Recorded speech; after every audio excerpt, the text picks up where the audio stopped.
help you today, Clive? Is everything we've received and everything promised?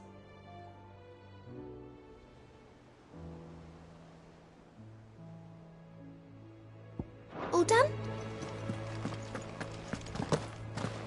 I still say it were a compliment. Say it all you like.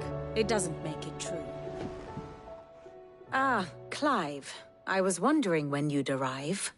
Please tell me you've come to take our young prodigy here off my hands.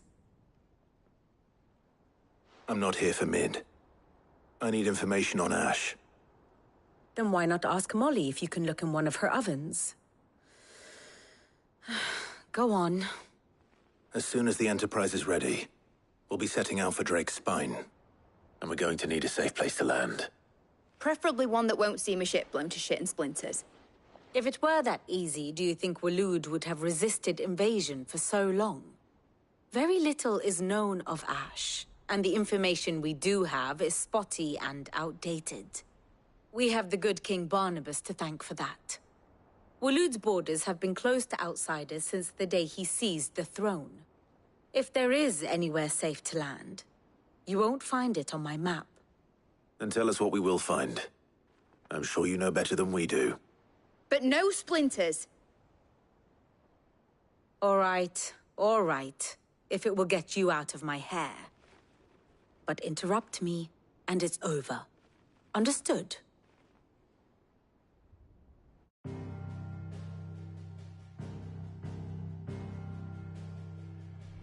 Barnabas Tham, the one they call the Last King. Understand him, and you will understand the kingdom of Waloed.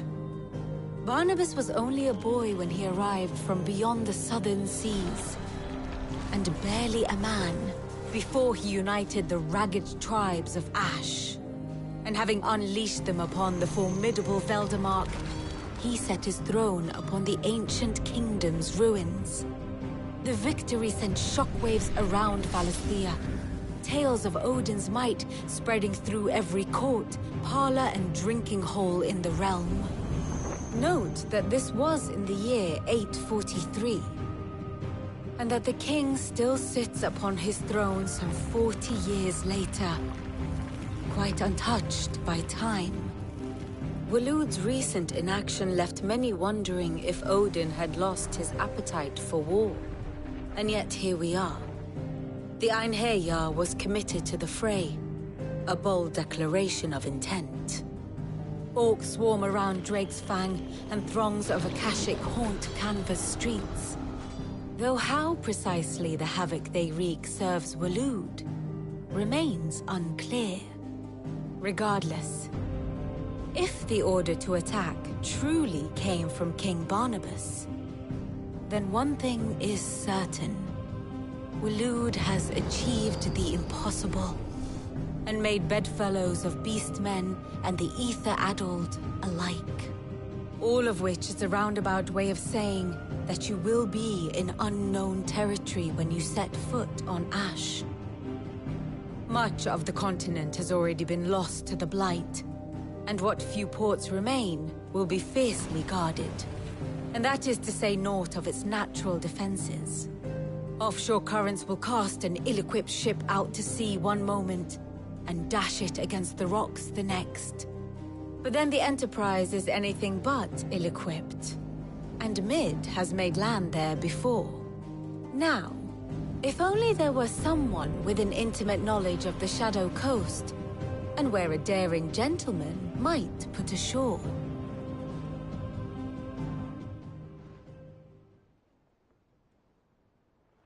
You see, Clive, you had the answer all along. Do you think you can get us back to that beach, Mid? Picked you up from it, didn't I? Not that it were easy. The currents were a right bastard. But then, if it wasn't hard, it wouldn't be worth doing, would it? Well said. Thank you, Lady Vivian. If a few morsels of common knowledge and a sprinkling of tavern talk are worthy of your thanks, I wonder what genuine intelligence might earn me. Probably more visits. Mid, I need everyone in the ale hall now. I'll fetch Joshua from the shelves. Aye, aye, Captain.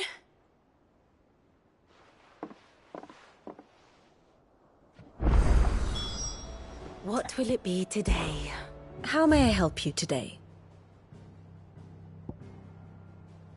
Thus ends today's lesson.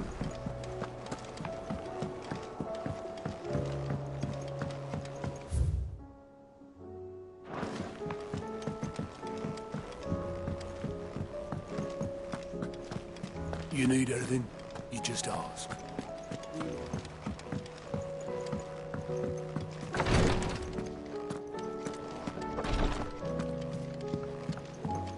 Please, Your Grace. My Lord Marquis. Your companions are kind indeed.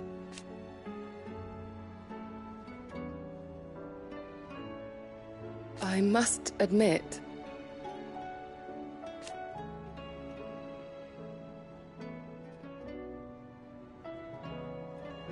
but I see now.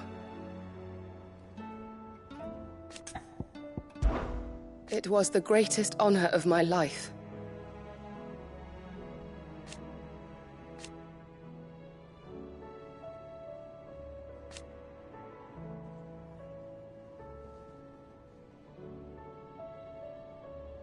But now, so I bid you.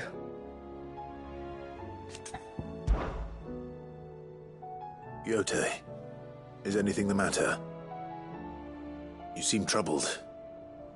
Perhaps I might be able to help. My lord, yes. Perhaps you might. It's your brother. His condition continues to worsen, though he does his best to hide it. The lesion on his chest pains him more with each passing day. I had feared as much. There are certain elixirs which can ease the suffering of those afflicted by the curse, but His Grace's case is severe. The drafts I have been able to prepare for him thus far have ceased to have any real effect. So I consulted with Talia and certain of my comrades among the Undying about the possibility of finding something stronger, and thankfully a recipe was found.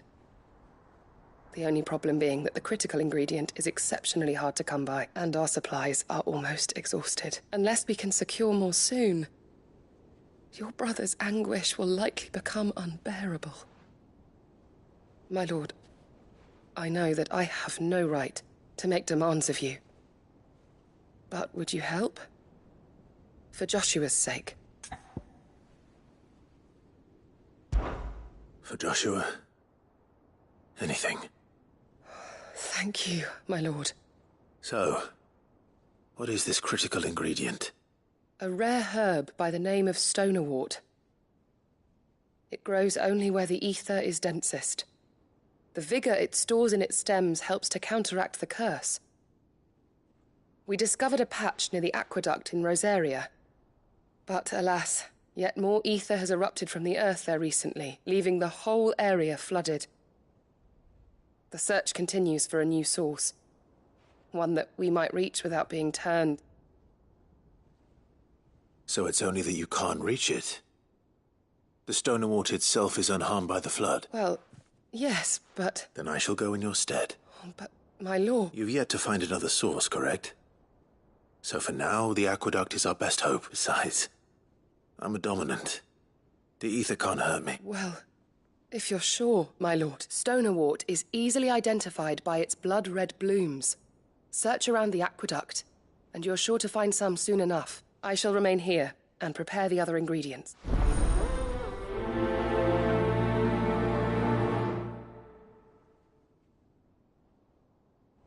I had only thought to ask for your assistance in finding a new source of stonerwort.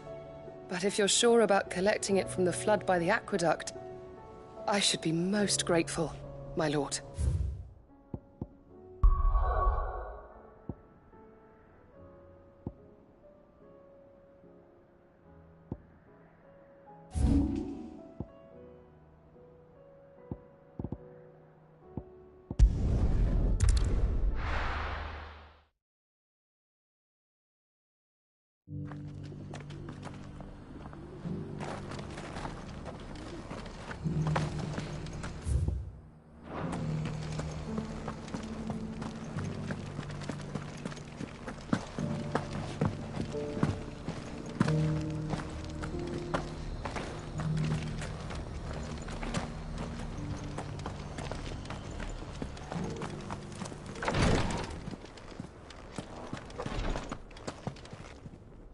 Lord Rosfield, is there aught the Undying might assist you with this? Perhaps. My brother said that your order was helping him with his quest to uncover Ultima's origin. Have you learned anything of note since last we spoke? Little and less, I regret to report. I see. Be assured, however, that we will not rest until the truth is known. Even now, our archaeologians scour ruins in every corner of the realm for traces of Ultima's touch. Fallen ruins, I take it. Dating back as far as Phoenix Gate. Indeed. Ultima's thralls are oft sighted among the remnants of the fallen civilization, as if protecting the secrets concealed within. Secrets we'd see unearthed. Should our methods be of interest, my lord, mayhap it would please you to observe some of our number at work. Would that be possible? Of course. A survey is being conducted not far from here. Perchance you are familiar with Kretov, a small hamlet built around a fallen airship. I was due to visit my colleagues there to collect their preliminary findings, but if you would consent to do so in my stead, I'm sure that they would be honored to relate any discoveries they have made to you directly. All right. I'll go and meet with them. They will be most gratified, I am sure. Might I suggest you take the road through Titan's Wake? It will lead you straight to the village, after but a short walk. Thank you. I will. I wish you a safe journey, my lord. May the Firebird's flames burn ever in your heart.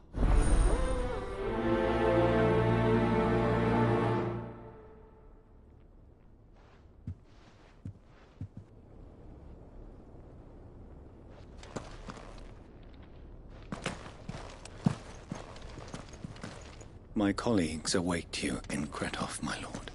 But say the word, and they will be only too glad to share their findings.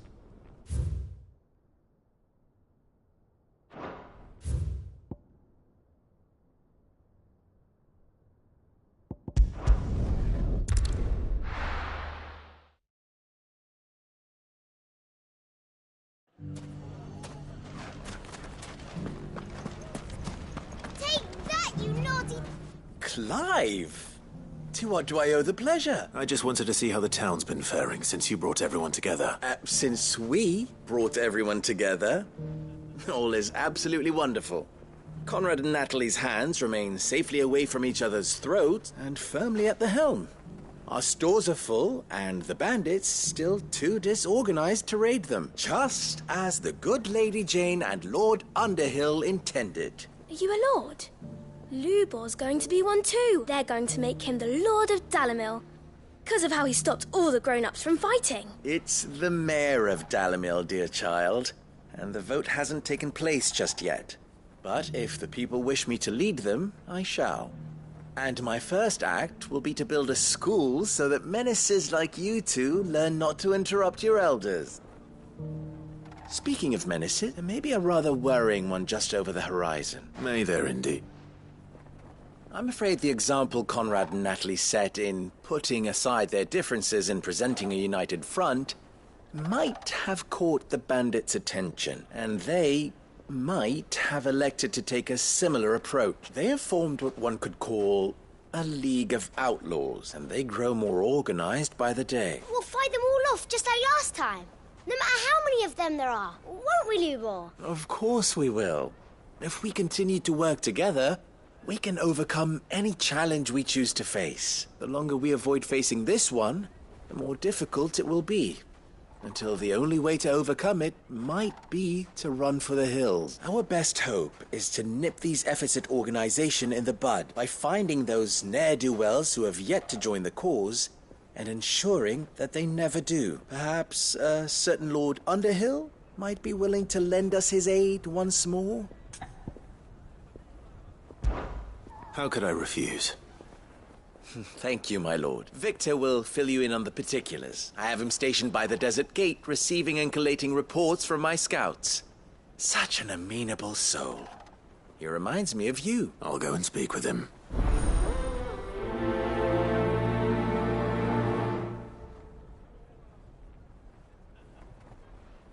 Victor has been collating reports on the bandits' encampments. You'll find him by the Desert Gate. I'm sure if he has anything to ask of you, it will be simple enough. A League of Outlaws. Sounds like we have some competition. Caravan! Like naught I've seen before.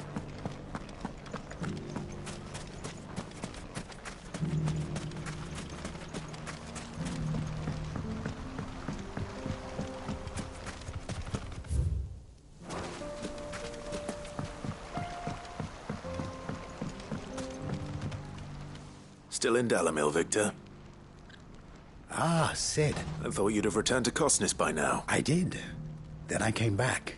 I've developed something of a fondness for the place, and having worked so hard to see it saved from one fate, it would seem remiss to abandon it to another. A sentiment Master Lubor certainly isn't shy about exploiting. Hence my doing his bidding yet again. You're not the only one. What does he want you to do? He asked for my aid in putting down the bandits, and he said that you might be able to help me find them. Then you've come at just the right time.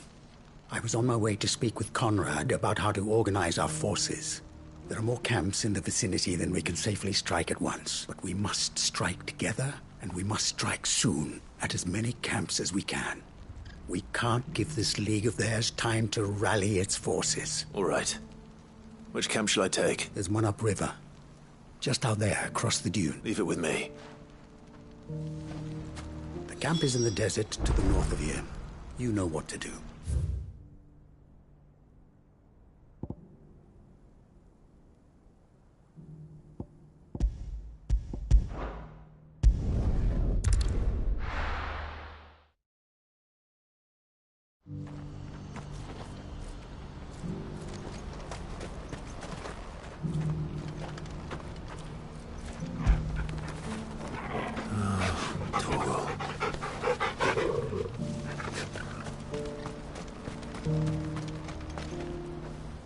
Ah, Clive. You'll be pleased to know that the negotiations are progressing well. That is good news. Yes. Our comrade in Randala has just sent word that the contract should be signed very soon. But I still have much and more to prepare. It's a huge undertaking moving this many bearers at once. You couldn't do me a quick favor, could you? What is it this time? More wild beasts?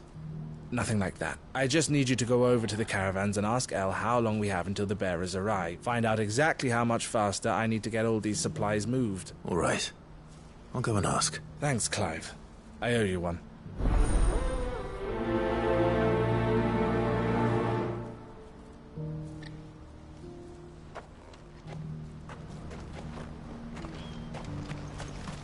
Last I heard, the contract was all but signed. Hopefully El knows when the bearers are due to arrive now.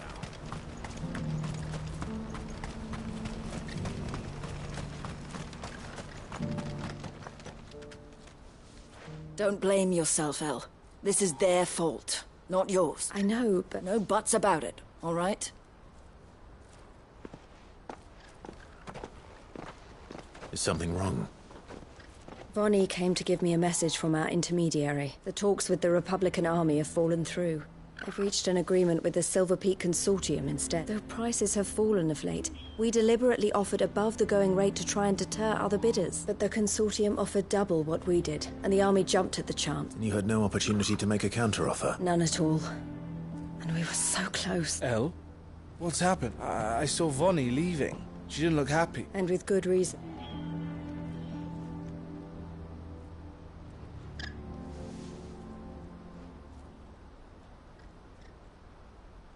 But I thought we were the only ones the Fist were speaking to about the bearers.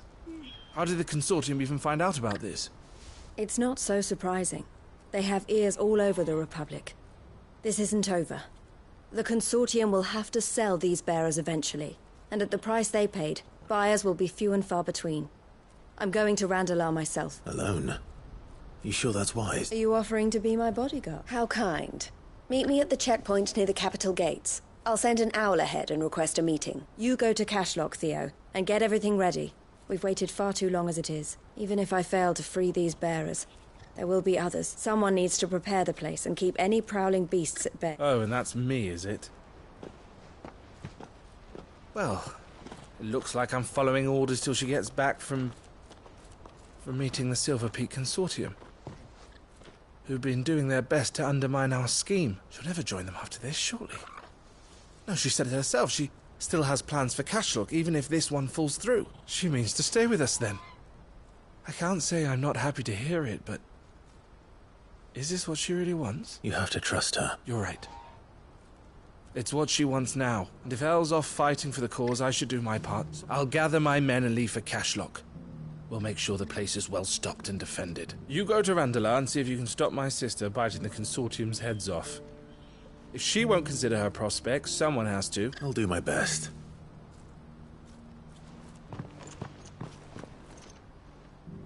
All right. To Randalar, then.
I'd better not keep Eloise waiting.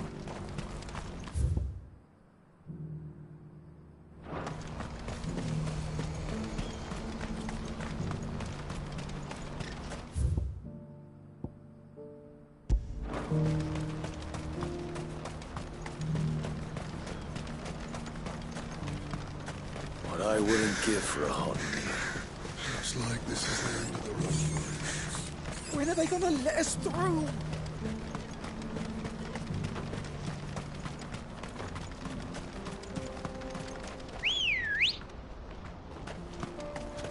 Come on. Run like the wind.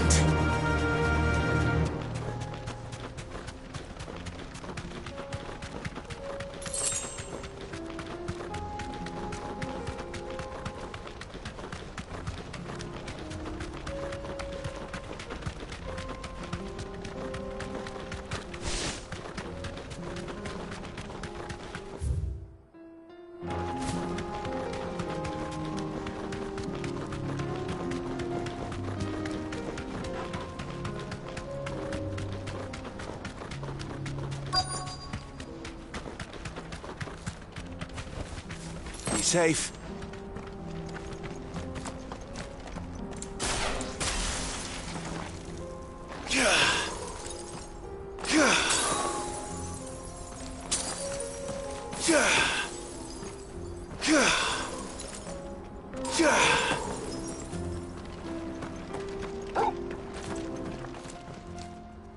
I hope I didn't keep you waiting. Did you arrange to speak with the Consortium? Here they are now. You wish to consult with me? I did. It's about the bearers you recently purchased from the Fist. We had all but finished making arrangements to buy them ourselves. And then you stepped into the fray. You misunderstand. The Consortium had an interest in purchasing them from the very first. It was only our regard for you that kept us from bidding. But your hesitancy in accepting our offer to you suggested that the regard was not mutual, and so we resumed our business. I did not hesitate. I am simply not inclined to make such decisions without first giving them due consideration. But what is done is done. Come then. How much do you want for them? Alas, you are too late yet again. We rarely take on such unconventional merchandise without a purchaser in mind. The bearers belong to him. Who is your buyer? A trader from across the water. A most demanding fellow, if it's any consolation. He insisted the bearers be fed, dressed, even given their own bunks for the voyage over. That's what you get when you deal with continental types. I wouldn't know. Oh yes, the culture on the continent is quite different to ours. They pay good money for bearers not fit for the knacker's yard, and treat them like kings. But as long as they pay... That does sound unusual. No matter then. If they've already left our shores, there's little that can be done. Allow me to withdraw my interest, and with it, my interest in joining your organization. My associates will be sorry to hear that.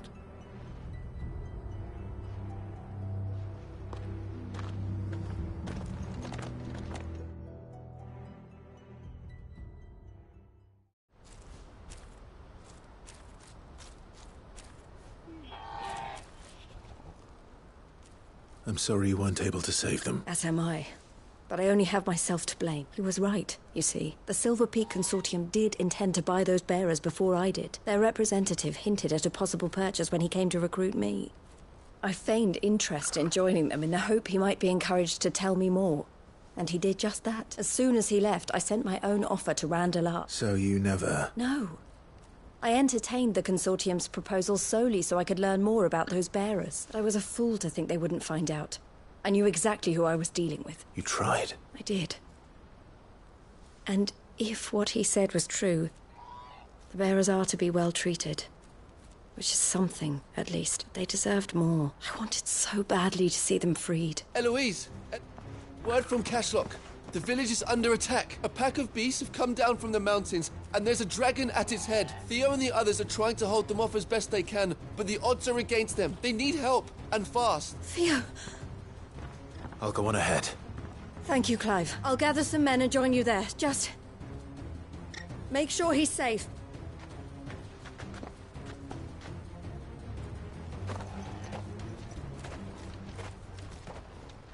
Hold on, Theo. I'm coming. Please, you have to go and help him. You're my only hope. You're Theo's only hope.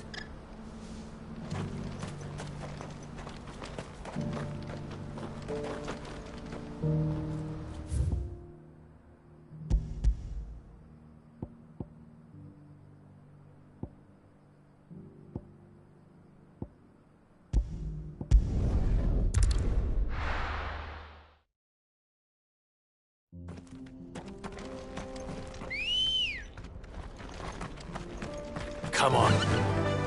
Fly, Ambrosia.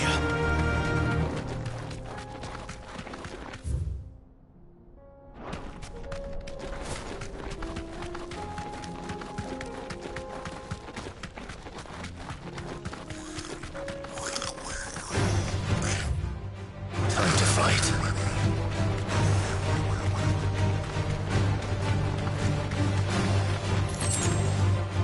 I can walk from here.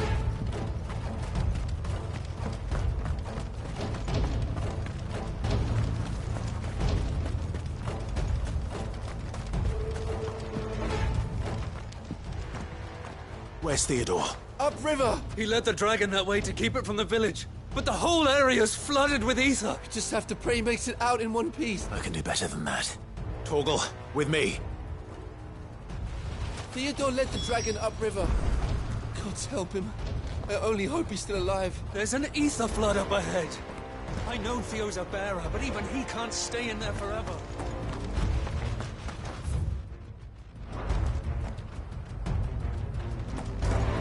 This is no time to ride.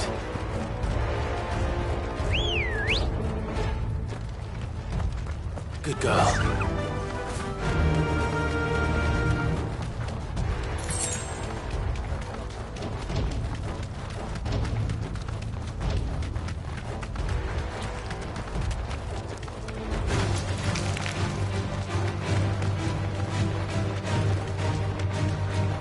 Where are you, Theo?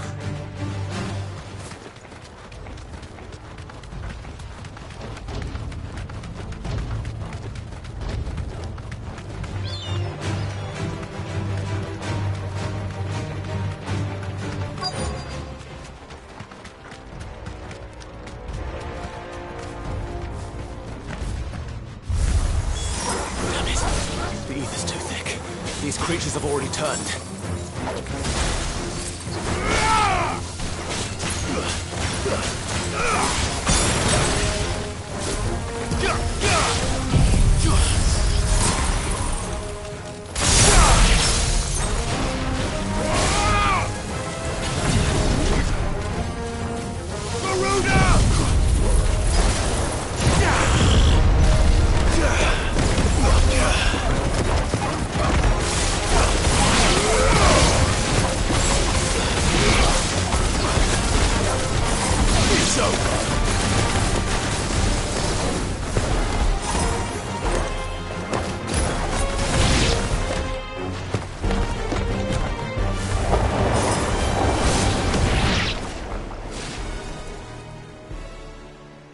I can't waste any more time. I need to find Theodore before that dragon does.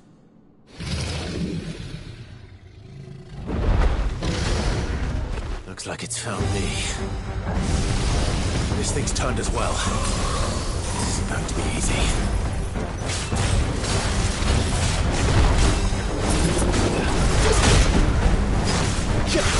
Help me, boy.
Theodore, you had me worried for...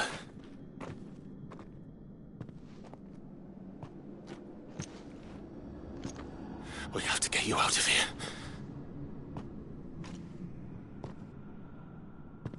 I think it might be a little too late for that. Bearer or no, there's only so much ether a man can take. And that Drake just wouldn't let me leave. You have my thanks, Cid, for finishing what I could not. For keeping Elle's dream. Theodore!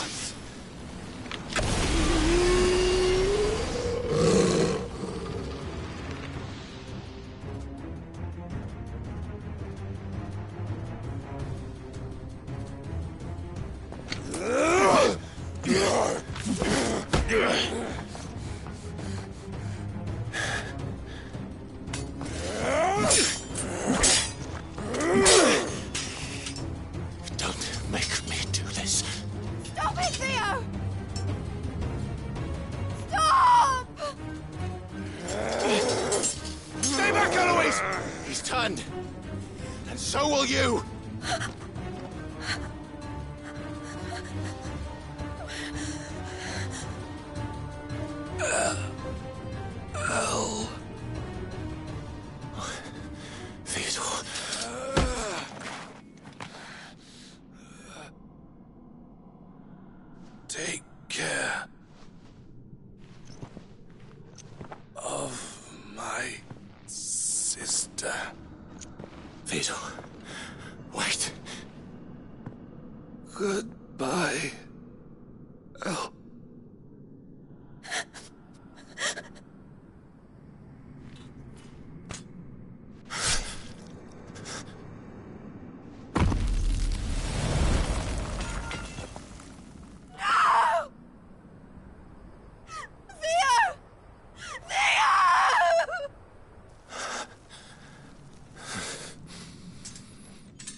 Thank you, Clive. I think I'll be all right now. That was true bravery he showed. Leading the dragon away from the village like that. His first instinct was always to protect people. To put others' well-being before his own. And now he's gone. Because I sent him to that place, against his will. It wasn't against his will. He was ready to do whatever it took to show you he could stand on his own. So that you would finally be free to live your own life. To live my own life? He never could come to terms with the choice I made. What exactly happened? You once told me Theo was the first bearer you ever helped.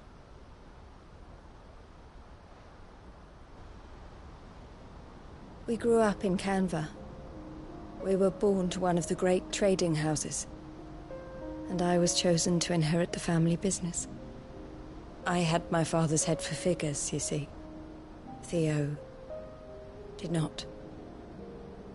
While I studied the art of commerce, he played at soldiers instead. A late bloomer, in more ways than one. For unlike most bearers, it wasn't until his 15th summer that his powers awakened. My parents tried to drive him out of the house and into the care of the constables. But before they could, I took him into mine. Theo told me something else.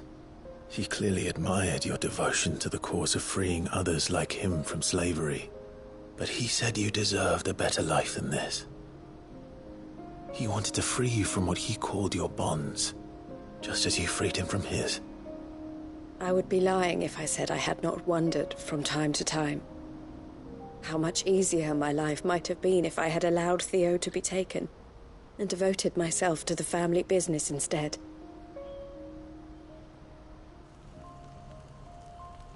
But I have never regretted the decision I made.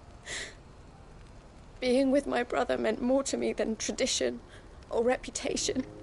I only had to look at him to remind myself of that night and the choice I made and the fact that I would make the same choice again in a heartbeat.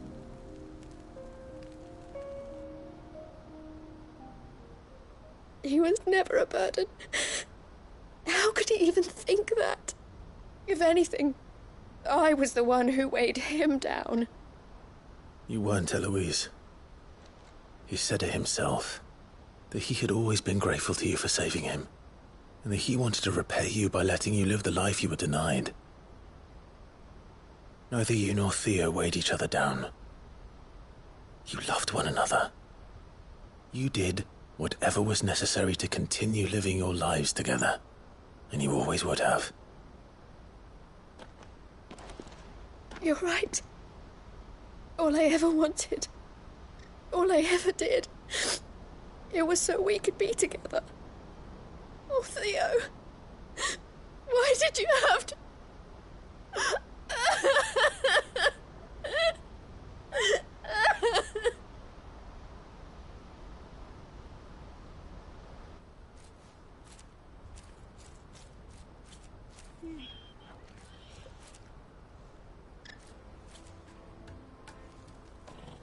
I know Theo wanted me to move on, but I'm staying here at the Crimson Caravans to continue our work.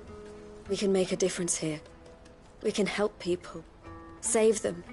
I need nothing more from life than that. So I'll carry on doing what we do, ensuring that goods, people, bearers get where they need to be, bringing smiles to people's faces just like we always have, and to Theo's. Wherever he is. This is the life I have chosen. The life I will always choose. I've made a choice of my own. To continue helping you however I can. Whenever you need it. Thank you, Clive. Let's go on together then. For Theodore.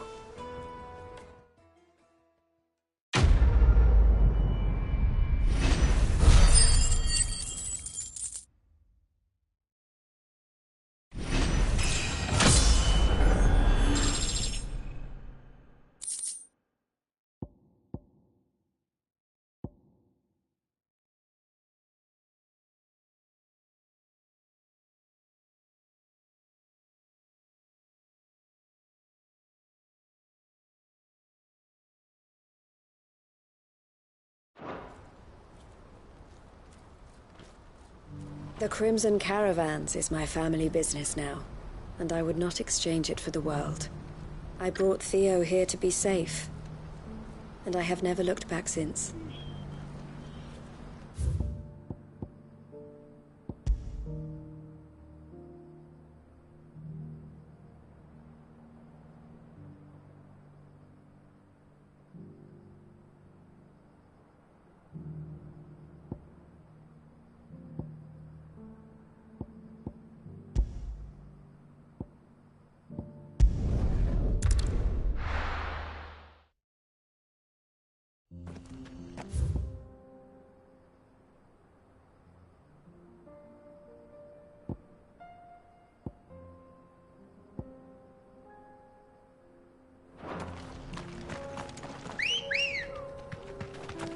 Let's go.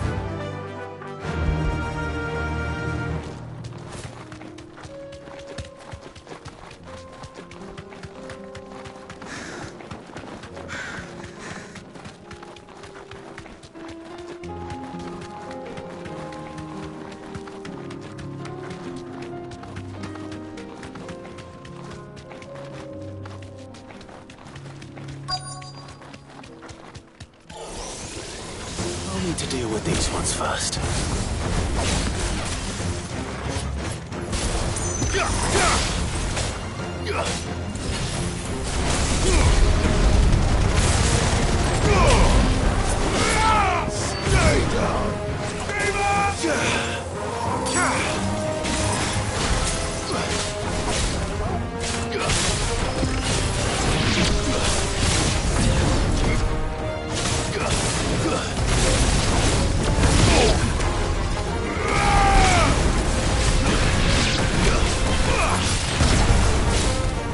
Stay down!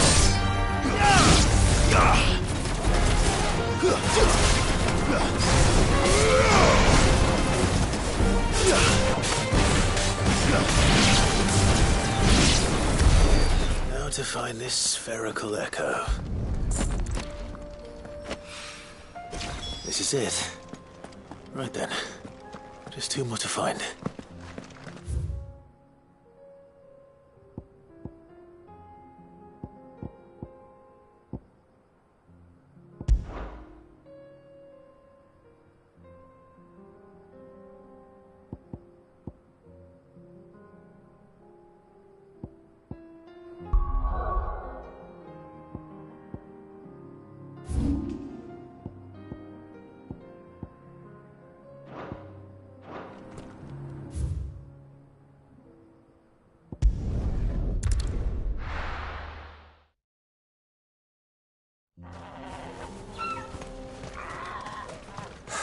So Dravost is still standing. For now, at least. Oh, you're here. We'll just wait for you inside. If you can swing a hammer, you can swing a sword. The brass neck of that girl. Everyone's coming in. Clive! You're here! And the Akashic? Mostly off to the north still. But I spoke to Doris's scouts and it turns out things are worse than I thought. There's swarms of them out there. Told old Snotty to be ready to seal the north gate. That should buy us some time if we need it. Enough for the villagers to barricade themselves inside their homes at least. Well done. Welcome back. I'd never have guessed, you know. Not if August hadn't let slip. Who'd have thought that the savior of Dravost would turn out to be the realm's most infamous outlaw? Keen to help us out again? I am. Thought you could sneak off without me, did you? Blackthorn. Oh, what are you doing here? One of the scouts couldn't keep his voice down, unlike my best mate who didn't think I deserved to know. Zoldan, how long's it been? Long enough for us two to turn into a pair of old codgers, I see. That your idea of an apology? Prick. Don't listen to him. You only did what you thought was best. For the village and that. I did, yeah, but that ain't the whole of it. Vulcan, our master, didn't leave the chiefdom to the two of us. He left it to me. The best blacksmith in Dravost, barring himself, of course. Bloody stupid tradition, in my opinion. If someone's got talent, You should let them practice their craft, not ask them to settle petty feuds and barter for grain. Our master wasted half his life that way. I wasn't about to let that happen to me. So you wasted half of mine instead. You're what Dravos needed. Under me and my precious ideals, this place wouldn't have lasted a year. So I left to devote myself to the work and spare you lot the consequences. I may be a selfish prick, but I only did what I felt I had to. What you had to do was your duty! Even if it meant we all starved? Enough. This is no time for bickering. You can finish beating each other up once Dravoj is safe. Fine. I've said my piece anyway. Yeah. So have I. Sorry, Clive. I shouldn't have stuck my nose in. It's short enough on time as it is. Still, give us a mo, would you? I need to get my head straight before any of them Akashic try to bite it off. You, ready for the off, then? Cheers, Clive. I won't be long now. Honest. Prick or not, I won't abandon Dravos to a swarm of Akashic. Just say the word. The villagers know to keep out of sight when the fighting starts. You,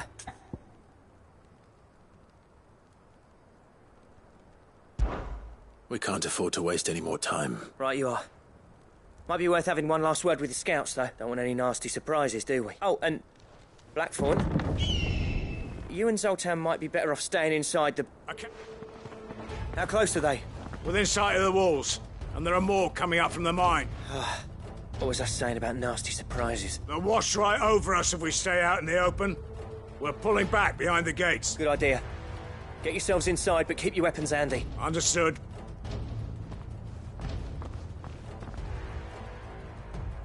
I'm prepared to fight if I have to. Well, let's hope you don't. That's our job. Once the scouts are inside, order your men to barricade the gates. No heroic last stands, you hear me? No fighting at all if you can help it. August's right. I've seen what Akashic beasts can do to armor. The people here are tough and willing, but they ain't equipped to face what's coming. I'm going out there. Start work on the gate as soon as I've left. I'll give you as much time as I can. And if they kill you? You evacuate. But it won't come to that. I promise. You'd better be right. Take good care of Dravoj till I get back. Leave it to me. And give those things what for, yeah?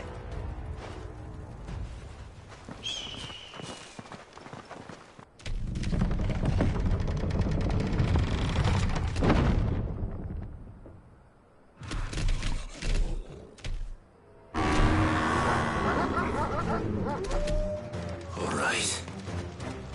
Which one of you's first?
Fine hand.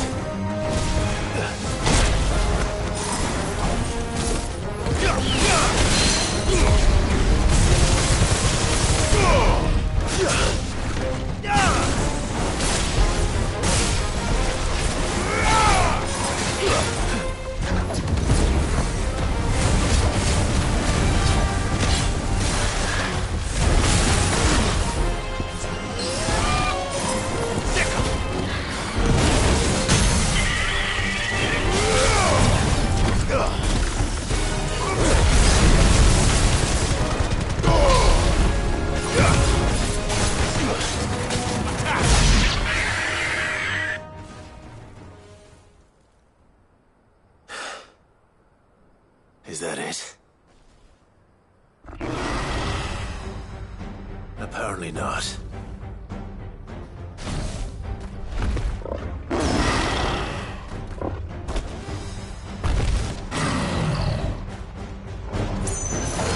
Not getting past me.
Enough!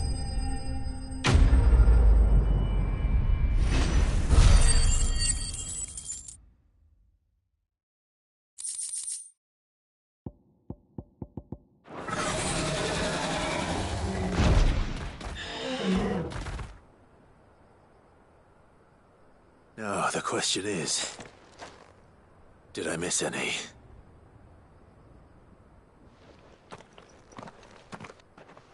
Man alive! You're still in one piece! I slew as many as I could. As many as I could, he says. The old bleeding lot, more like it. Well, almost. Only almost. Yeah, one or two did try to sneak over the wall. But we got the bastards, don't you worry. Good. Though you do know, more will come in time. In time, yeah. But we can think about them later. Let's get you back inside.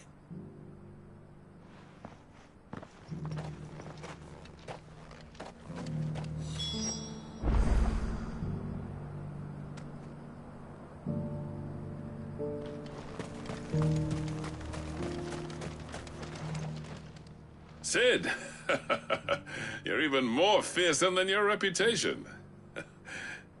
Enough to give those Akashic monsters nightmares.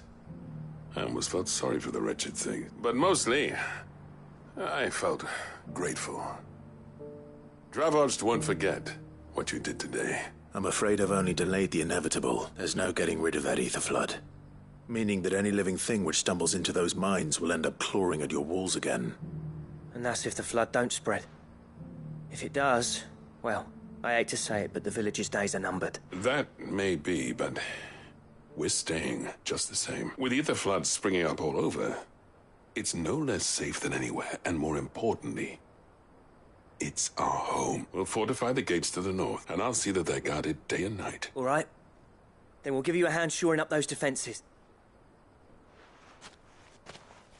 As for you, Blackthorn, that's twice you've turned up when Dravosh needed you, so...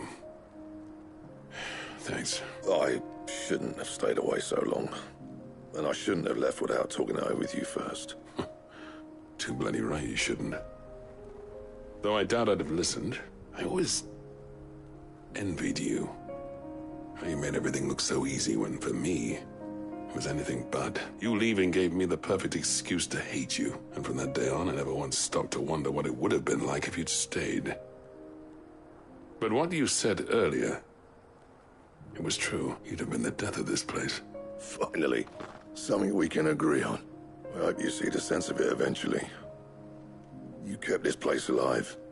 Alive, perhaps. Wealthy even, but...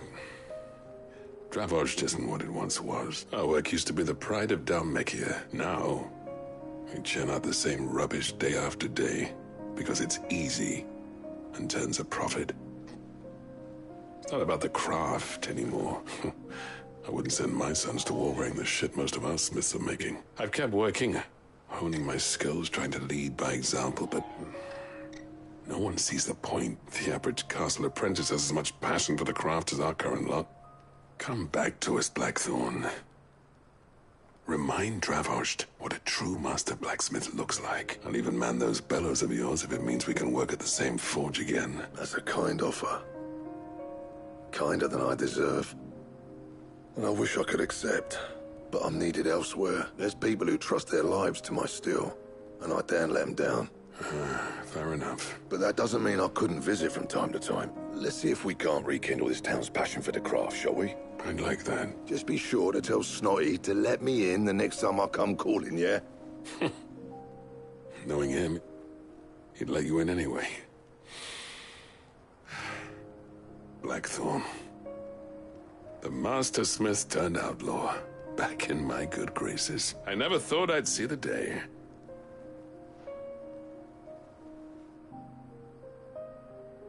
I'd say that went pretty well, wouldn't you? Even better than I'd hoped. Cid, I've got something for you.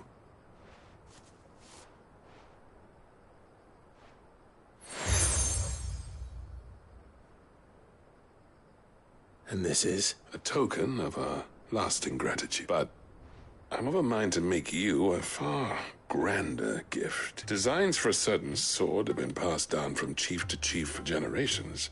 Now hold on, Zolt. There's a reason no one's made that blade in centuries. There's not been a craftsman equal to the task. I'll admit your cinders make impressive steel, and I've learned to own an edge Odin will be proud of. But the engravings on that thing are enough to make a jeweler cry, and they're not just for show, either. Have you forgotten what brought you back to Dravost in the first place? A certain ring? I knew I'd never surpass you with the hammer and tongs. So I turned my hand to a different kind of metalwork between the two of us. I'd say we're the equal of any master craftsman ever to have graced a forge.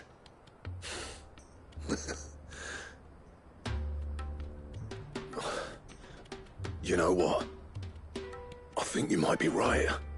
Clive, you wouldn't mind if Zoltan came back to the hideaway, would you? He's more than welcome, as long as he can keep our secret. Right. Zoltan, get your tools. We've got a legend to forge.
With a little help from Blackthorn, I don't see why we can't restore Dravoj to its former glory. Barring ether floods, that is. I'll tell you what, Clive. If we pull this off, it will ruin every other sword you've ever held. I'll get him back to the Hideaway. Don't you worry about that. I'll get him back to the Hideaway. Don't you worry about that.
That must be the camp Victor mentioned.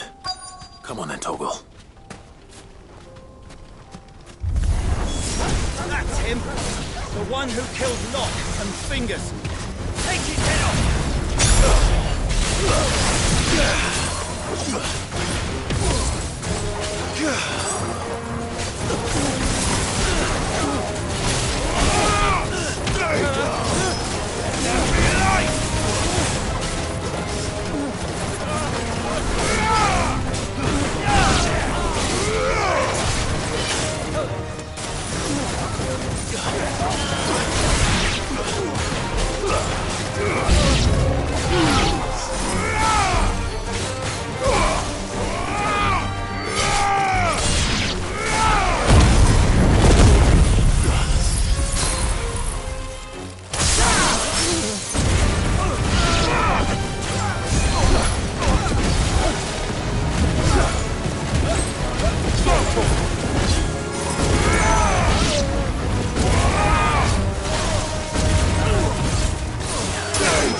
I'd better let Victor know.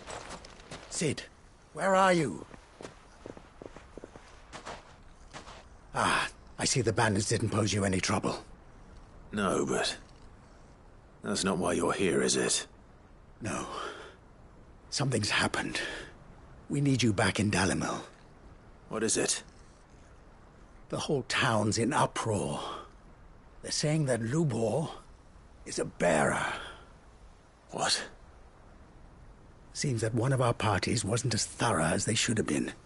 They let one of the bandits escape, and his escape route took him right through Dalimil. Some of the children spotted him, and he was about to silence them. And when Lubor felled him with a bolt of magic, and without a crystal. But that's not possible. It is, if he's a bearer and has been hiding it all these years, which is what people are saying. If he has, well, I wouldn't blame him. No man is branded by choice. Still, all those people see is a man who's lied to them all his life. One who was made a leader of himself when the world believed he should have been a slave. Fuck. I don't know where we go from here, but I know one thing. Lubor needs all the friends he can get right now. You're right.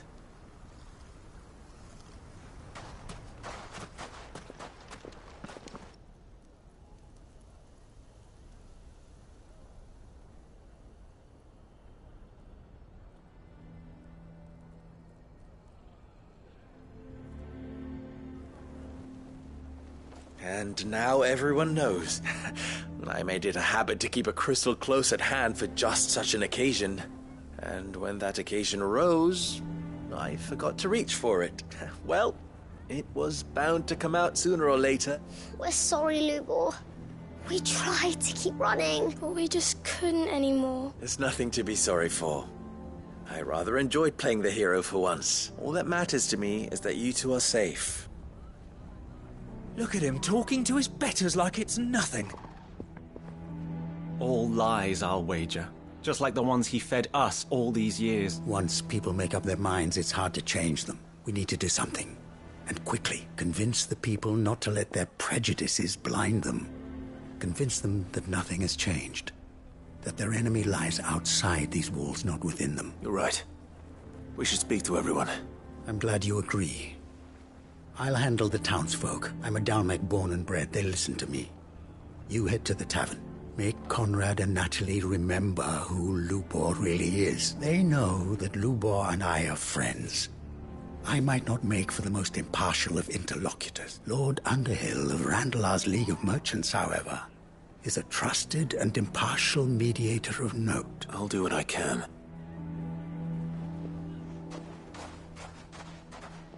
Lubor, stay here with the children. I can't promise anything, but we'll try. And that is all I can ask of you.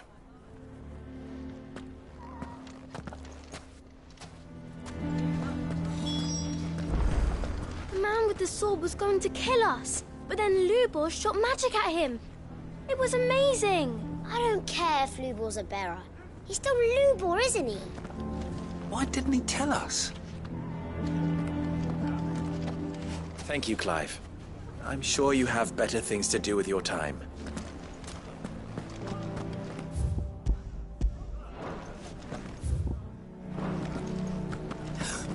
Why are you taking the bearer's side? You want to? You know I'm not. Just listen. Why do they always have to make such a fuss outside? It's driving away our customers. He knew all along that he was playing us for fools.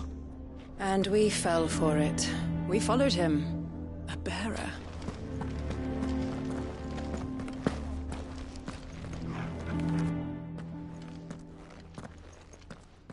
Forgive me for disturbing you, but could I have a moment of your time? I've seen your face before. As have I. Lord Underhill, wasn't it? Of the League of Merchants. That's right. I wanted to speak to you about Lubor. The rumors that he's a bearer. All true, I'm afraid. He'll never be mayor now. Not if I have anything to do with it. But what of his wares? Bearer or no, his steel is highly valued throughout the Republic. In this, at least, he's done the town a service. Might that not earn him a little leniency? Leniency? He pretended to be one of us when he was laughing behind our backs all the while. I'm sorry, my lord, but he lied to us. He lied to you. He cannot be trusted. So what do you propose? Will you drive him from his home? Close his forge? Perhaps. That is a question for the people of Dalimil. and they will thank you not to get involved.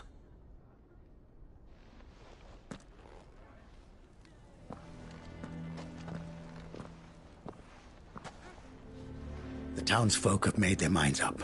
There was nothing I could do. Nor I.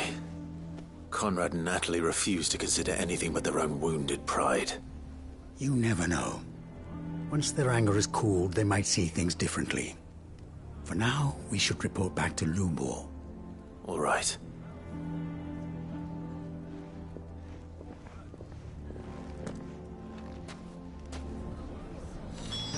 Why the hell would Victor take the bearer's side?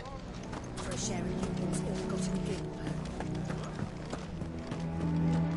Lubor has been lying to us from the beginning. How can we trust him? You may have your business interests to consider, my lord, but do not think you can sway us with your honeyed words. What do you mean, don't jump to conclusions? He cast a spell without a crystal. What other conclusion is there? Go on, Sid. No sense stalling. Lubor needs to know the truth. The man with the sword was going to kill us, but then Lubor... I assume the situation is hopeless? There's still hope. But...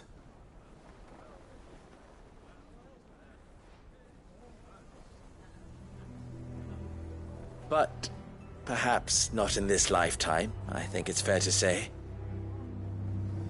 You mustn't think like that, Lubor. Give them time. They'll come around. We'll talk some sense into them in the end, you'll see. No, you won't. And your efforts would be better spent elsewhere. But Lubor... Rosina would often tell me that steel does not lie, that a blade is a reflection of the smith who forged it. To yourself be true, that was her point. Rather an ironic one when you consider that her life was taken with a blade of her own making. But I do not doubt that she was always true to herself and what she believed in, right to the end. And so must I be. I must do what I know to be right, no matter what others might think of me. And now, I know what that is. I must embrace my new role of villain so that the people of Dalimil have something to unite against. For only united can they hope to stand against the threat that awaits them. I'll need to make a suitably dramatic exit, of course. Don't go, Lubor. You're the only one who was ever kind to us. We'll be all alone. Again.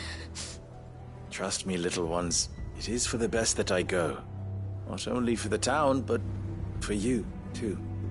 How could it possibly be for the best? These children need you. The least you can do is give the townspeople a chance to change their minds. I would not take it, Victor. It's over. Over, you say? And so just like that, you're going to throw this town and these children to the wolves? I thought you were better than this. But it seems you had me fooled as well. Victor. Forget it. Do what you will. You sure you're making the right choice, Lubor?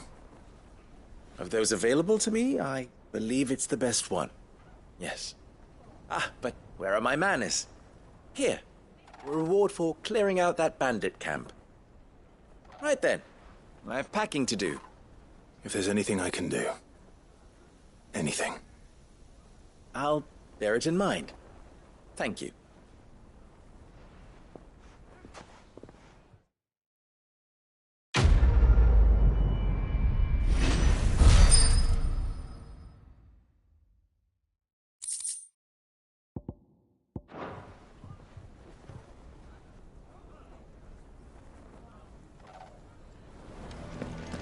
I'm going to go with him.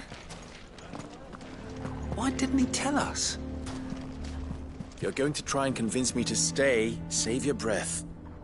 I will not put those children at risk. Why is everyone being mean to Lubor? He didn't do anything wrong.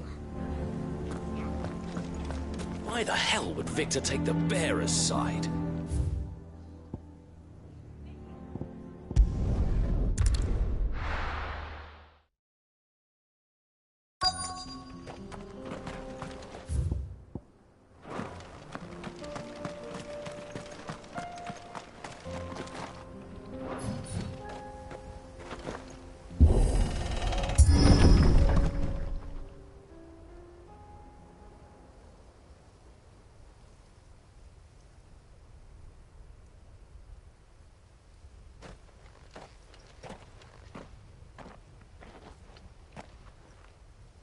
Oh no.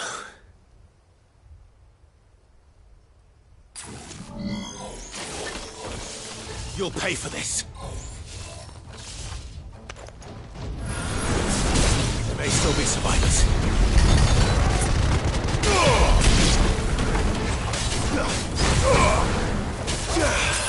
Stay down!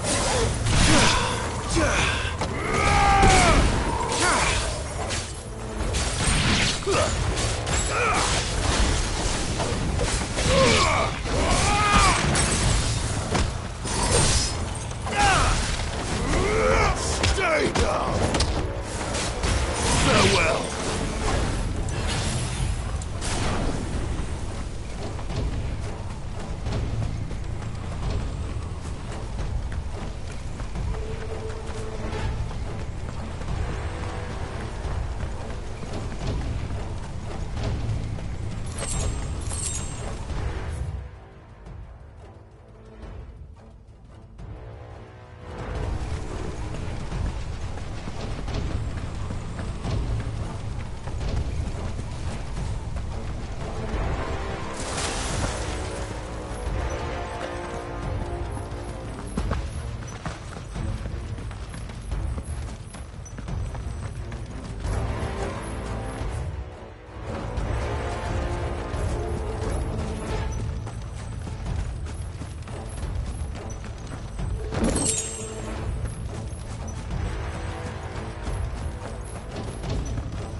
Whatever that thing is, I'd say it's their leader.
Should have stayed in the past. These must be Cyril's colleagues. You have our thanks, stranger. Who are you? Ah, forgive me, my lord. I did not recognize you. You are Lord Rosfield, are you not? We are archaeologians, tasked with surveying this site. When the echoes appeared, our brothers here occupied their attentions. Thanks to them, and to you, we were, for a mercy, able to see our duty to its conclusion. You call that a mercy? Your brothers might still be alive if you put their safety before your duty. Surely this survey wasn't worth dying for. We are charged with uncovering Ultima's origins. A duty of the highest import, as I'm sure you will agree. And you think your dead brothers would agree with you too? I know they would. They gave their lives for the cause, an honor to which all Undying aspire. Now, to what do we owe the honor of your presence, Lord Marquis?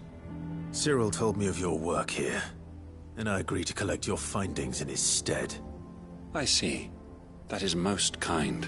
Pray, take them then, with our humble thanks. May the Firebird's flame burn ever in your heart, as it does in ours.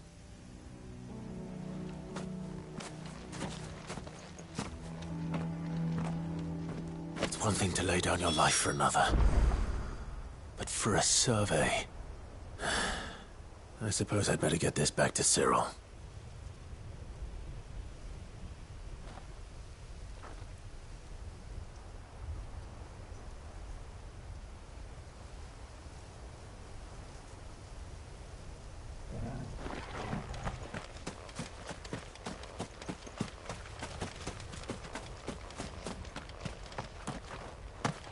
Think no more of us, my lord.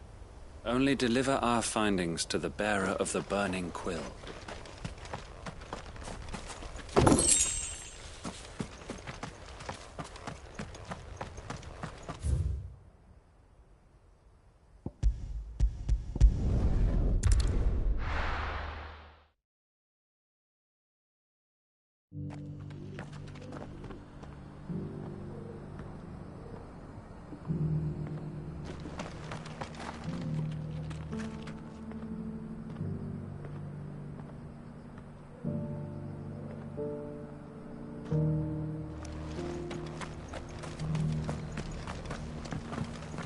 The bearer of the burning quill is within, my lord.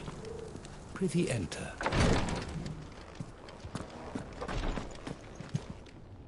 Ah, you are returned, my lord. I collected your colleagues' preliminary findings. Here, take them.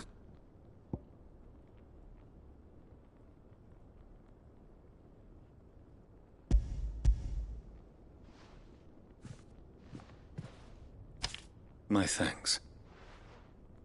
I shall study them, and inform you forthwith if I discover aught that might aid you in your fight against Ultima. Cyril, your survey party suffered several losses in Kretov. Losses which could have been avoided, had the others not chosen to complete their work, instead of saving their friends. Were these your orders? No. This was their choice. Every Undying devotes his life to the service of the Phoenix. It is our sole duty, and should we die in discharging it, so be it. Even when death is avoidable. My lord, I fear that this is not a point over which it would be fruitful to argue. The Undying have served the Phoenix for countless generations, and your opinion of our methods, however earnest, is not like to change them. We live to serve the Phoenix. Our very order exists for that purpose, and that purpose alone. Cyril, I know that you and your brethren answer only to Joshua, but allow me to offer you a word of advice. It does not further the cause of the Phoenix to have his loyal followers surrender their lives without good reason. Provide your survey parties with an escort, that they might live to do their duty for years to come. Think not only of how you can serve the Phoenix, but how Joshua would want you to serve him. Please. For all our sakes. I thank you for your advice, my lord. If you will permit me to respond, our faith in his grace, Joshua Rosfield, is absolute. And we of the Undying will do what we believe is right to fulfill our duty unto him. As first shield to the Phoenix, I am sure you understand what it means to do one's duty. I do. Then we are of the same mind. And it is my hope that we may continue to do our duty together.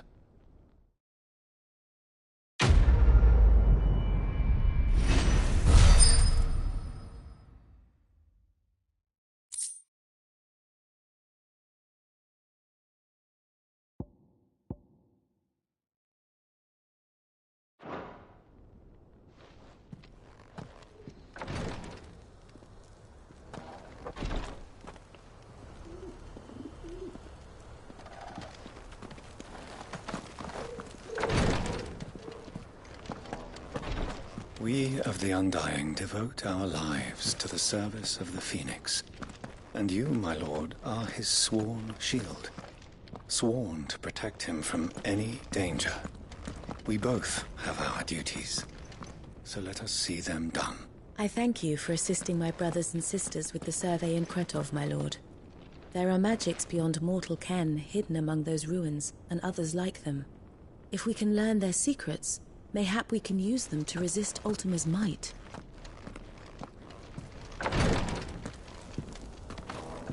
The bearer of the burning quill is within, my lord.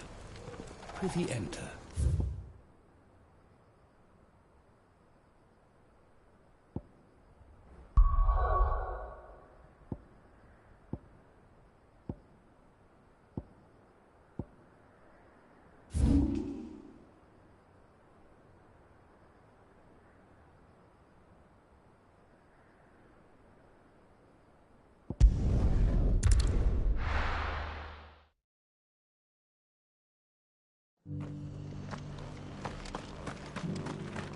Doris should be somewhere nearby.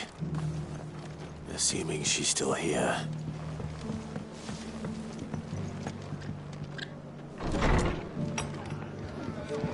Can't say it wasn't a relief to see the better part of the Guardians fine. Ah, Clive. I was just about to send for you. I'd like you to take something to Sir Wade up in Eastpool. Seeds for planting. Thought it was about time they started growing their own food. I'll keep providing them with whatever they need in the meantime, of course. But if Eastpool's going to survive, it's got to be able to fend for itself. As of those poor bearers, they've lived their whole lives in servitude. But now they're their own masters. Small wonder they ain't got the foggiest how to provide for themselves. So it's up to us to teach them. And if you're wondering why you, well, the Wagoneers taking supplies up that way have been coming back with more and more reports of Akashic around the village of late. Sir Wade's putting a brave face on it. But I think even he's starting to worry. And if he's likely to share those concerns with anyone, it's you. All right. Thanks. Wouldn't ask if I didn't have to. There. That should be enough to keep them in Gazal Greens for a few years at least. Gazal Greens? Not the most mouth-watering crop, I'll admit. But they're hardy, they grow fast, and they fill a hole. Better that than something that'll wither away if... And chocobos love them too, which is no small thing. When I say all of us need to pull together to get Eastpool back on its feet, I mean all of us. They ain't exactly succulent, but cook 'em right, and they're just about bearable. I'll take your word for it. Anyway, Sir Wade'll know what to do with them. And if he don't, well, I'll go up there and show him myself. I'm sure you will.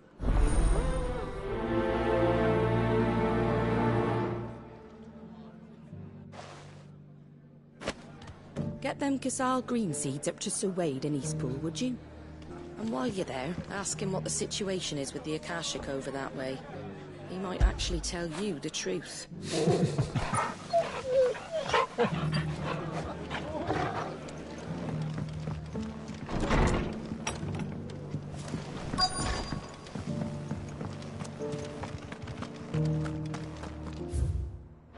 Just because the heavens have gone to rack-a-roon, it don't mean we have to. The world seems to be changing so fast lately, I can hardly keep up. Doesn't seem hurt, does it? It's been a pleasure, Doris. Just like old times. I'll give your offer some thought, my lady. How goes the investigation? Sid, what brings you to Martha's Rest? You. I heard you were out here on your own, tracking our slaver. I trust you're being careful. Of course. And it had to be me. The bearers from the Dragon's Eyrie confirmed a long-held suspicion of mine that the slaver we've been tracking is an old acquaintance. She's no fool. If we'd come in force, she would have spotted us straight away, and then vanished without a trace. That was her just now, wasn't it? So, was it a fruitful reunion? I'd say so. She tried to recruit me. Seems her time in Rosaria is coming to an end. She's abducted bearers from across the region and is looking to smuggle them back into Sambrec. After her brush with those beastmen on the road to Northreach, she hired herself an Imperial escort, which she wants me to join. She's dangerous, Sid, but I think I can stop her. Then I'm going with you. I'll take care of the escort. You can see the bearers to safety. Where are they? The Baum Archers, soon to break camp. You go on ahead. I'll follow once I've sent word back to the hideaway.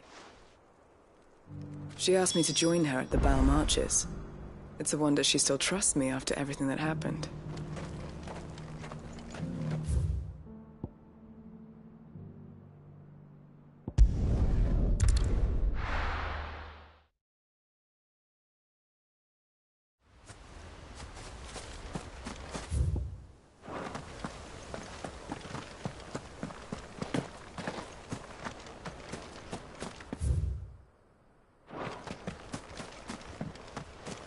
I heard the Guardian saying we're supposed to grow our...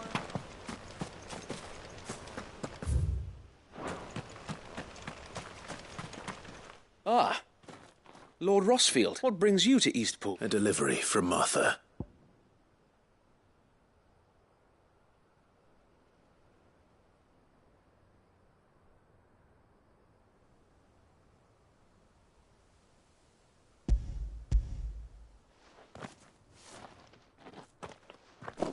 These are Gizal green seeds. Martha's keen to cut the apron strings, then, is she? I jest, of course. You see, I had thought we might be able to revive the old wheat fields, but they'd long since gone to seed, only without the seeds. Martha was hoping he might be able to show the bearers how to plant and tend these, so that they'll be able to fend for themselves. That's not a bad idea. These bearers had only recently escaped their bonds before we brought them here. They know little of freedom, of providing for themselves and their loved ones. Unless we teach them how to live like free men, I fear that all we have achieved in bringing them here is to exchange one master for another. Not that myself and the Guardians have been the best example to them so far, subsisting almost entirely on Martha's charity as we do. It's about time we all started to provide for ourselves, bearers and Guardians alike. Unfortunately, we've been a little too busy of late to focus on much besides bolstering our defenses. There have been alarming reports of... The Horde is closing in. They're coming, so wait, all of them. Damn it all, I thought we'd have more time. Gather the men in the square. Send to the rest for reinforcements. Yes, Sir Wade. The Horde. A Kashek, a veritable legion of them. They've been seen prowling around the northern reaches for a while now. We don't have the numbers to hold back a swarm that size. I had hoped to build a perimeter wall so that myself and the Guardians might be able to defend the village, but... Now you're out of time. Precisely. If reinforcements from the rest arrive before they do, we may just scrape through, but I fear that's rather an enormous if. What if you could call on reinforcements from Eastpool? You mean the bearers? We brought them here so they might live, not die, fighting for their lives. So wait. You said you lack men to defend the village. Are the bearers not men? Do they not wish to see Eastpool saved? Though they may not be trained soldiers like your Guardians. What help they are able to offer could still prove the difference between victory and defeat. You're right, my lord. I will... appeal to them.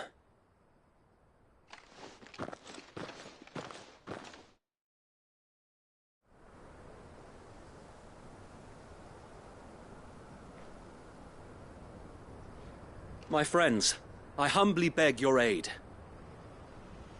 We Guardians are few and our enemies many. But I swear we can defeat them with you at our side. You would send us to the slaughter, to serve as bait for those fiends so that you and your men might be spared. And to think we trusted you. Say what you will, a home is not worth dying for. But it is worth fighting for. Sir Wade fights to give you lot a chance. Just like I do. Just like Sid does. We all wanted to give you a home where you could be free. And you got one, didn't you? This place, Eastpool. This is your village. Your home. And if you don't fight to protect what's yours, you'll lose it. You know I'm right. This world wants to take everything from you. Everything. Your homes, your freedom, your very lives.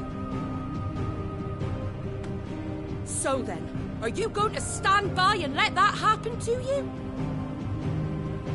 Are you going to accept fate like good little Bran did and die, having never stood up for yourselves?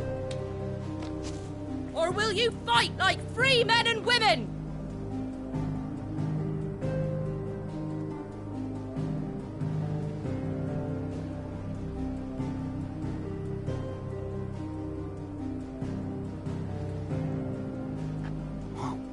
What are you doing? All right. Give me a sword. I never dreamt I'd have a home of my own. And now that I have, I don't want to lose it. I will protect what's mine, or die trying. We all will. Free men and women, fighting together.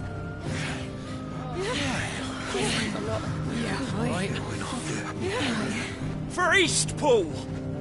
For Eastpool!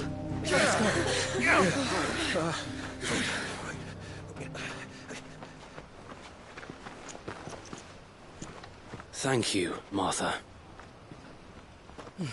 Don't mention it. Just promise me one thing. That you'll show them how freeborn fight. Gladly.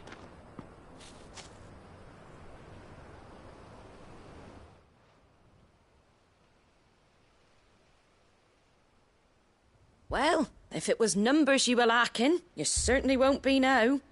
Thanks to you. Me? Oh, I just love the sound of my own voice. Lord Rossfield, my lady, we're ready. So what's the plan of action? We'll divide our forces into several small detachments, each made up of guardians, bearers, and guards from the rest.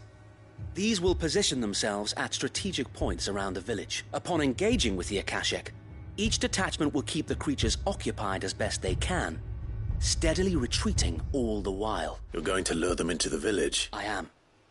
We will have neither the time nor the resources to treat the wounded, so injuries must be avoided at all costs. Instead, we will focus purely on defense at first. By coordinating our withdrawal through the use of messengers drawn from among the bearers, we will aim to have the swarm converge at a point of our choosing. With luck, that point will be the village square. The perfect place for our most able warriors to surround them and fall upon them, and for you and I to finish them off. A sound plan, but one that'll require a leader with a cool head and strong nerves to coordinate the retreat. I'd say you have both in abundance, Sir Wade. But you'll be needed, please. Leave the last of the fighting to me. Ha! And let you have all the glory. Sir Wade! They're here! Then you know what you must do. We work together. Everyone playing their part, each shielding the other that no man might fall. That Eastpool might live on. For Rosaria. For Rosaria! We've no time to argue, my lord. I'll do as you ask. And I will do as you are. Suppose we'd better do our bit too then, eh? Right you are, Martha.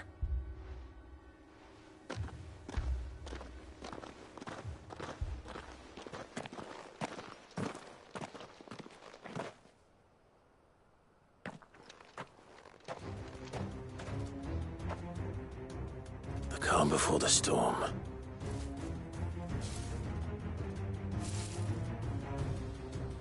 And here it comes. I will not let this village fall. Second! Help me, boy!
Looks like that's the last of them. Lord Rosfield! Change of plan! What is it? Owl from the rest. An Akashic Curl's been sighted on Rhiannon's Ride and is headed in their direction. Well, the better half of her guard is here. So wait, how many Akashic remain in Eastpool? Hard to say. My men are still facing some resistance, but I think the worst is behind us. I could order a detachment or two to fall back and... No. Let them finish the job. You stay here too, Sir Wade. Your men need you. I'll go after the Curl. Join me only when Eastpool is won. If you're sure, my lord. May the Founder protect you.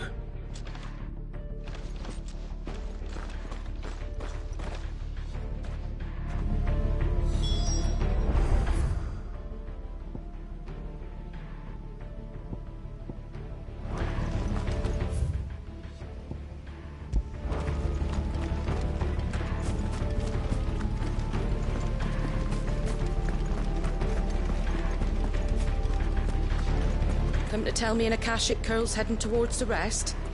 Get yourself down now. We can handle things here. One end of a sword from the other, but I can roast the bastards. All right. Stay with me. The Curl was sighted on Rhiannon's Ride back towards Martha's Rest. Found a speech, my lord. Eastpool will be safe in our hands, my lord. You have my word.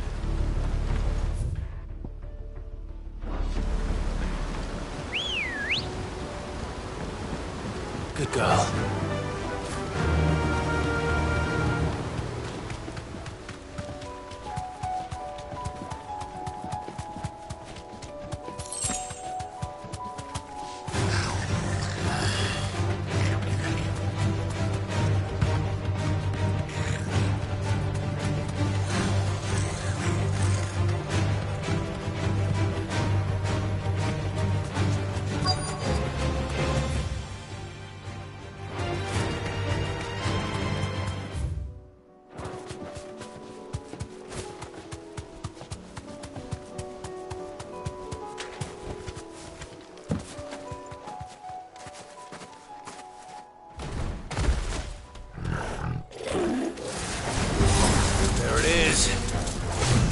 me, Torgal.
All right. Back to Eastpool.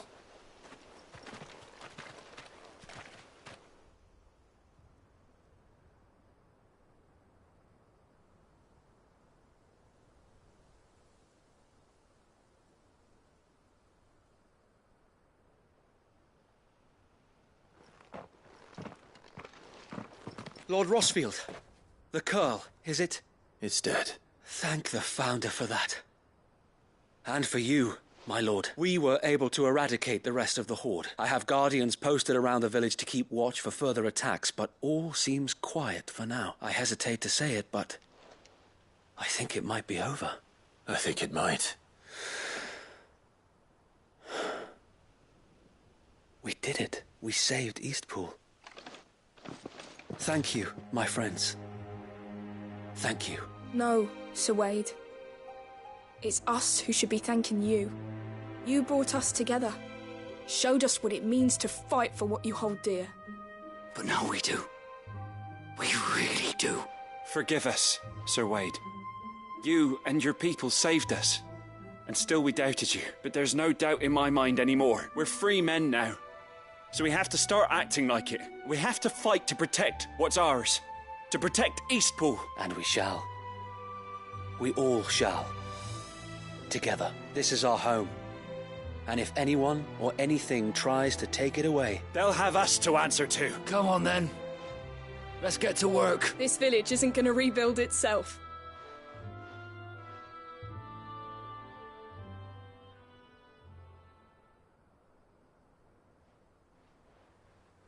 They're not slaves anymore. No. They're Rosarians. Your father took pity on the bearer's plight, and I believe if he were still with us today, this is what he would have wanted. I believe you might be right. I shall remain here, my lord, and do what I can to help rebuild the village. After all, this is my home now too. And I could hardly call myself an Eastpoolian if I didn't pull my weight. I think you'll find it's Eastpudlian, Sir Wade. But you should be proud all the same. I'll have to pull my weight too. Can't have the rest getting outclassed. Speaking of which, I ought to be getting back. Can we continue to count on your support, Martha? Of course. And I'll be counting on yours too. Us Rosarians have got to stick together, haven't we? Indeed we have. And Clive, come by the Golden Stables when you get the chance. I ain't paid you for delivering them seeds yet. All right. I will.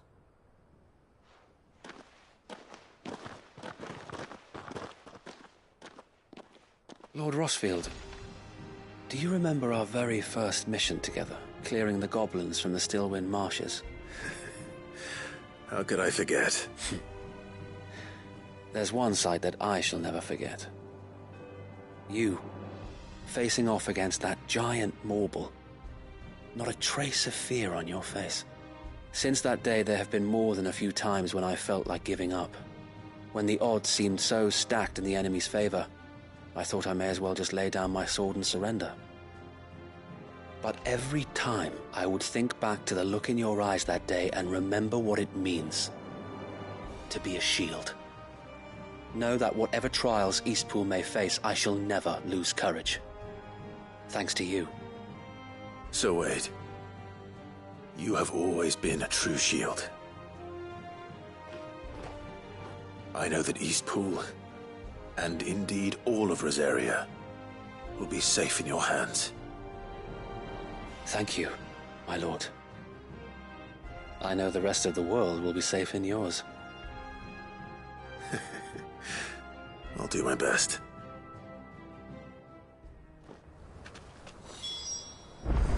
Thank you again for all you have done for me and mine, my lord.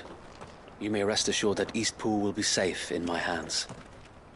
Thanks to you.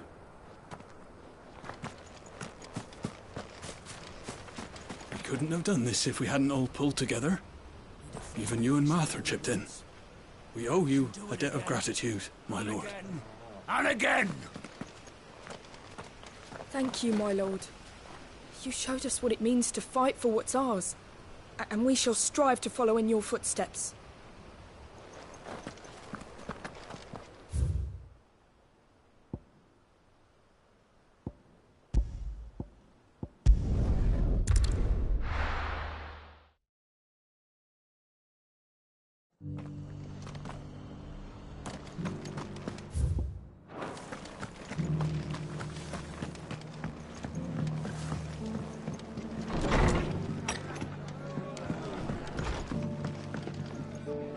The hero returns. It's lucky you came by when you did, eh? Not only did my seeds get delivered, but you went and saved Eastpool and all. I just did what I could. And it's only right that you get rewarded for it. Take it, before I change my mind. Thank you, Martha. So, Eastpool's finally back on its feet again. And a home to free bearers. Who'd have thought we'd see the day, eh? Well, it was your idea. I know that, but I never stopped to think what it would mean. Bearers in charge of themselves, thinking for themselves, working for themselves. Like your hideaway, but not even hidden away. Though I suppose the rest ain't much different nowadays. You know, bearers living free like that reminds me of when I first met Sid. Loath as I am to recall that particular day. I take it you didn't always see eye to eye. What happened? Well, if you really want to know, I started doing what I do long before I met Sid. In fact, that's how I met him. Or at least how he came to meet me. He showed up at the stables one day, asking questions about who'd been buying up bearers. Founder knows what he thought I was doing with them. Running a hunt, poking around in their innards. Something awful anyway. Me, I thought he was a new constable. Thought the game was up. But somehow we both managed to work out what each other was about. And before I knew it, the cheeky arse was rattling on at me about how I was doing it all wrong. After all my hard work, told me I was giving them relief but not freedom. That my bearers were still dying as slaves. Got right under my skin, it did. Told him if he didn't like it, he could bugger off and report me to the garrison. And do you know what he did? He smiled, and then he laughed. And then I did the same. We made a pact that day, that whenever one of us was in need, the other would always be there for him. And you were? Well, we both wanted the same thing, to make life better for bearers. Just like your dad. Do you know I was born right around the time Elwyn became Archduke? Growing up, I saw how he tried to change things. He certainly didn't lack for ambition, that one. Indeed. But the loftier one's ambitions, the harder they are to achieve. Which is why those of us who follow in their footsteps need to finish what people like Sid and my father started. Suppose you're right, aye. And if we don't manage it, there's always them who come after us. Good thing we've got a few half-decent sorts waiting in the wings, eh? It's almost enough to give you a little bit of hope. Just a little. Anyway, enough nattering. Better get back to work. Let's see about making everyone some dinner, shall we? The least the folks who saved Eastpool deserve is a hot meal. And you and me ain't gonna save the world on an empty stomach neither. That sounds like a wonderful idea.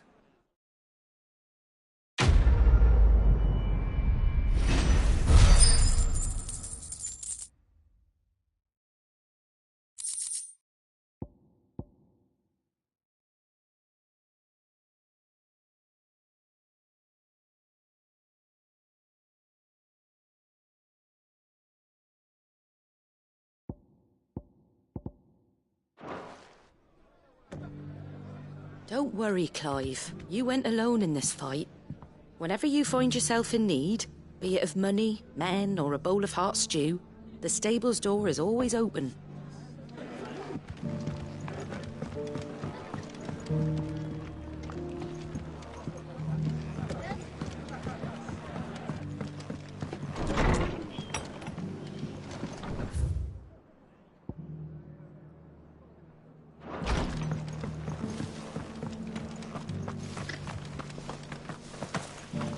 Guardians of the Flame were true friends to the rest. They fought our enemies, manned our barricades. Join us. I'll build a barricade so sturdy, even a bandit.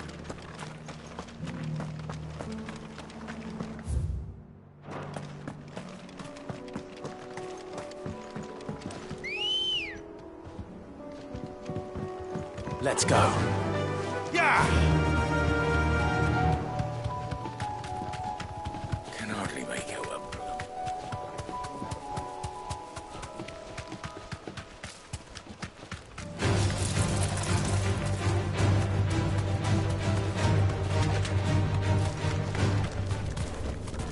Be safe.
Whoa!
Let's go.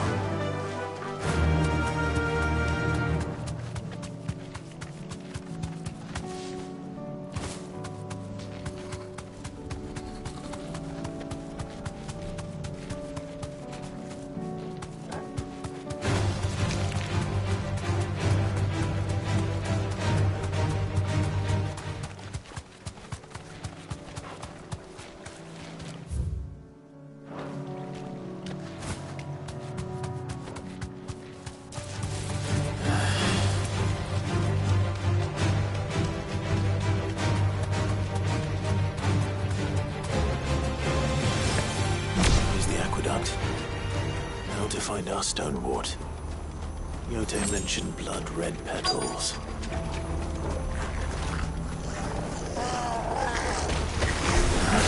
Just my luck.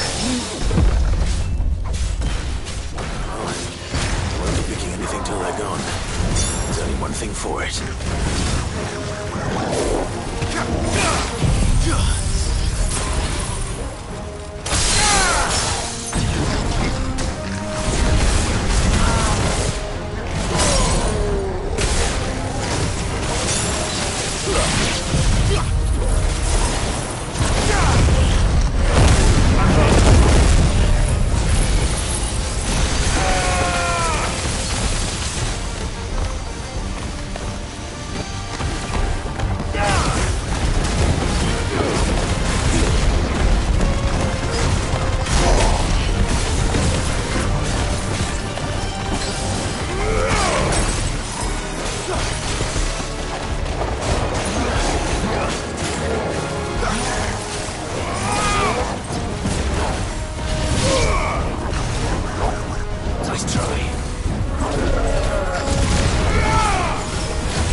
Here it is.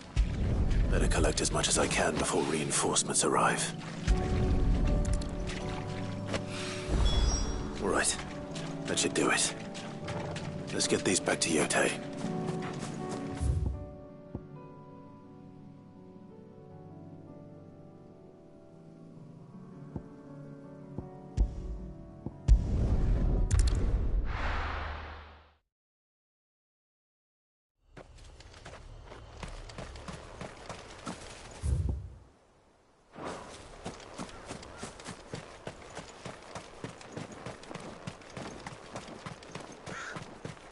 No use calling Ambrosia now.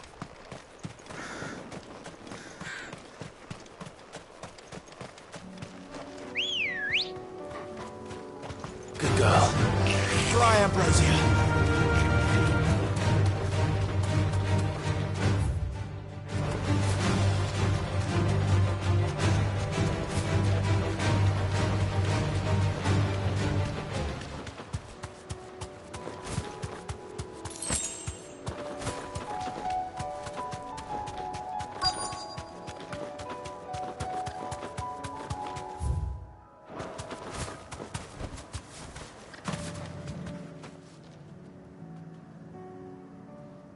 Good.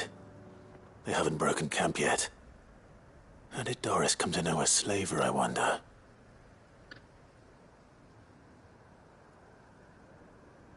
We've waited long enough. She's not coming. Ready the bearers. We're leaving. Back to civilization, is it, Mom? With all haste. Lest any of you lackwits start talking like these feckless bumpkins. I presume your men are ready. We've suffered too many delays as it is. Any more and I'll be docking your pay. Yes, Mom. Oh. But before you go, it appears we have company. Kill him. You're welcome to try.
So much for your escort. You'll forgive me for not avenging my men. I'm not the swordswoman I used to be. I surrender. Do with me as you wish, Cid the Outlaw. Cid! Ah, Doris. I take it you're not here to rescue me from our brooding renegade. You know, I always wondered where you'd vanished to, but casting your lot with this criminal of all people. Better fighting for a cause than killing for coin. I'm sorry, Cid. I should have told you sooner. This woman, my former master, once trained bearer children to be weapons in service of the highest bidder. She raised me like a daughter, and I did terrible things to... It wasn't all terrible, surely. We had our fun, too. You were always so eager to learn, and had such clever hands. All my other children took either to the blade or to the books. Always either or. But you proved yourself a master of both. That's why I kept you for my own. How about it, my little dagger?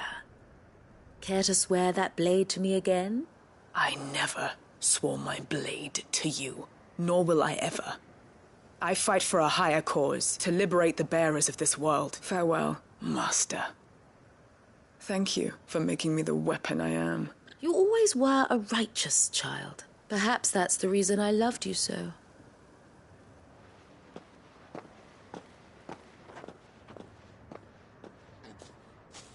What do you want to do with her? I am not the killer she wanted me to be. Not anymore, and she no longer has friends in high places. The Dame does, though. Her connections at the Imperial Court will see that justice is done. All right. If you're certain. I am. And thank you for everything. Now, I better let these bearers know that they're safe.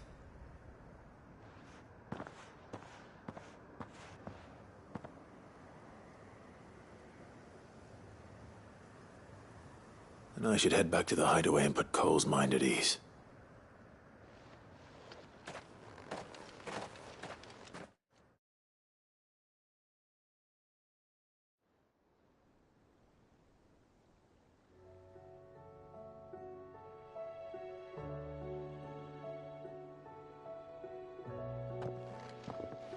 Welcome back, Cid. Doris's message just arrived. I hear you saved more bearers from being smuggled across the border. With any luck, they'll be joining us in the hideaway shortly. Oh, and your letter. You don't need to worry about Doris anymore. I'd been hoping as much. She mentioned one or two things in her report. So the slaver we'd been chasing all these months was her former master. Wish I'd known. She's been arrested, by the way, over in Sanbreque. Went quietly, or so we're told, and she won't be getting off lightly.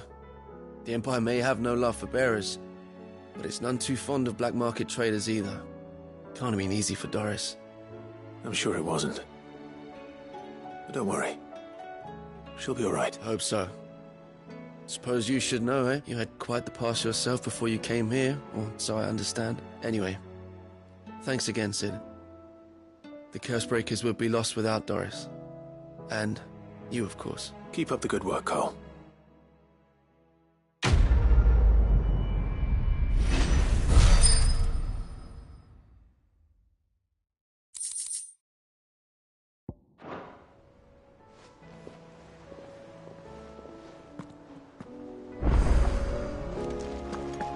Karen says she'll provide what she can for our voyage to Ash. And has even agreed to forgo payment. Until our return, that is.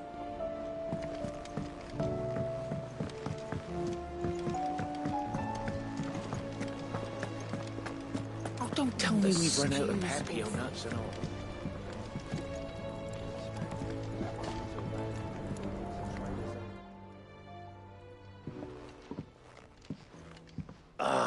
The man himself. We were just about to make a start on that sword I promised you. It's funny, but none of this would have been possible without your help. You remember Camille? We'll be using his leather work for the grip. The steel, meanwhile, will be tempered in a fire, burning the cinders you charmed out of old Zoltan here. And that whetstone from the Outer Isles, that'll be what gives the blade its edge. And the final flourish will be my talented colleagues' engraving.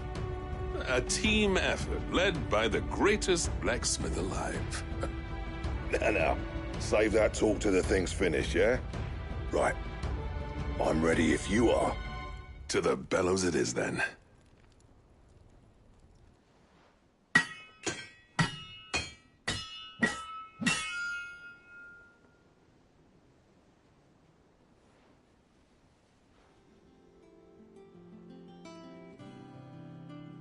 Well, bugger me. We actually did it.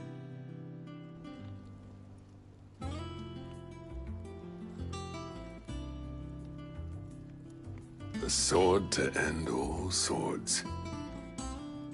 Ragnarok. It's quite something. I trust you'll take good care of it. Thank you. Both of you. So, does this make you pair the greatest craftsman alive, then? This? Nah. This was just following the footsteps of the greats of old. It'll take more than that to earn us our place in history. But we're up for the challenge. Here. A list of materials. Zoltan and I got talking on the long road back from Dravoist. We reckon with those items there, we could craft something even better than the Ragnarok. Something worthy of a legendary outlaw like yourself. That's a weapon I'd like to see. You leave this list with me. I was hoping you'd say that. One legend at a time, eh, lads? Before you start on the next, who fancies raising a cup to Friendship Reforged? Good idea. No more drinking to forget my past. It's about time I had something to celebrate. Then tap the kegs! Vulcan's boys are on their way!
Do you reckon we finally got to the bottom of Blackthorn's troubles, then? That'd be something, eh? No need to thank me for the sword. I'm happy just to be here. You've built a fine home for yourselves, and I can see why Blackthorn's so taken with it. Look after the old bastard for me, will you? I'll be off soon, but next time you're in Dalmakia, be sure to pay me a visit. Snotty will let you in. Do you reckon we finally got to the bottom of Blackthorn's troubles then? That'd be something, eh? Though he wouldn't be Blackthorn if he didn't give us the odd scale.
Trouble with your gear, or...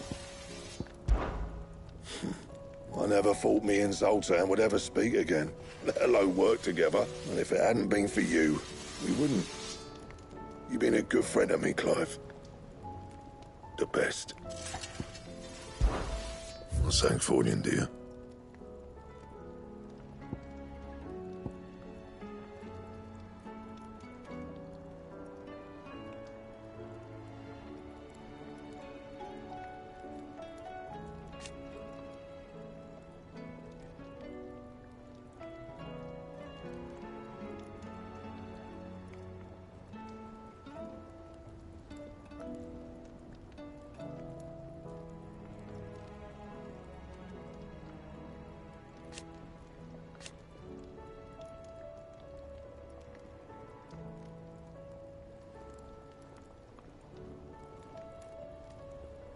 That it?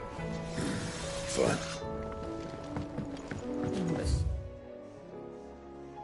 Stew's awfully thin these days.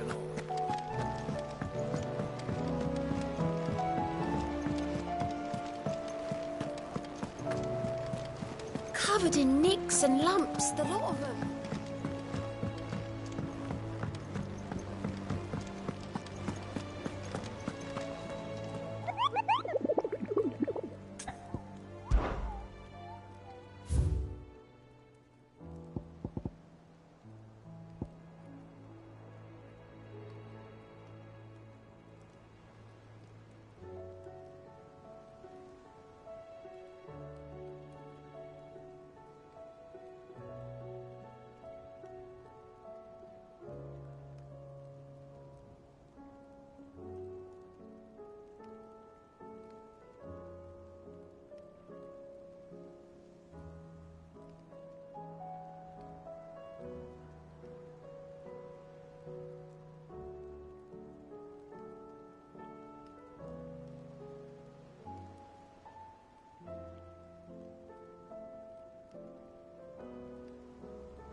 Welcome to the Patron's Whisper.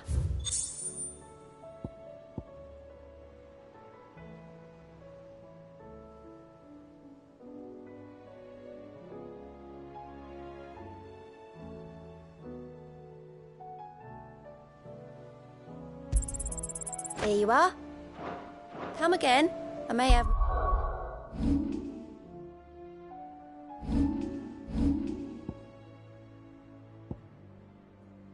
All for ya.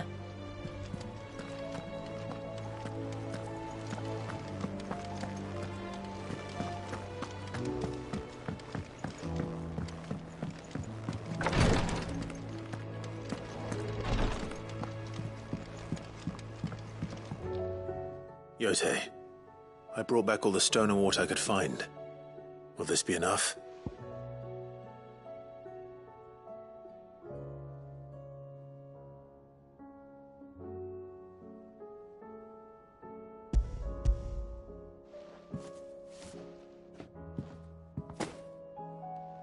Yes, my lord. Thank you. I'm sure it will serve us until we can find another source. I'm very glad to hear it. You and His Grace are very much alike, you know. You think only of how you might help others, and never of the danger to yourselves. No more than you have minding my brother. You've risked a lot for him, and I thank you for it. I am honored that you should say so. But I beg you, my lord, do not give too much of yourself for the sake of others. We could not afford to lose you. I'll keep that in mind.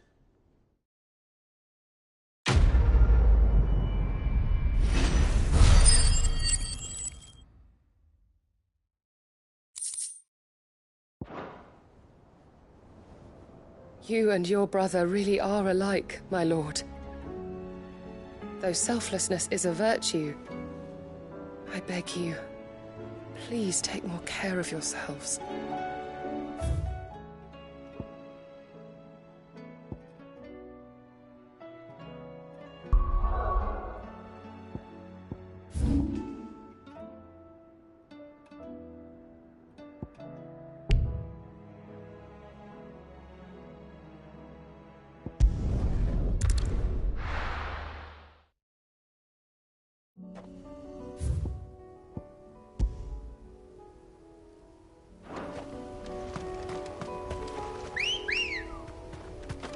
Let's go.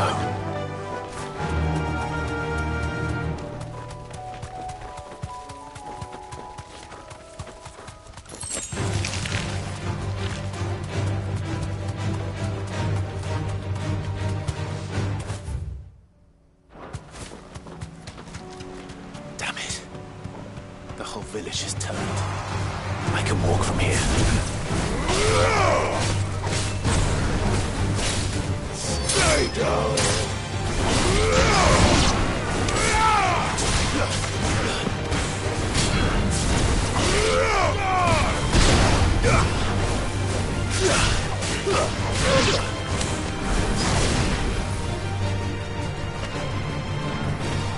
Now, Torgal! Attack! There's more!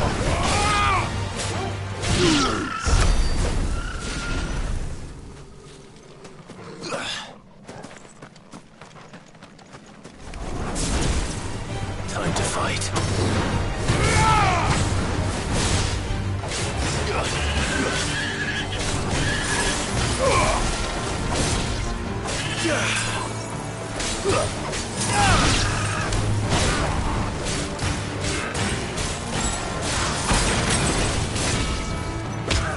It's over!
Two down, one to go.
and my daughter. Purge them of their sin.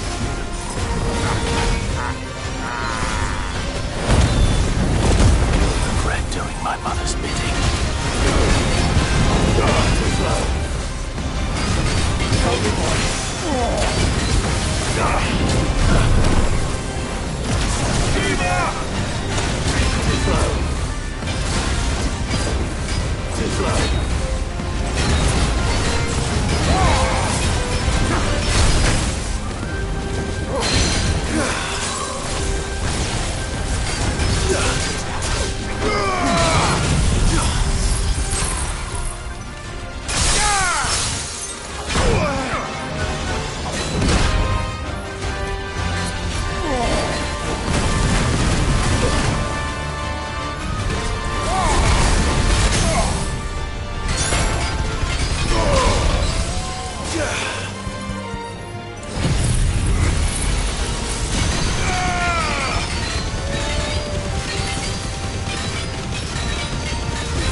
Here is done.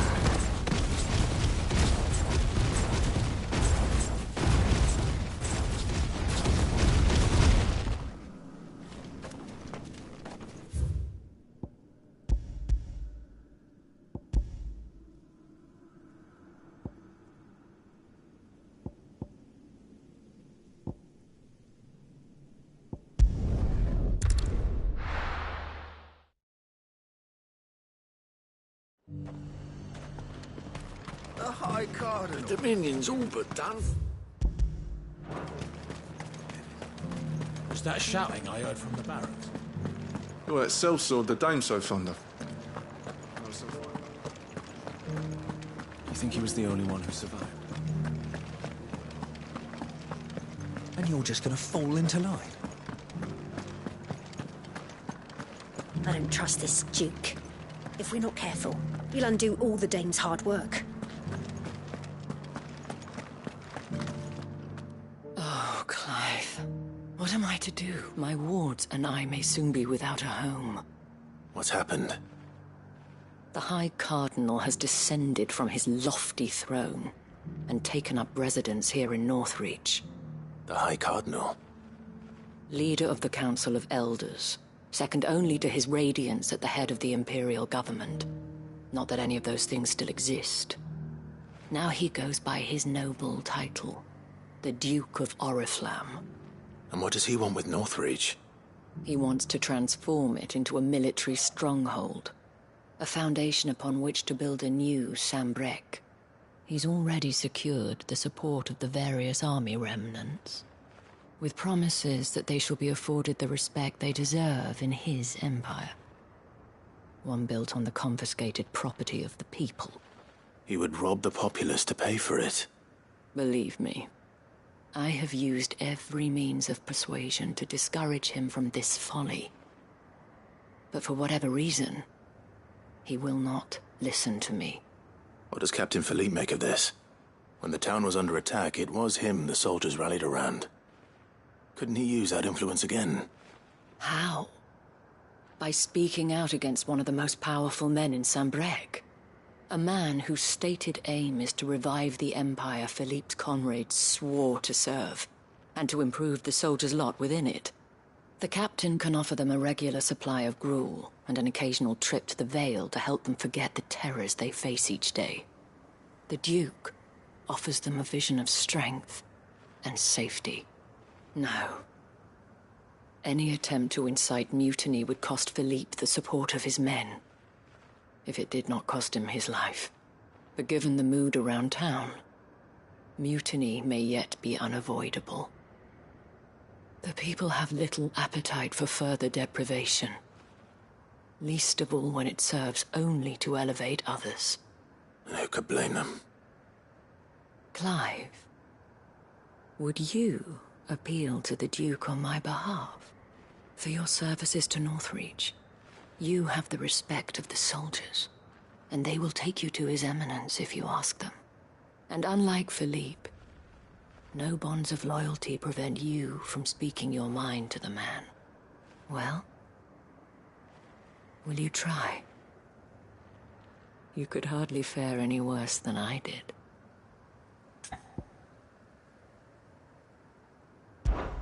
I'll see what I can do. Thank you, Clive. Tell me then, where will I find this Duke of Oriflamme? In the garrison? Overseeing the troops, yes. All right. Wish me luck.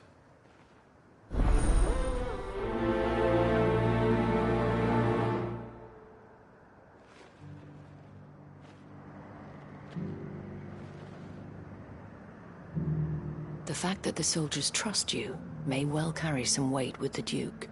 He needs their support, after all. I only hope that you can make him see sense before he tears the town apart. I may have met this Duke before, at the Remembrance ceremony. Let's hope I didn't make a strong impression. Careful.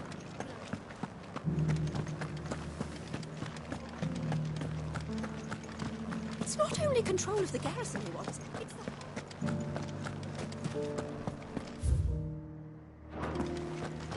We already have a leader in the Dane.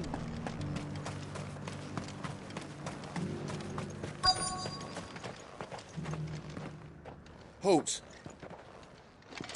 Oh, sorry about that. You're the Dame's man, aren't you? You got some business with the captain? No, actually. With the Duke. I was hoping I might be able to speak with him. We're under orders not to let any civilians pass. But you should be all right. His Eminence has heard all about you and your heroics. Wait here. I'll go and ask.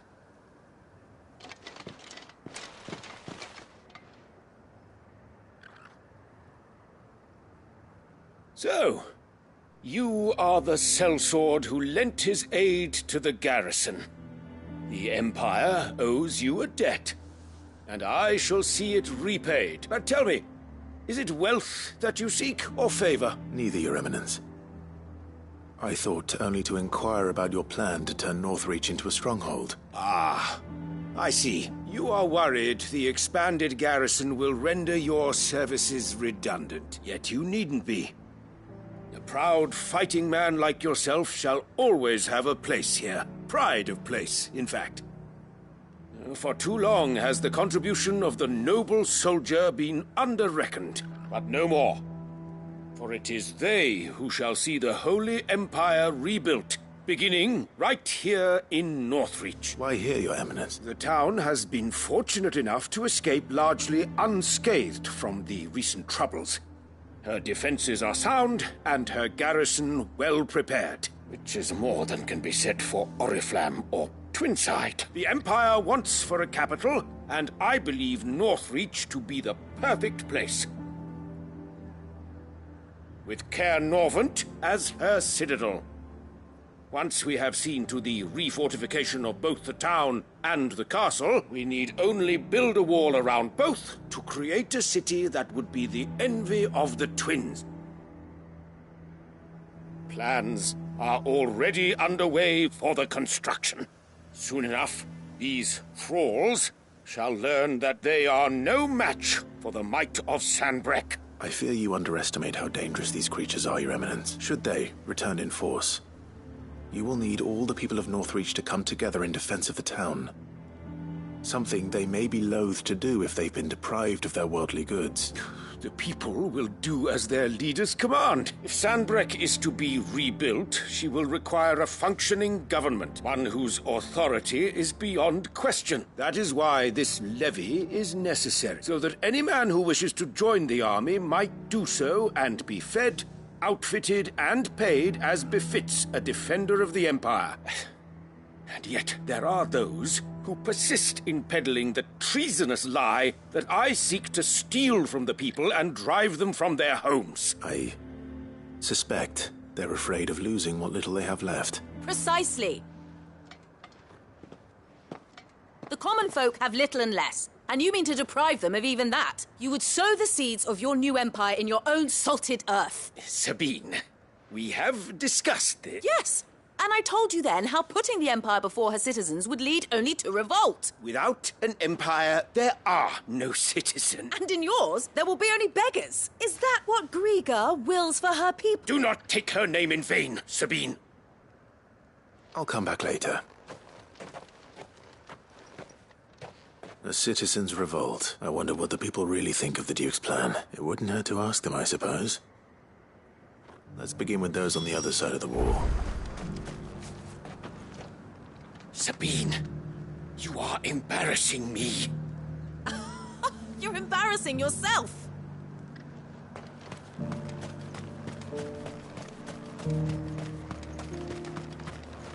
One at a time now. There's enough for everyone. Thank you.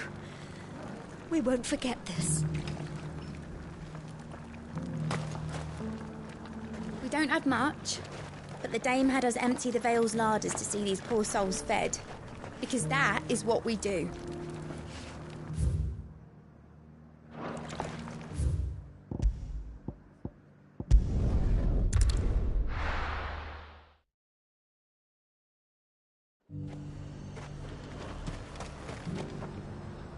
I've been hearing a lot of talk about a certain Duke. Nothing good, I'll wager. Going around acting like he owns the place, and with hardly a word to the dame. This is her town, not his. I take it you'd rather she was in charge. As far as I'm concerned, she still is. Just need his eminence to sod off back to Oriflamme. The dame actually cares about this town, unlike the Duke. He's only interested in picking our pockets to line his own. Before you ask, it's all salted. As much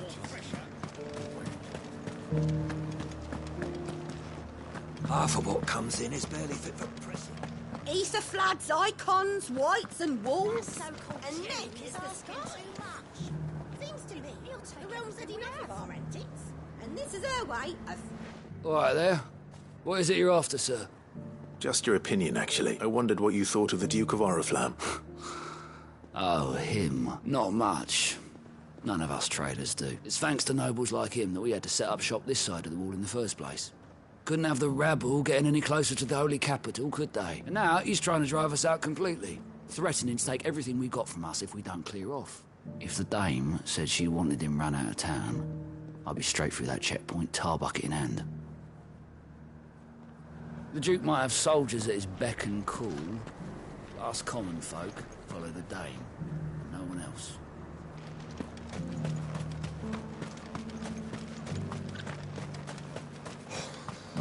To think I would be lying under a pile of rubble in Twinside. If you'd ever got as far as setting out, yeah. A question, if you don't mind. What do you think of the Duke of Oriflamme?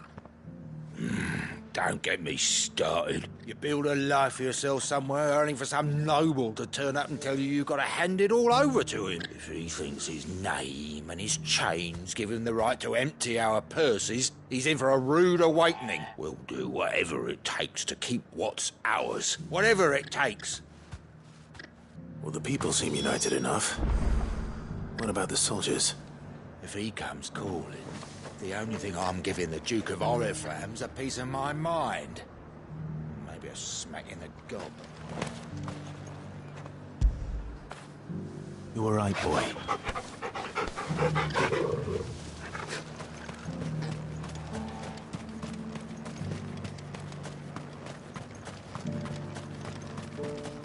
Was that shouting I heard from the barracks? Do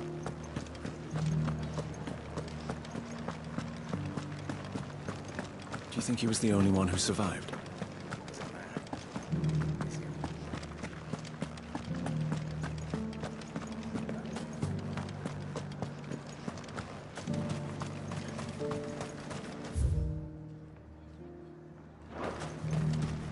One at a time now.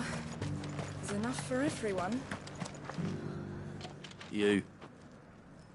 You're the one who was talking to His Eminence. On the Dame's behalf, yes. I was trying to persuade him not to take the people's goodwill for granted, but it seems my words fell on deaf ears. What do you think of his plans? I'm a soldier, mate. He tells me what to do, not the other way round. Listen, I've got nothing but respect for the Dame, but I've got a family to look after. That's where my loyalties lie. Not with the town or the Empire, but with my wife and children. If the Duke can get us some men and the equipment we need to fight off those blue-skinned bastards, I don't care how he does it. I wouldn't be here today if it wasn't for the Dame, but I'm with the Duke on this one. If turning this place into a fortress is what it takes to protect my family, I'll do it.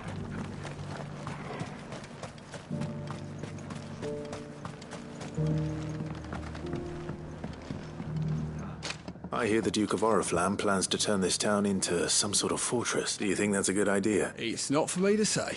All I know is that unless the Emperor orders me otherwise, His Eminence's word is law. Look, no one likes all these taxes and tariffs, but empires don't come for free. Once Sanbreque is back on her feet, we'll all reap the benefits.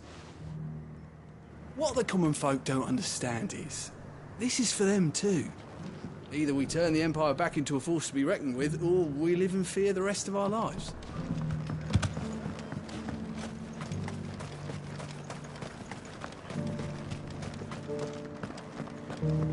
We already have a leader in the Dame. It's not only control of the garrison he wants, it's the whole of Northrend. Excuse me, do you have a moment? I wondered if you'd mind sharing your thoughts on the Duke of Oriflamme. Well, he's made a lot of enemies coming in the way he did. I mean, look around us. You can see the state the realm's in. The traders might not like having the screws put on them, but if they volunteered a few more of their hard-earned gil before things got bad, maybe they wouldn't have to. I think the Duke's got a point when he says rebuilding the Empire's the best way of making sure we're all protected. And if that means people who don't know one end of a sword from another have to make way for those who do, well, that's just how it goes. Let's see what Philippe makes of all this. I mean, it'd be nice if we could all do whatever the hell we wanted and not end up being torn to shreds by a swarm of fiends. But we can't, so we've got to make sacrifices, just like the Duke of Oriflamme says.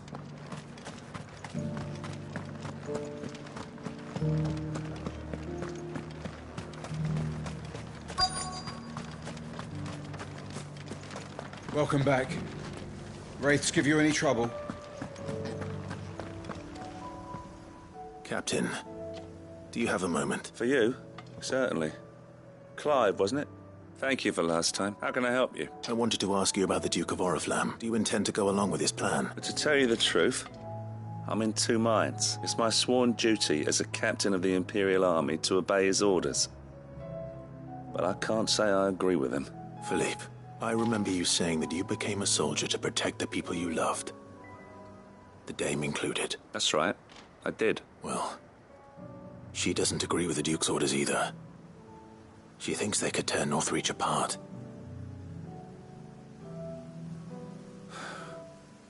And she's probably right. Thank you, Clive.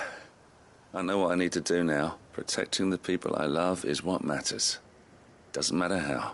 Well, duty calls, so I better go. Thanks again.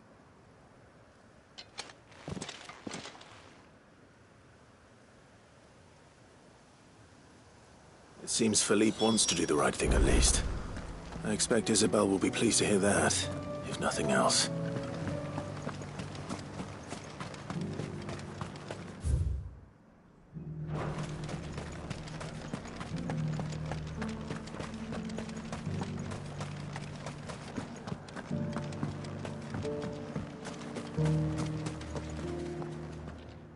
Clive, how did you fare? Were you able to speak with the Duke? I was.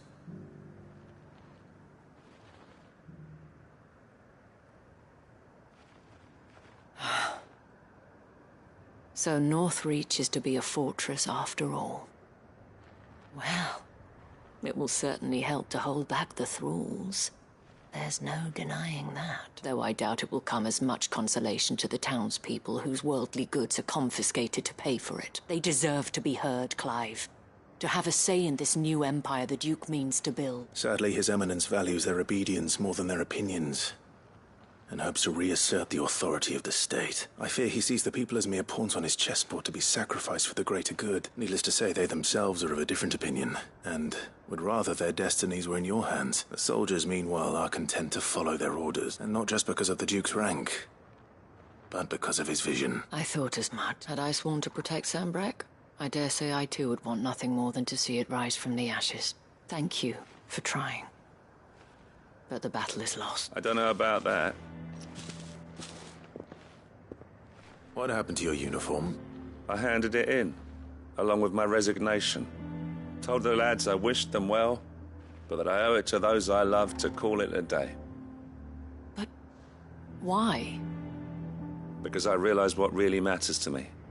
Not following some nobleman's orders for the sake of it, but protecting what I care about. Protecting Northreach.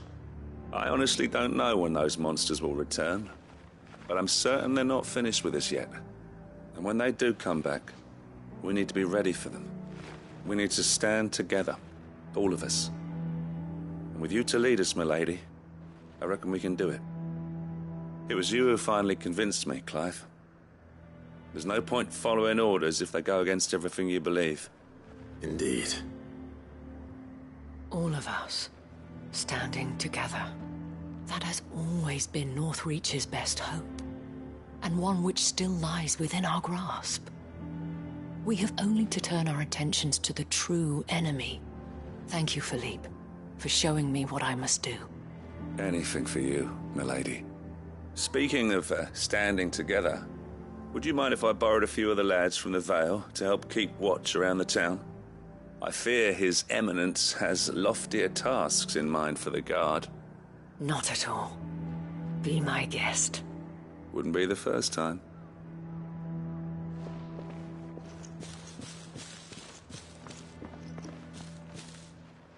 There may be hope for Northreach yet. Especially with men like you and Philippe to champion our cause. I, for my part, shall continue to work upon the Duke, in the stubborn belief that I might still tempt him into joining hands. But I suspect I shall have to call upon your aid again. Until then, Clive. Until then.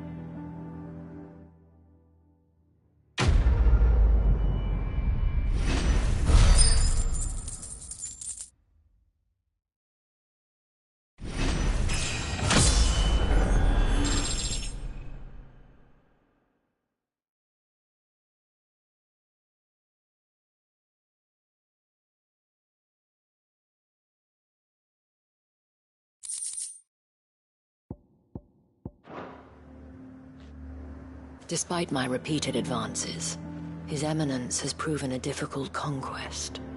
Fortunately, I am nothing if not persistent.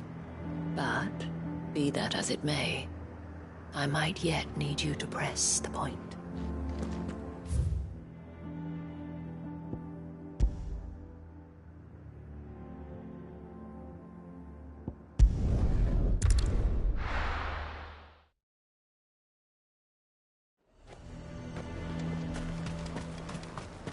He'd have our coin, our stock enough. I swore to protect this town and the people I love. I don't need a uniform to do that.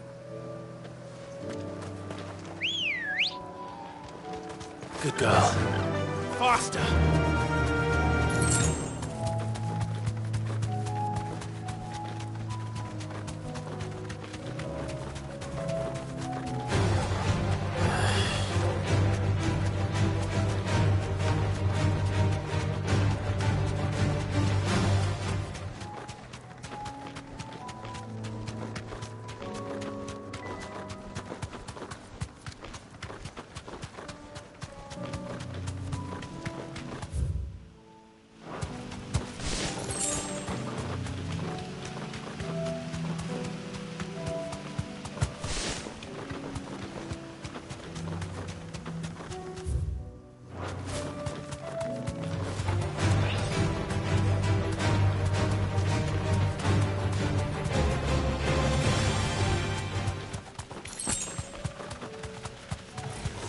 Enough of you, are there?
That's all of them. Owain can uncross his toes now.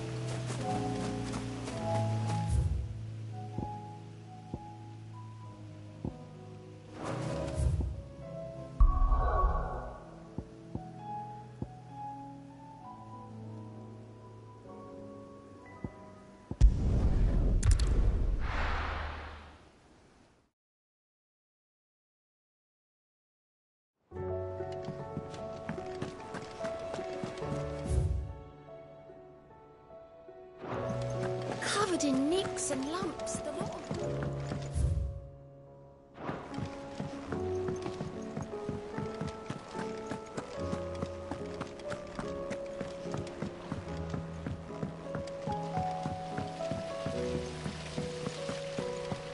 Then again,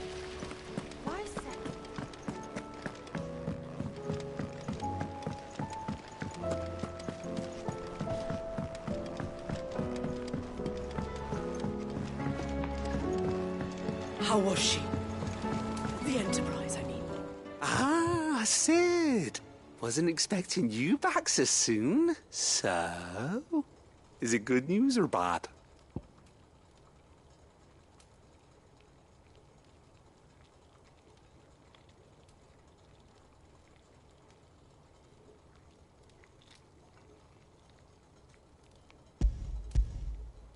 Good, thankfully. Here. That's brilliant! Thanks a blimmin' million! I'll fit 'em to the smelter right away!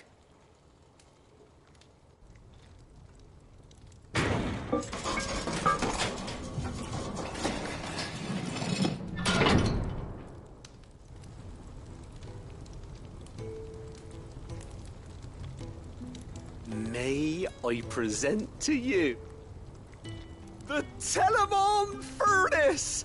Ain't bad, is she? She's a beauty.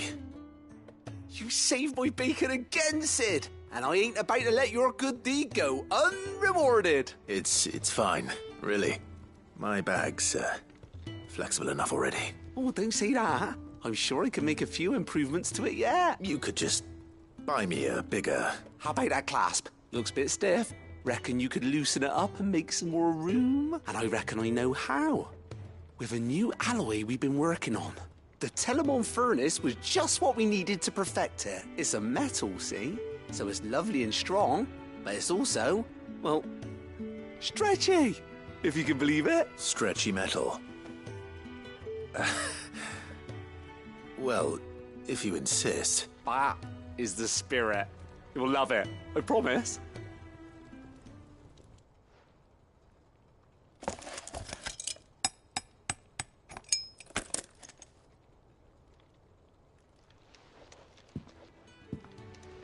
So, what do you reckon? It's actually quite ingenious. Thank you, Owain. Shh, don't mention it. You earned it. And I wanted to get some practice in using that metal anyway. Reckon we'll have all kinds of uses for it around the hideaway. Can't think of any right now, but that's our job, innit? dreaming up new ways to make life easier around here. Maybe even out there, too. One day, the whole world's gonna know about the inventions you've helped us put together. That bag of yours will be the first of many. You mark my words. They'll hardly believe their eyes, I'm sure.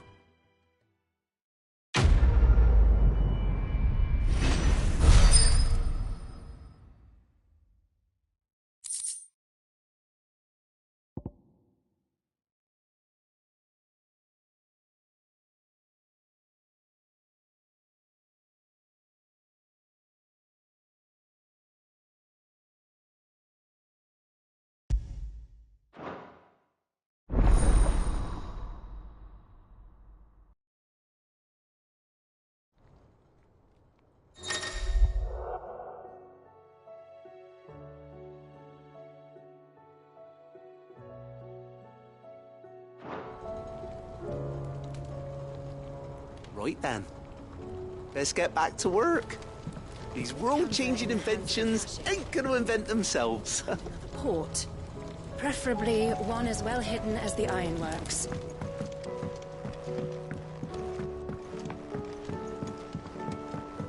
So...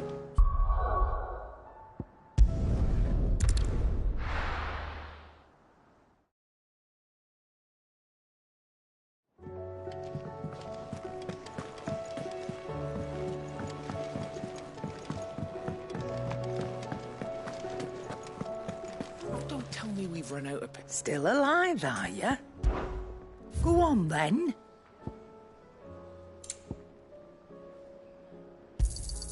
You'll not find a better price than that. It'd better all be here.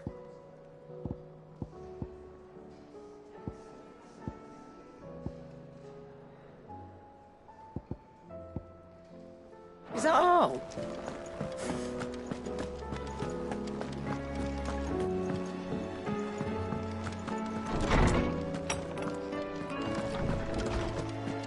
We all know the bearers have a resilience to the ill effects of ether.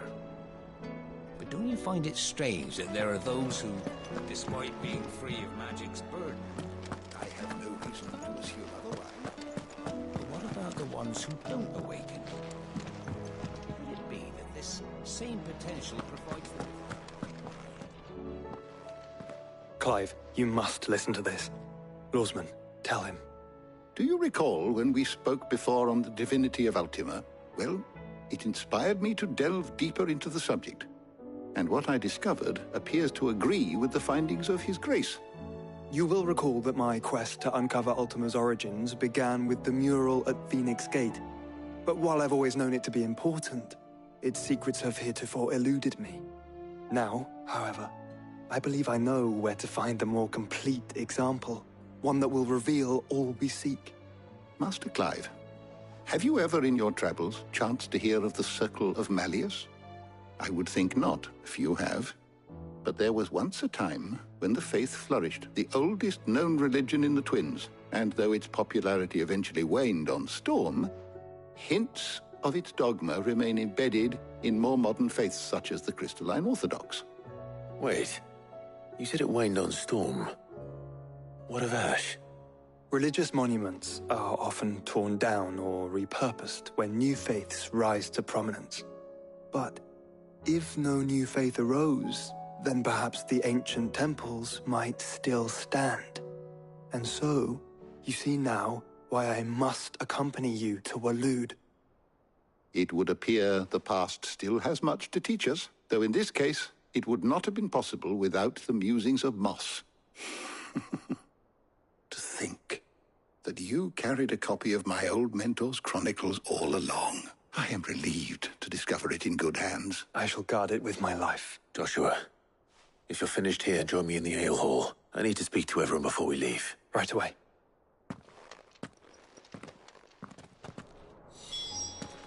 If it please your grace, might I one day borrow the chronicles? For a short while. Of course, Lawsman Hippocrates. You need but ask.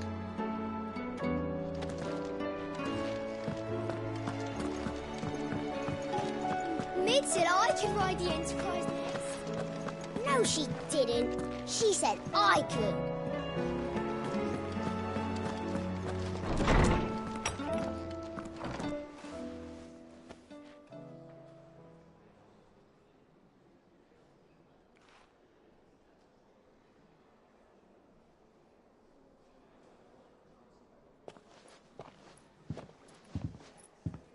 My apologies. By now you've all heard where we're going and why.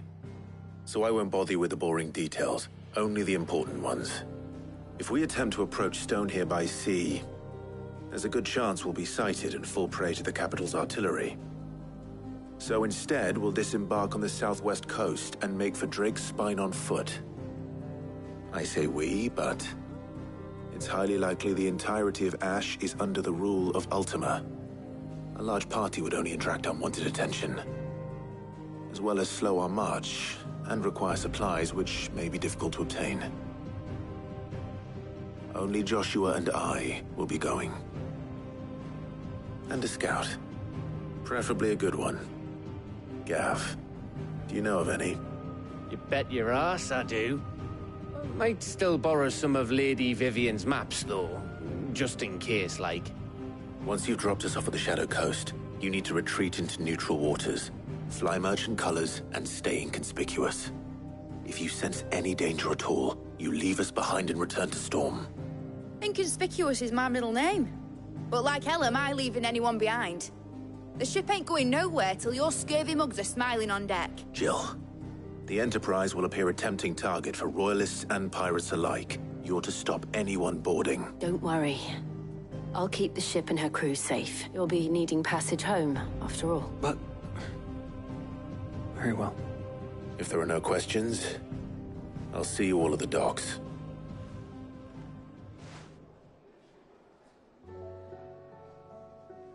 Let me know when you're leaving. I want a word before you go. Of course.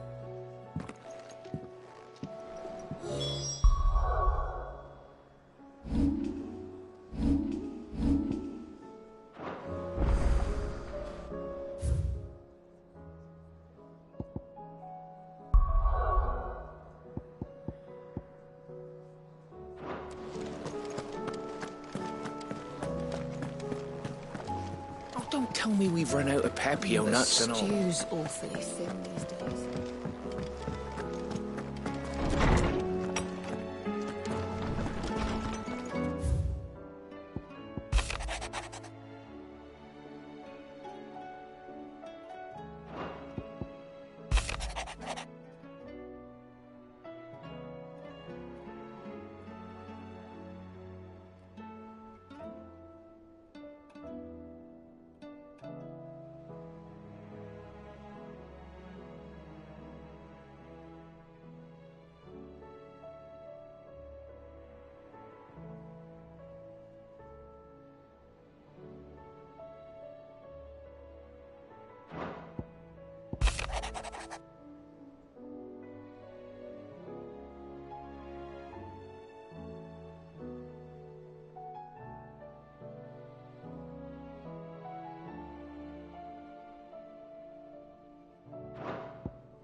something wrong? Not at all.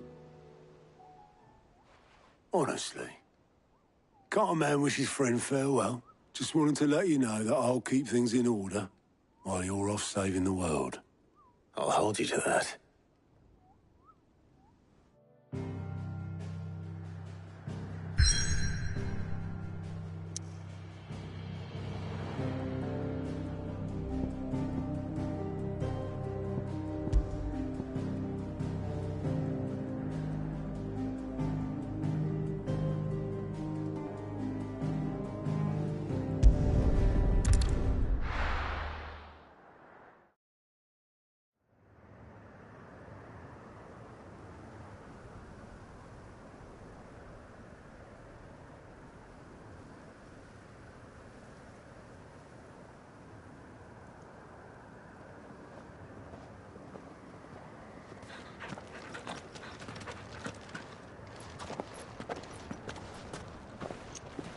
Reckon it'll be a long walk to the capital if we follow the cliffs.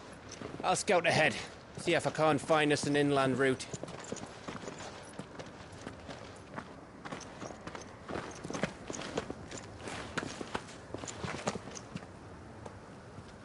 Clive.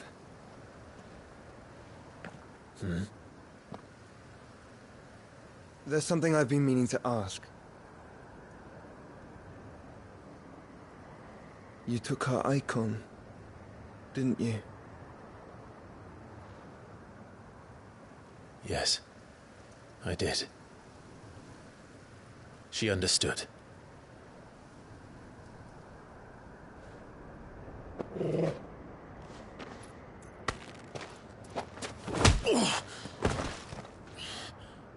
Oh, she understood. Understood that you decided to save the world all on your own, and that you'd die without her power. How dare you make her choose? You knew damn well she'd never refuse you. But I will. You can't keep pushing us away, Clive. The world is ours to save, not yours.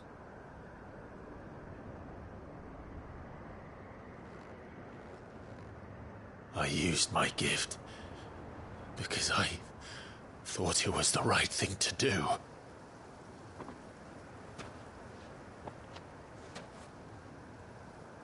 And you truly believe this will save you?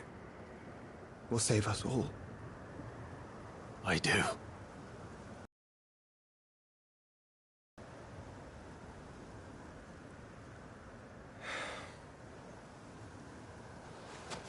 Then so be it.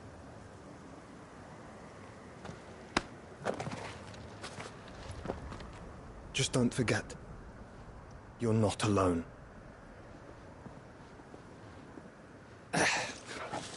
Think I found us a trail. Did I miss something?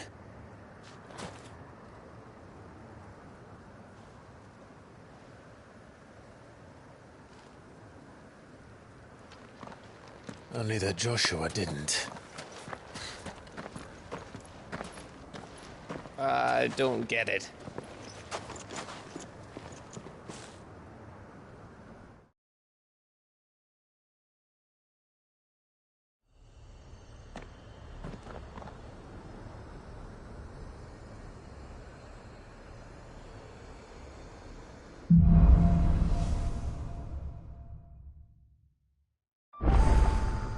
Always wanted to visit Ash. We're in Waluda territory now. Don't expect a warm welcome. Oh, I don't know, Clive. That castle over there looks inviting enough. Shall we sample its inhabitants' hospitality?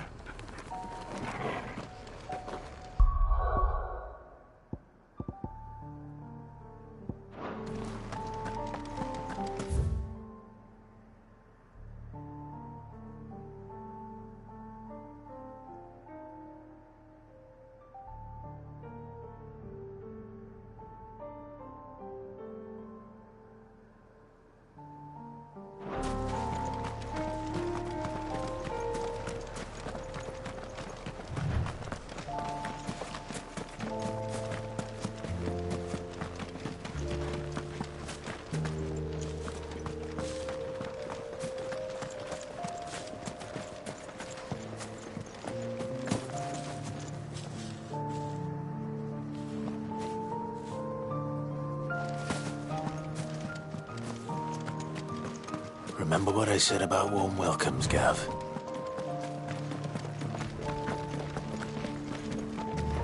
This place is as dead as Grieger's ghost.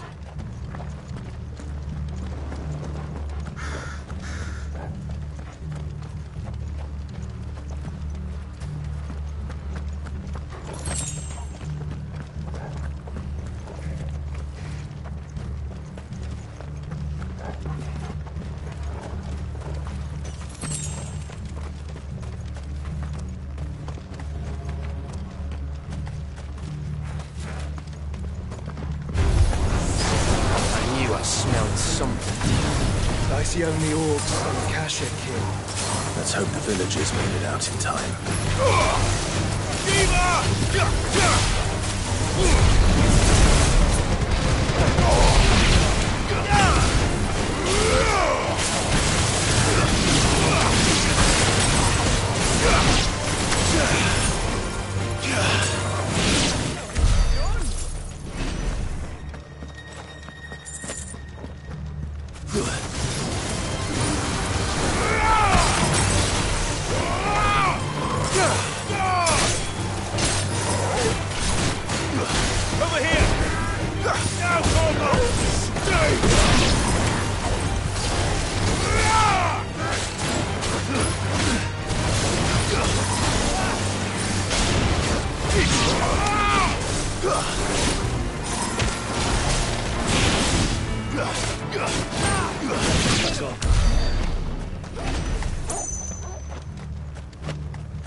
Your reign is at an end.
Camber all over again. Where the hell are the Royalists? Seems you were right about that welcome after all, Clive.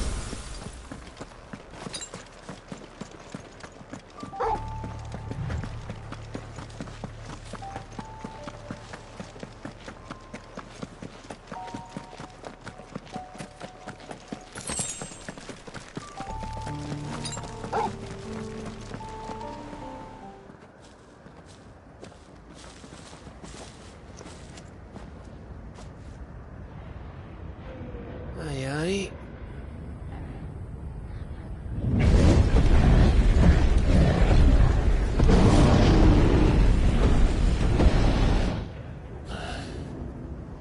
Is the whole of Ash fallen into Ultima's hands?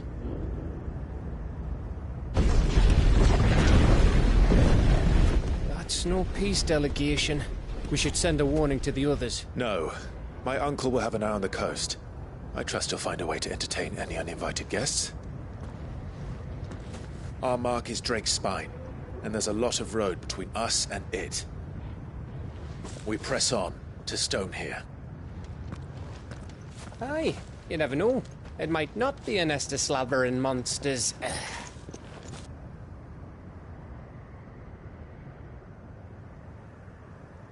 Clive, you must go on ahead without me.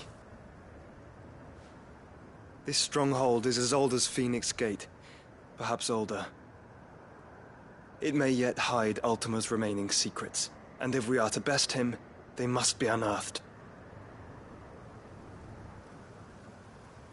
All right. Stay out of trouble. I always do. Mostly.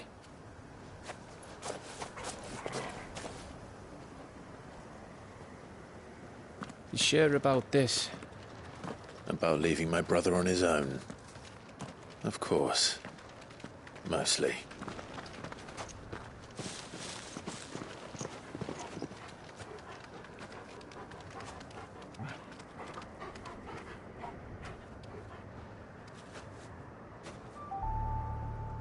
Lady Vivian's map is so old it's hard to tell which way is up.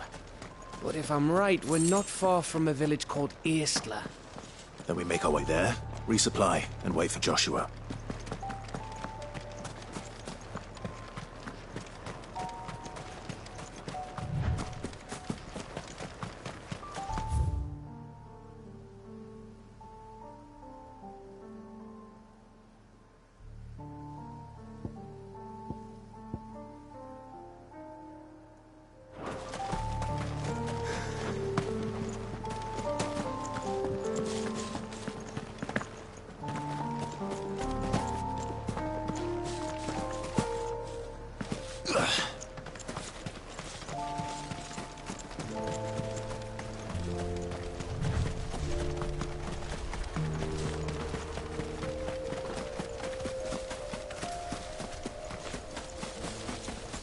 This place reeks like a mobile's arsehole.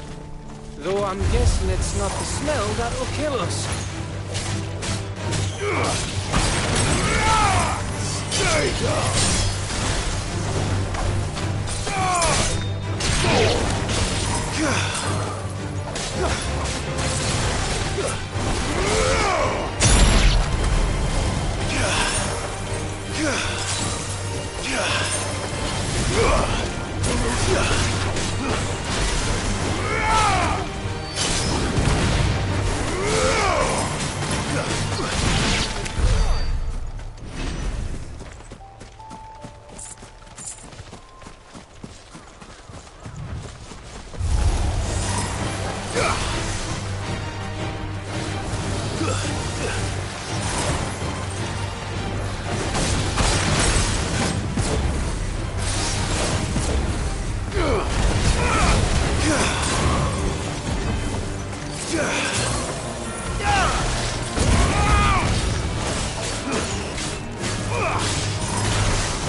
This won't be easy.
Oh, much breath. Don't look down, Torgal.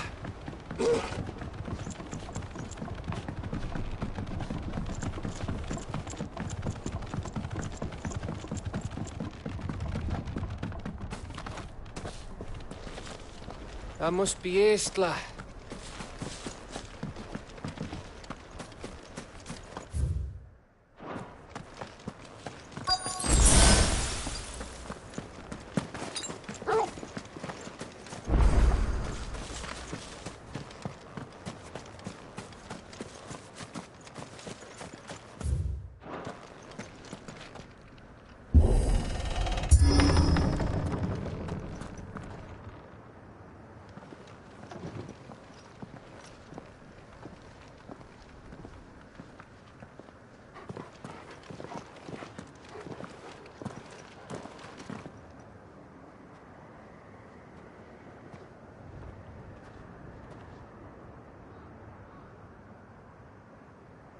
What do you think, Clive? Then we're too late.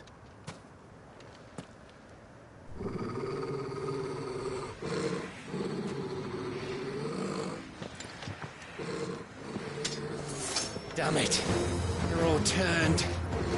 There's nothing we can do. I wouldn't say nothing. No quarter now! No quarter!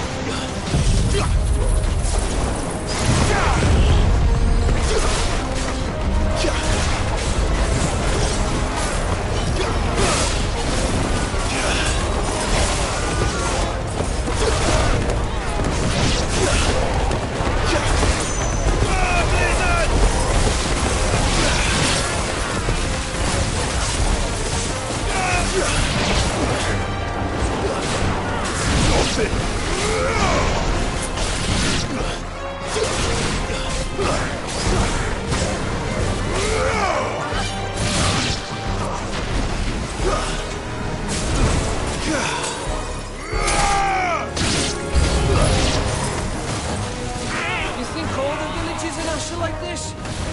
Question for later, Gav.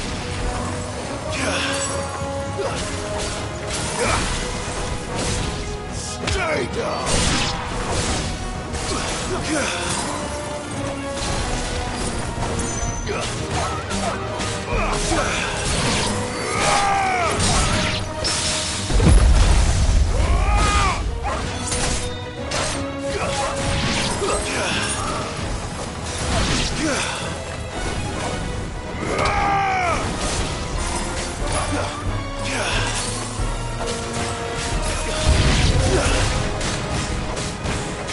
Here they come!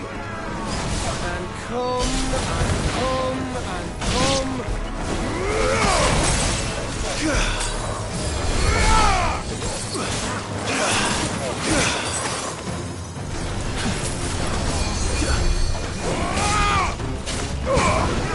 Nice try. Die!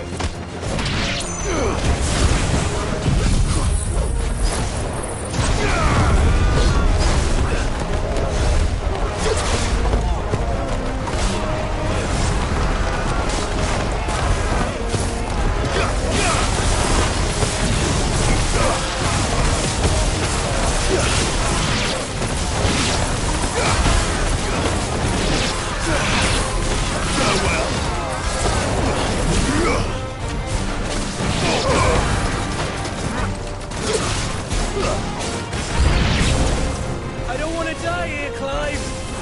Then don't!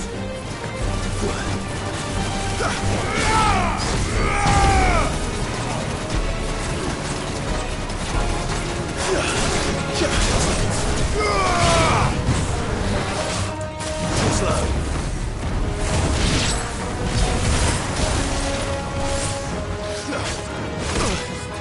Over here!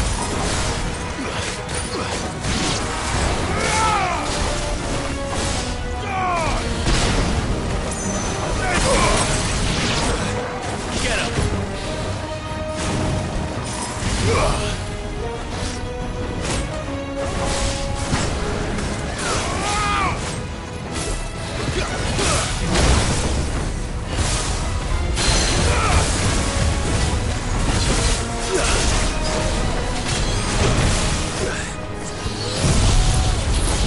Go, Tom!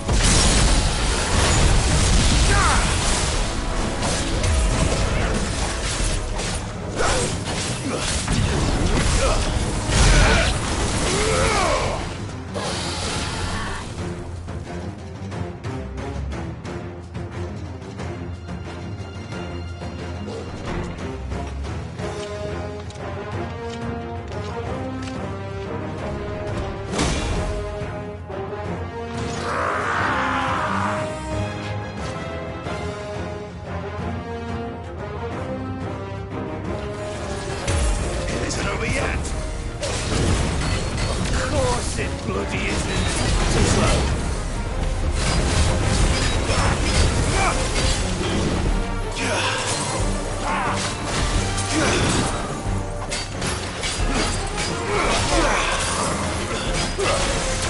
Nice try.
Gav.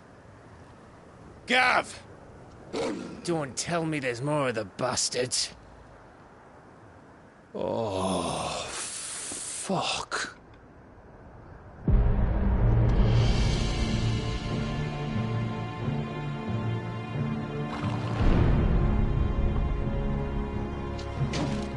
Have you come to watch, Odin? Bound for Stonehill. Good. My master awaits you in the capital, though I cannot allow you to attend him in your present state.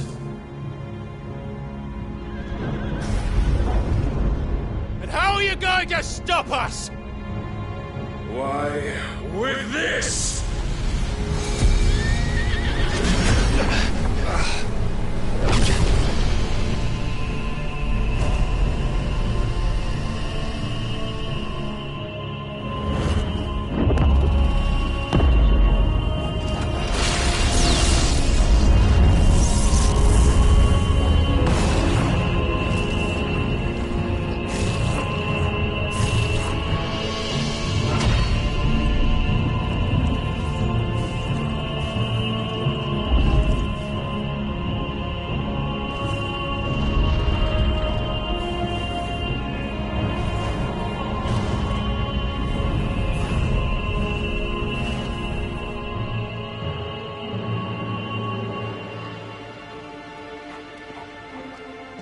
What did you do?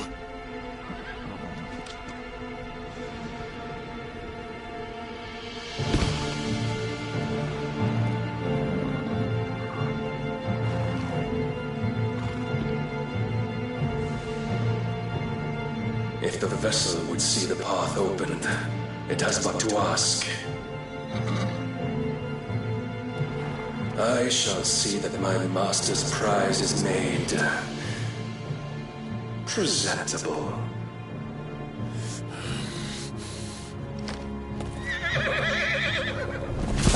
Shit!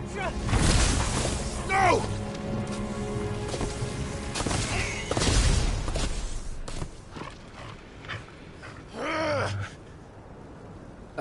Clive? Would you mind telling me what the fuck just happened?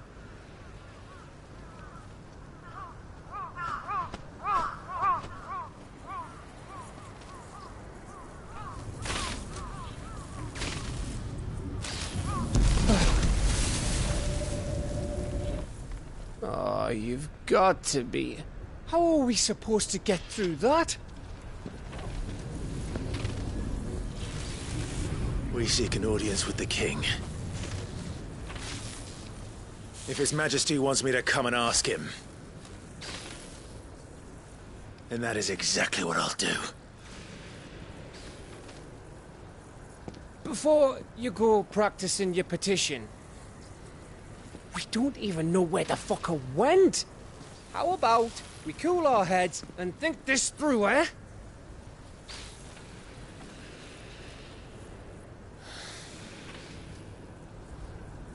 All right. Maybe there's something here we can use.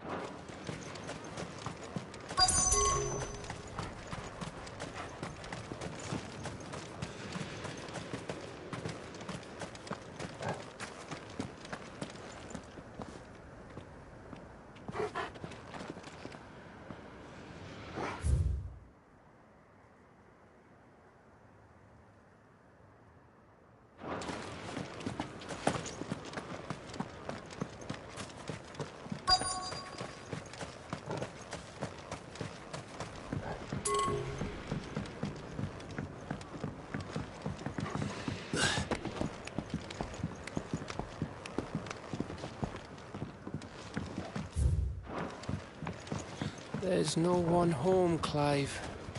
Then let's find somewhere to sit down and look at the map.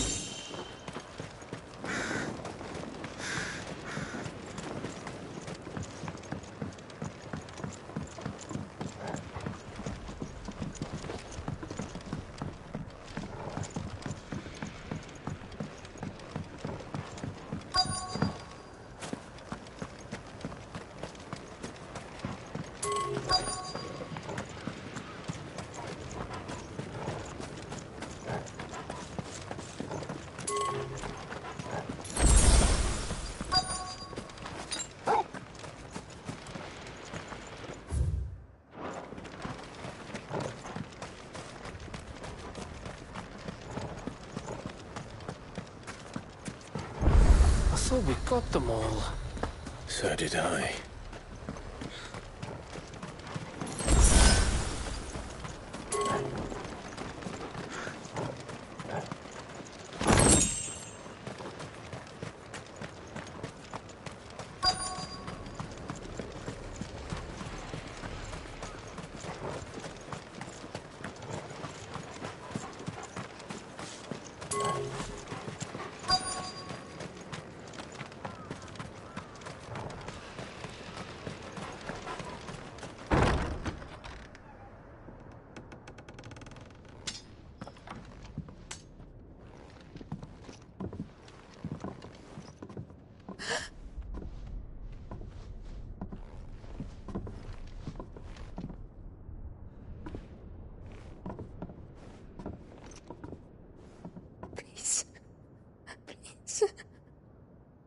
Please, no. Miss. Whoa. Easy. Easy. We're not turned, all right?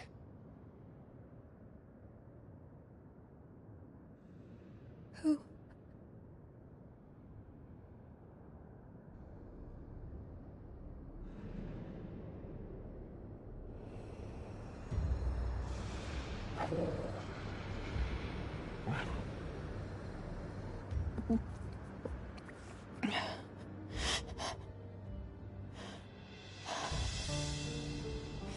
My thanks, kind travelers.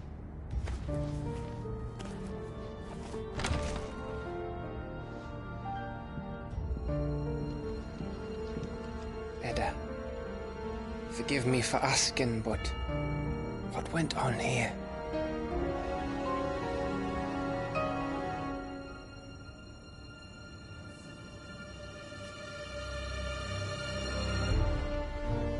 It all started when the skies changed. The elders said it was the Arcade. One by one, people went mad. Minds taken by the ether. Till only I remained. By then, I was too far along to run. And then the nights came. And I didn't know what to do.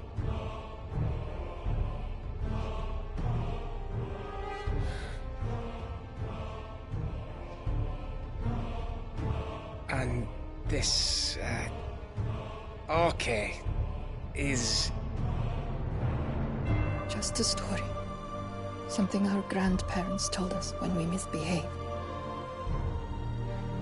About how the heavens would grow dark before the land took her last breath.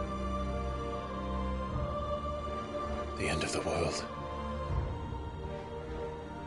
You said the others went mad. But where did they go?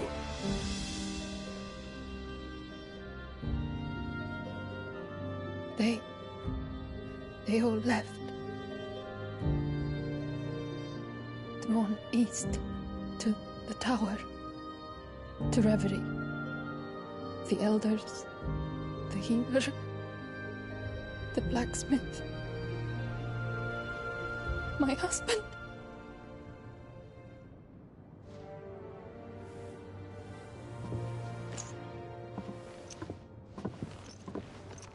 You thinking he did this? Of course. Who else could it be? You were in Canva. You saw what he did to the people. But then what about her? How come her nut hasn't cracked? The baby, perhaps? Could be protecting her from the ether. I can't think of any other explanation. You mean... it's a bearer? It won't matter what it is once Ultima's magic takes hold. Time's running out.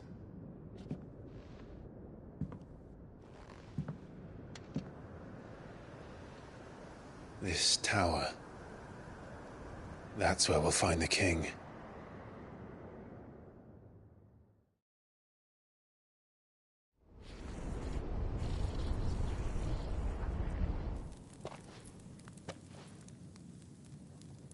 I knew it. It's the same as Phoenix Gate.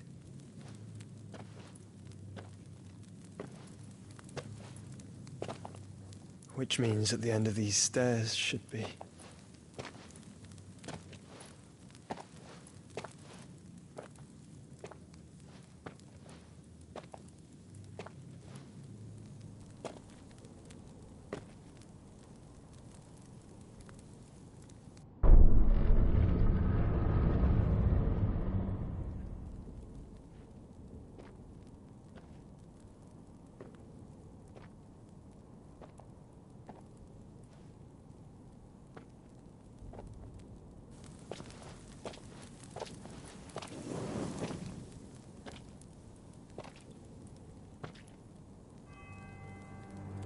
The mural is complete.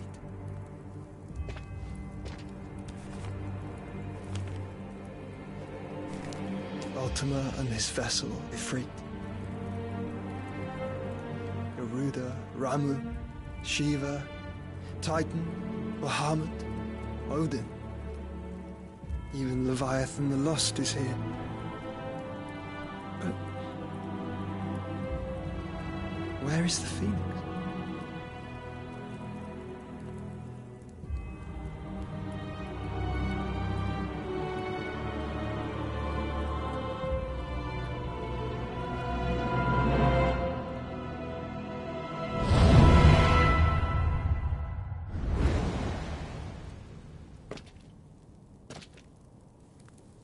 By the Founder.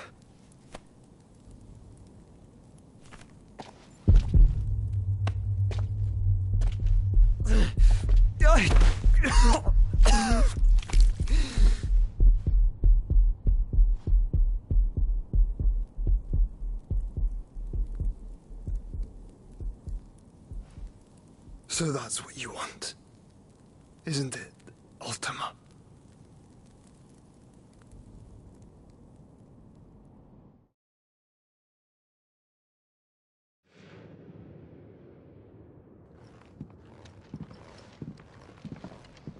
So that's how it's gonna be then? I'm not asking, Gav. I need you to stay with Edda. What? I must do this alone. If I don't return, you're to find Joshua and make for the Enterprise. Understood? Aye.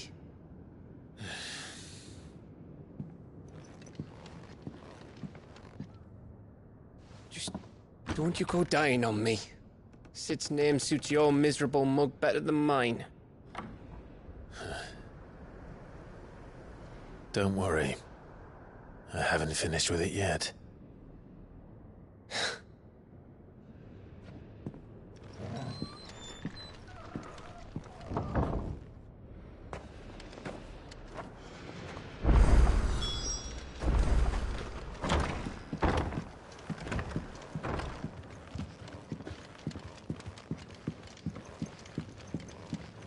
I'll keep an eye on Edda. Which is the best I can do, since I only have the one. We have always avoided the tower. People said it was haunted, that they could hear voices from within.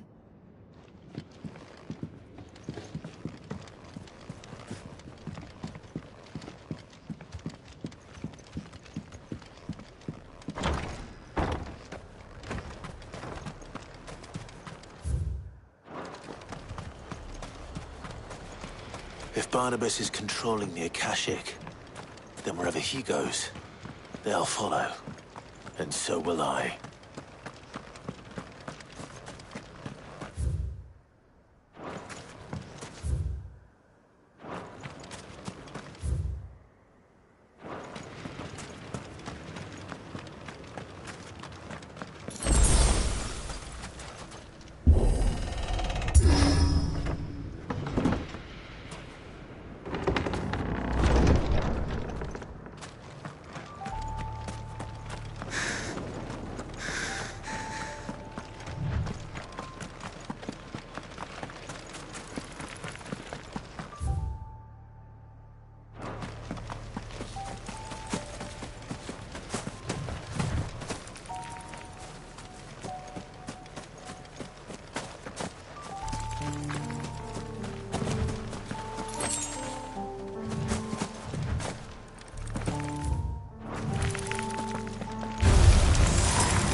This way.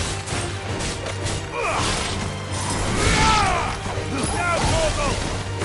All yours, Torgal. It's over.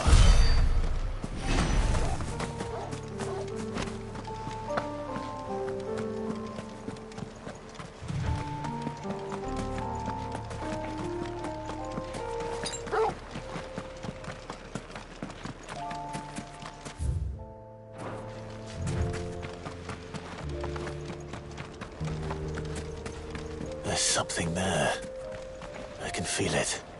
But now's not the time.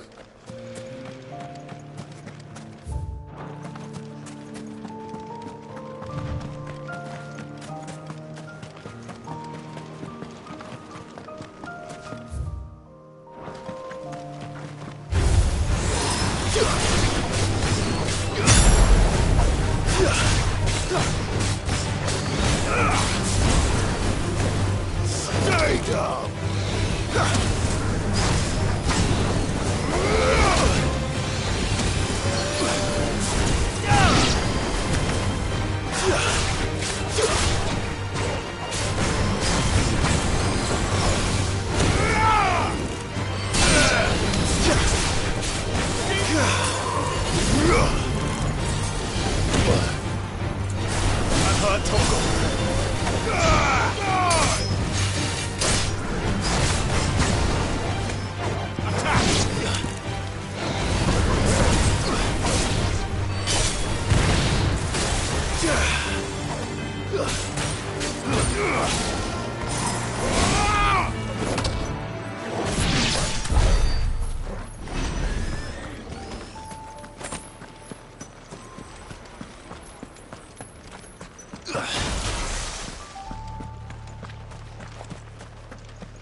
After it.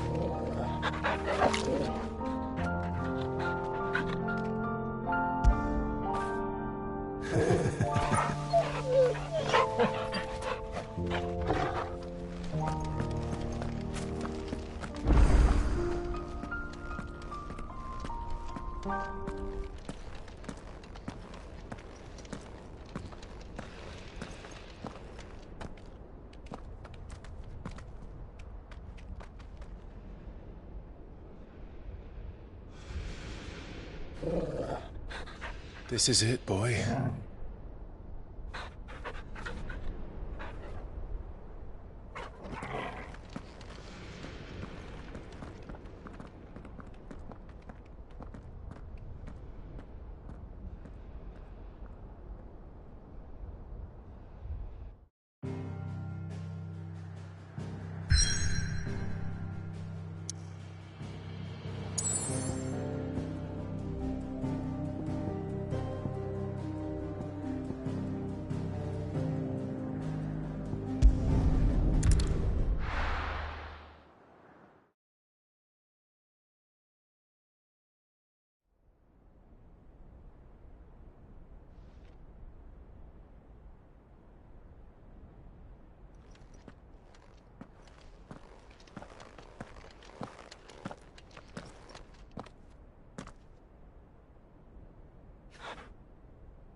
I've come for you, Barnabas.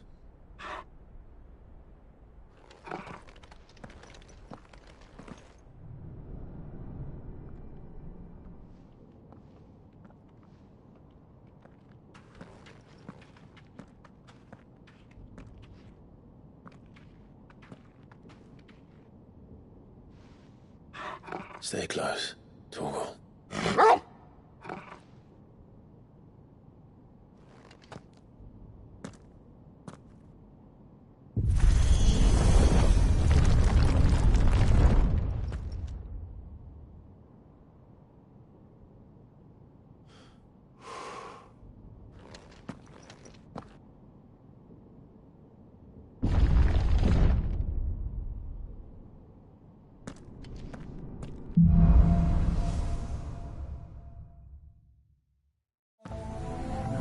The tower. It's alive.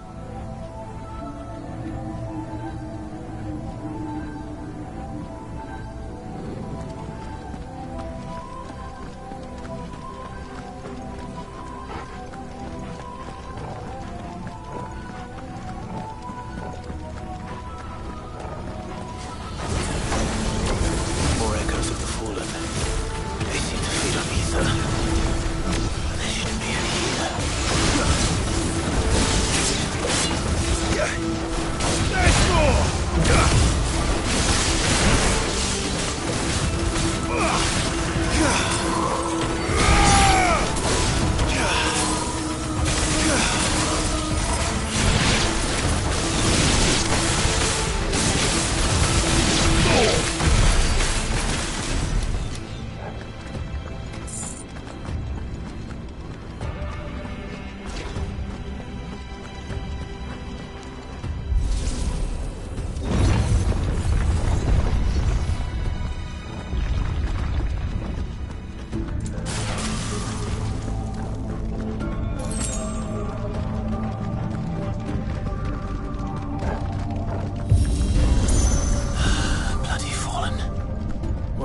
Flaws seem to have a mind of their own.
Well done,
If I were Barnabas, where would I be?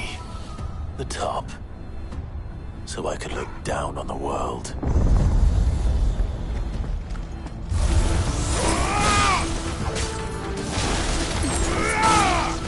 Stay down! Go for it!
Enough!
Though I expected to fall like all the rest.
was that thing?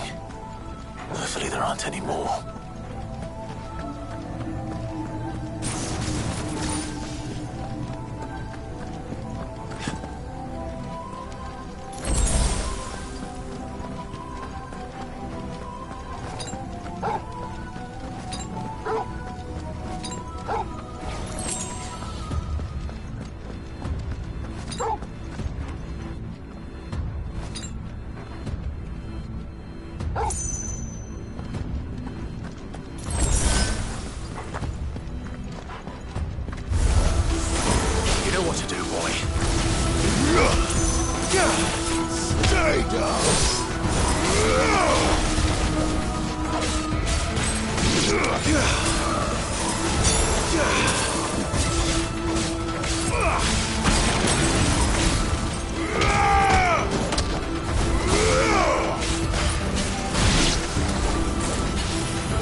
Almost there.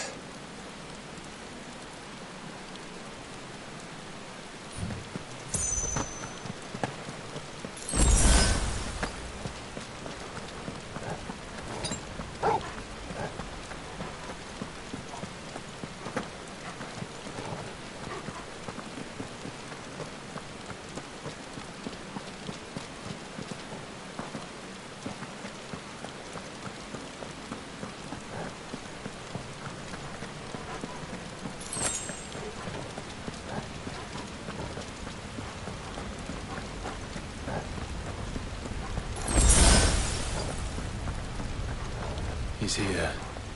I can feel him.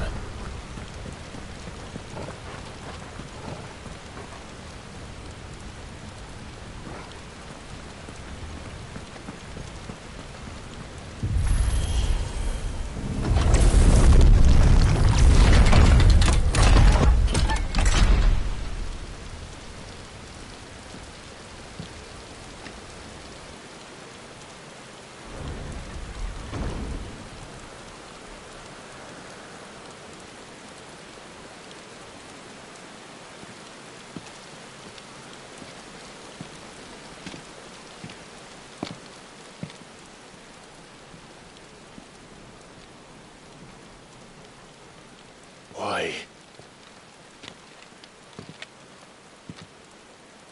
The blade must ever feed if her edge is to remain keen.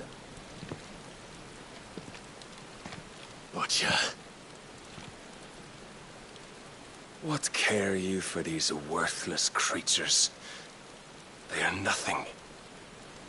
Weak from the moment of their conception, ever longing for power not theirs to command, they turn unfailingly upon themselves. Like sheep, they roam in filthy flocks, eager to trample those few gifted a fleece of gold. Or that they might feel contentment with their pitiful existence. Prejudice and persecution, severance and strife, every earthly wrong springs from the malice in men's hearts. Malice born of the pain and suffering that is free will. Its corruption is gnawed at your being from the very moment of your birth. You're wrong. It is no corruption. It is who I am. Every choice I make, right or wrong, gives me reason to carry on. And carry on I shall. Not as a puppet, but as a man. Which are you? There was a time I too thought those the only choices. What? Long ago, God granted man the gift of magic. And with that gift did he build great civilizations. Yet over time, man lost sight of the gift's true meaning, stepping from the path of shared prosperity to one of avarice.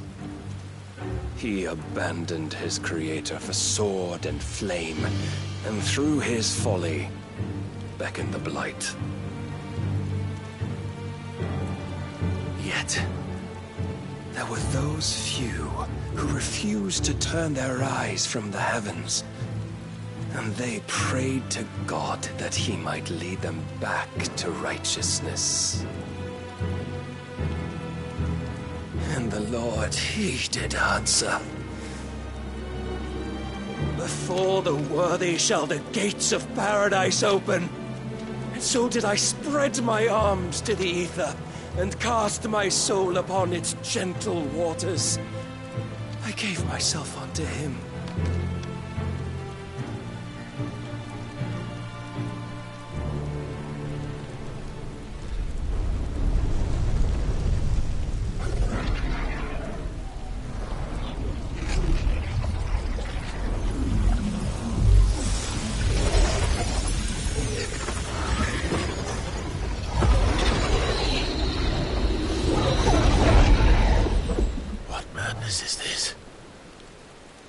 My worth proven, the Lord charged me thus. If your kind are to find salvation, they must be made to serve. You see, paradise lies but a single step away. Could we only take it? Could we only leave our transgressions behind? For none save the pure of heart and mind may set foot in the new world. I will save us. But it all begins and ends with you. You are the key, Mythos. And with this humble offering, shall I prove my faith once more. So you forsook your kingdom. You forsook yourself to serve. Tell me, how is that living?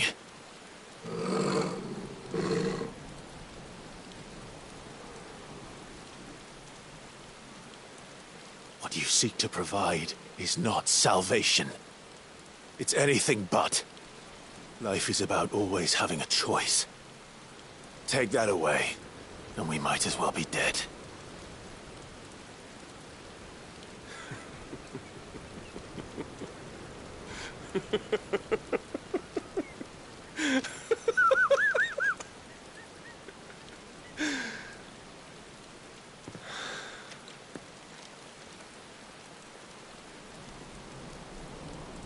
Very well.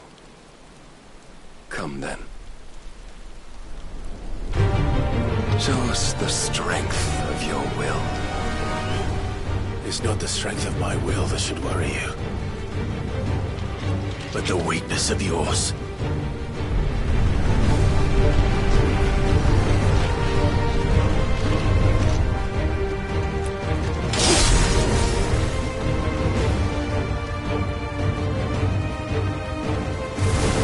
If you think your will the stronger, prove it. By this day's end, you shall know the truth.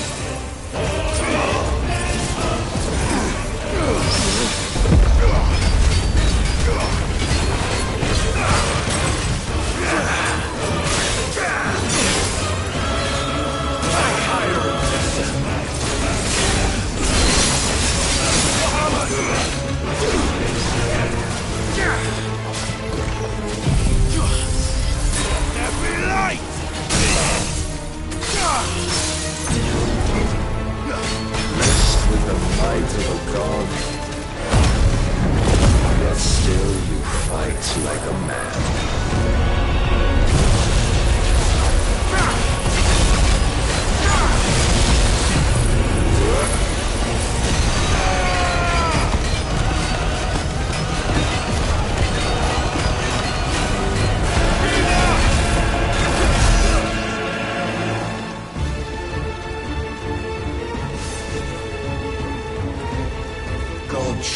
to serve as his vessel, and you cling to this foolish notion of hope when there is none.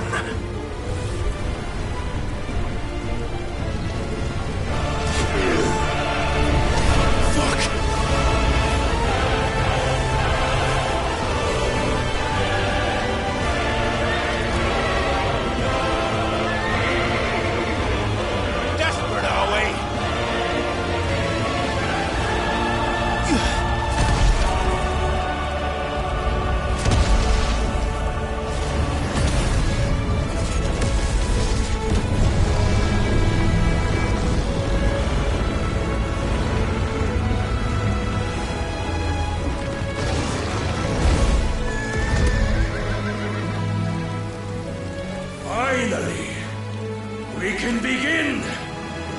Yeah!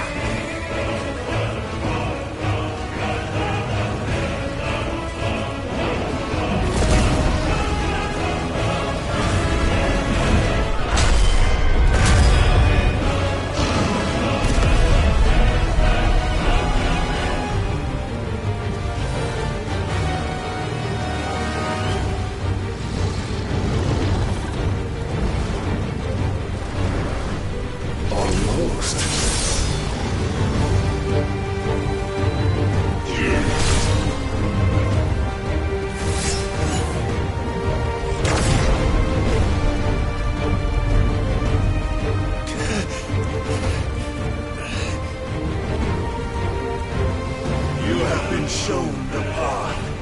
Now you must follow it. Free yourself, Mythos. You will not defeat me otherwise. We'll see. Perhaps you still require persuasion.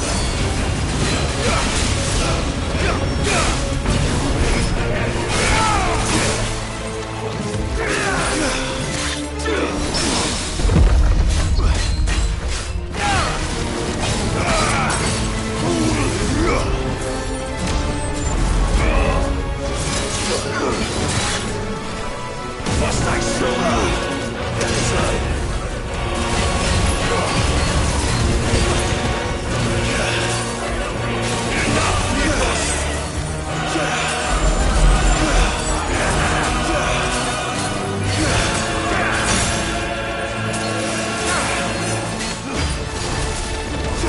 You will obey.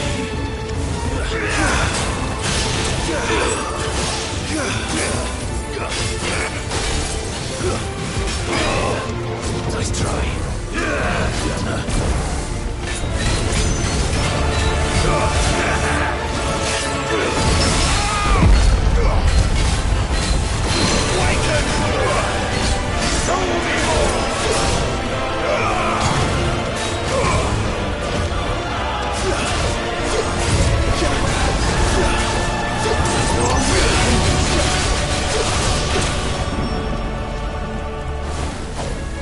And what do you see?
You admitted defeat the moment you turned your back on us. When you turned your back on the truth, Barnabas. We are not as weak as your God believes.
What are you waiting for?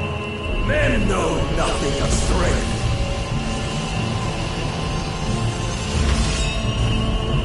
But you will.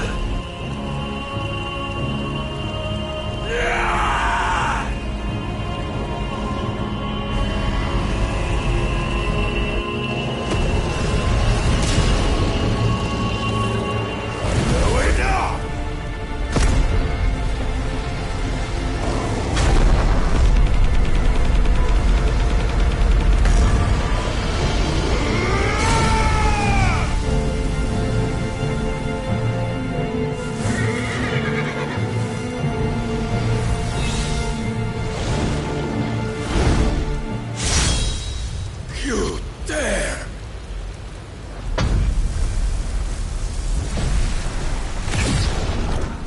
Could it be you have made a weapon of your weakness? My apologies.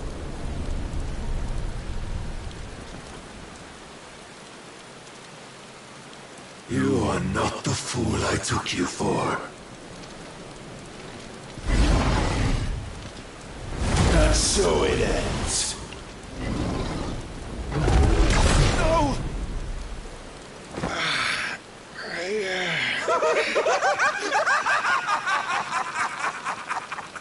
Don't tell me you are tired, Mythos! Your stubborn defiance has stirred my long-becalmed heart, filling it with a joy that I have not known for generations! I had thought the tantalizing kiss of self-indulgence a dream forever out of reach. And now that its sweet ruin courses through my veins, I shall not be quick to relinquish it. Show me your work, Mythos, that I might revel in it!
is come. Rejoice as our souls are granted peace unending. How do you know this day will come? What proof have you? Your mere existence is proof of the Lord's grand design. I'll never serve your god!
is at an end. And we both know the truth. It is I who stand victorious. My will that prevailed. Your will? No. It was his. Clive Rossfield.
Perhaps there is strength in will. Would that I had not relinquished my own.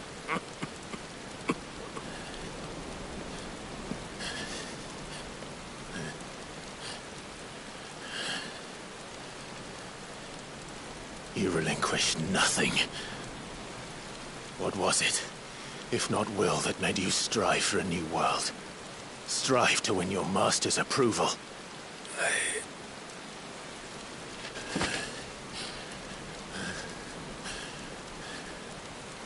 You were shown a fantasy, and you chose to believe it. But you were wrong. There is no world but the one we live in. And that world is worth saving. Even if it means killing a god.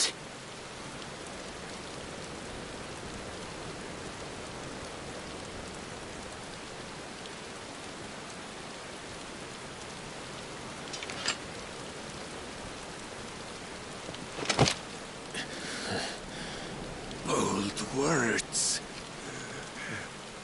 From one who has served the Lord so well. This is pointless.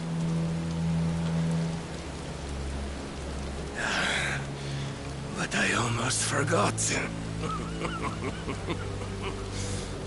I promised that I would make you presentable. Did I not?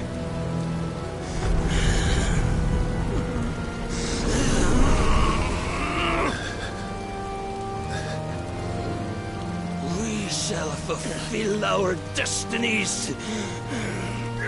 Just as the Lord's Mother Crystals have fulfilled theirs. Come, Clive Rossfield. Take what is rightfully yours. Become one with God. No.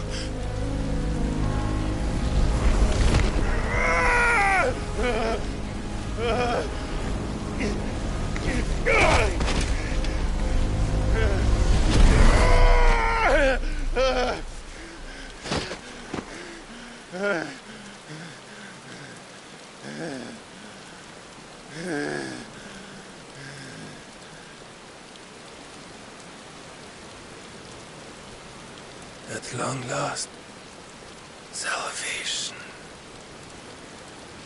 I'm coming home. Mother.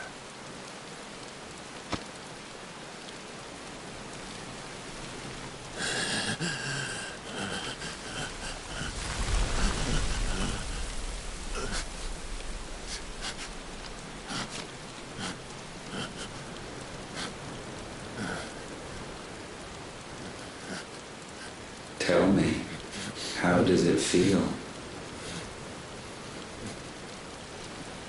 Show yourself! Face me! How does it feel to consume your rival's strength? To gorge yourself on their beam? To edge step by trembling step ever closer to the divine? With or without a will, you are still but a vessel, our vessel. Behold, how your body shudders in anticipation of its fate.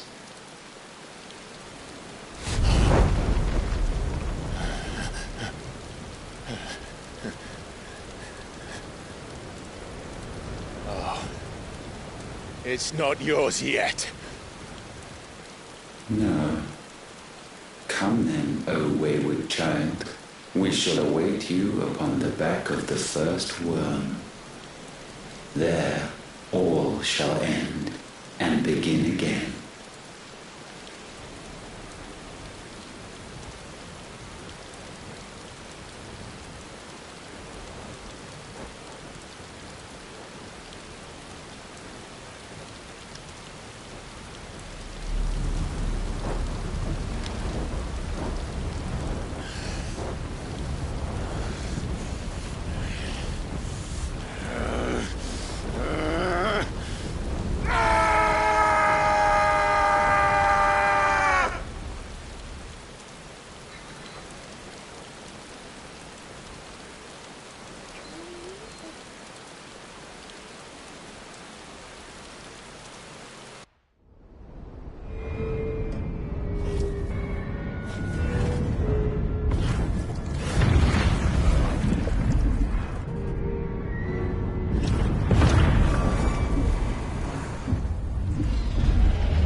Quickly, my lord, quickly!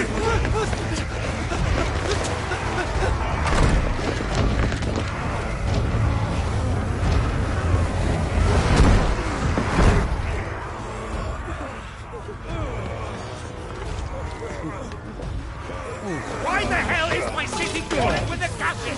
Don't ask me, ask them! Since when was Eugen Havel one to hide when there was a fight to be had? Since they stripped me of my rank and banished me from the battlefield. Now I'm stuck wiping the backsides of this lot while the city burns and my wife tells off the man half my age! And then you turn up! What the hell are you doing here anyway?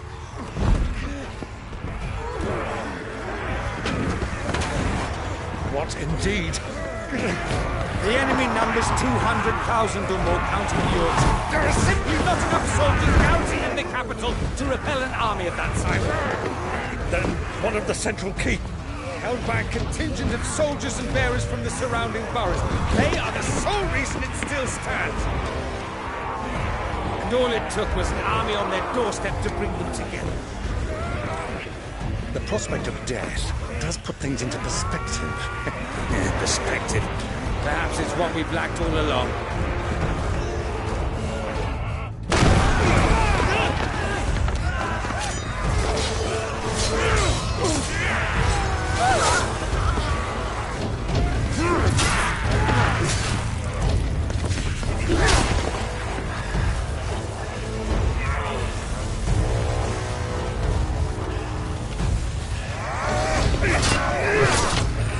Havel, I need you to lend me some of your best men. Preferably all of them.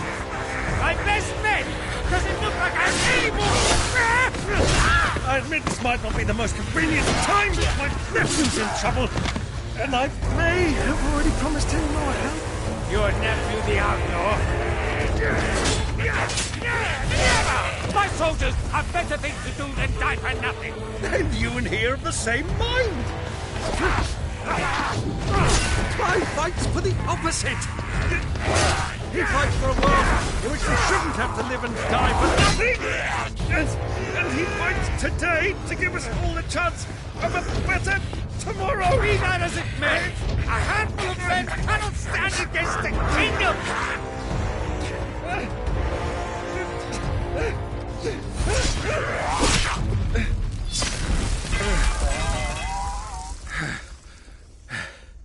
Then mayhap they are the wrong men. Well, I'll be damned. Our numbers are few, but I shall rally as many of my dragoons as I'm able. You, apprise the Lord Strategist of the state of the city's defenses. Yes, Your Radiance. And you would fight alongside us? I owe the Phoenix a debt.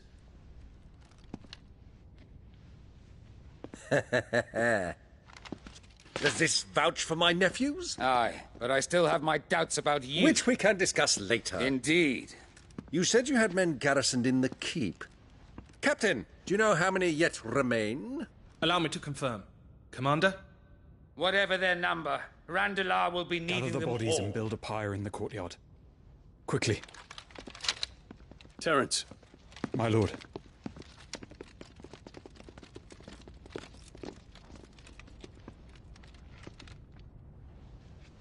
You will find a girl there. A girl? We are in the middle of a war. I owe her my life, and I always pay my debts. You are to see that she is provided for. Dion, I cannot leave. But you shall. If I am ever to be worthy of the forgiveness of our people, then I must earn it. And I must earn it by my hand, and my hand alone. Know that I do not ask this lightly. And know that I will do it.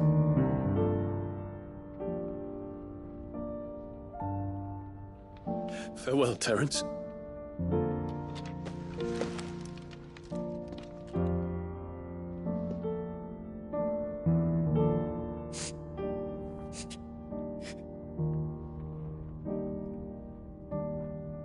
Farewell, my prince.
Clive! Thank fuck. You alright? I am. But I'm a damn sight better for seeing you, Joshua. And Barnabas. The king is dead.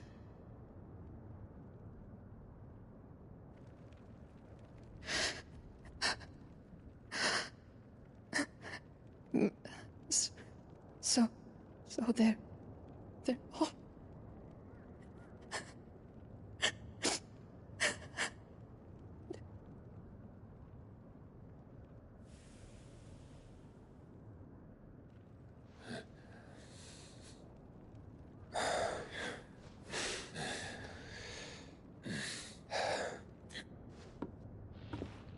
They are, but so is their killer.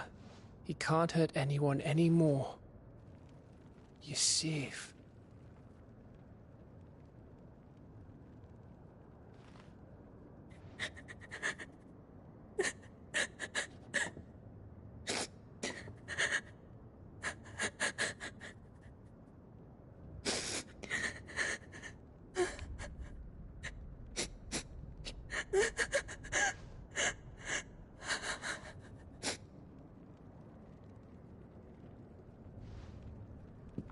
Gav.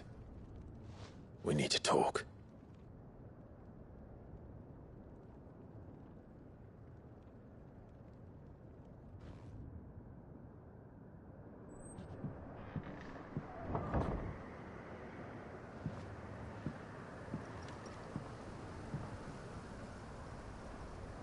I'm sorry, Clive. You know I want nothing more than to go with you. I do. But I'm glad you're heading back to the Enterprise nonetheless. And not just for Edda's sake. Our people need to know what happened here. You can count on me. As can she, I hope. Thank you, my lords.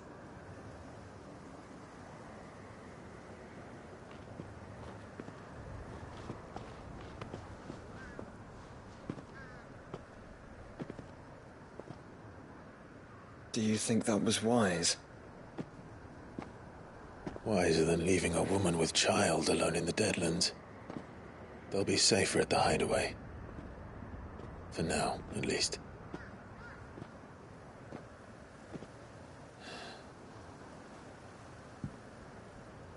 This land is overrun with Akashic.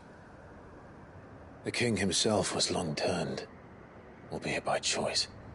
All to serve Ultima, in his damnable quest to forge the perfect vessel. The chaos Barnabas wreaked upon nation after nation. How many were killed for this? He didn't consider it killing. Or a mercy of sorts. A way to end their suffering. He truly wanted to save mankind, and ultimately use that.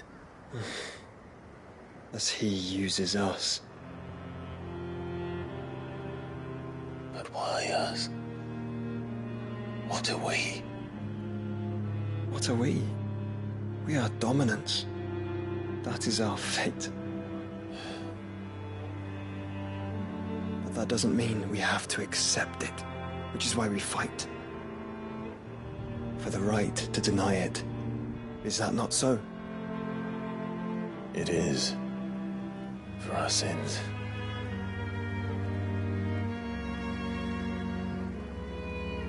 Barnabas said something else. That the Mother Crystals were Ultimas. Ultimas? Are you certain? We know that the Mother Crystals have been leading the land of Ether. And we also know that it's this which hastens the spread of the Blight. But what I cannot fathom is what Ultima stands to gain from that. What did you find at the Stronghold? The truth about Ultima's prize. For so long, I believed it to be you, and you alone. Yet, it is not merely Efreet that he desires, but Efreet and Phoenix both. That which we became in the skies over Twinside. Only when the twin flames are joined shall his vessel be complete. Quite why he needs a vessel is another question. Unless there is something he cannot achieve without one. Something his immaterial form precludes. Something requiring an unthinkable amount of ether and a body resilient enough to channel it. If I did not know better, brother, I would think that he meant to cast a spell. A spell 1,000 years in the making. A spell to end all spells. And he cannot do it without us. Or without the Mother Crystals. But if we destroy them all, we will stop not only the Blight, but Ultima as well.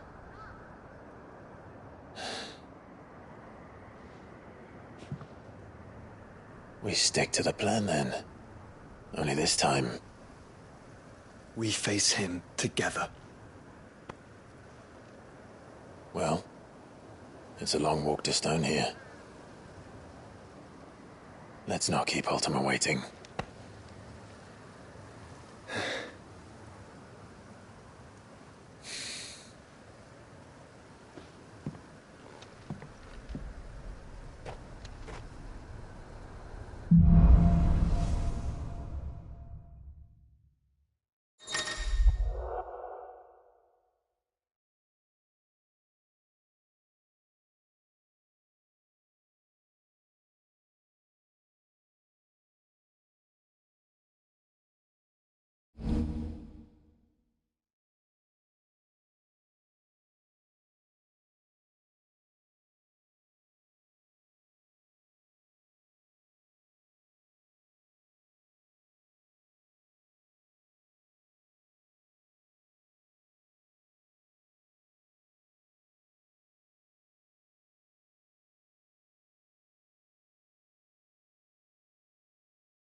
When Barnabas fell, his magic died with him.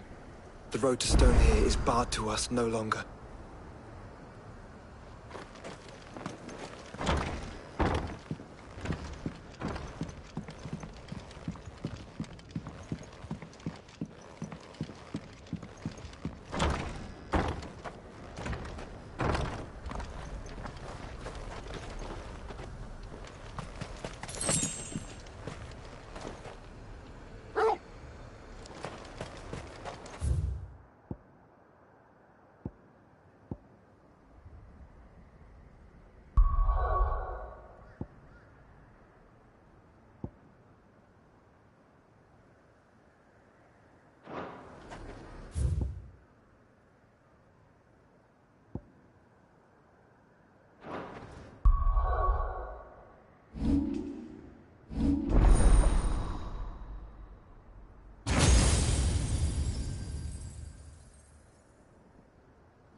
You were right, Joshua.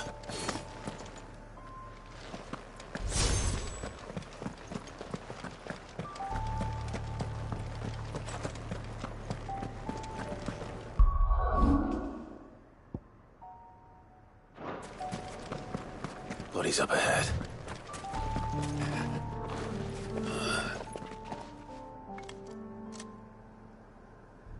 Is there no peace for a dying man? What happened here? The Ether Floods made savage beasts of my companions and us faithless orcs. I knew they weren't to be trusted. We were told that they would stay loyal to our cause. Something commanded their loyalty, but it was not us. It's a wonder they stayed faithful for so long. Perhaps they sensed our downfall. The king is gone. Our nation in ruin. What becomes of us loyal pawns now? Sworn to a shattered throne. Fuck Walud. Fuck the dead king and his god. Fuck this withered shithole. The floods do not affect you. You are a bearer, albeit one who's lost his brand. Pray, hear me, brother. Will you grant this pawn his final wish? Will you lay my dying soul to rest?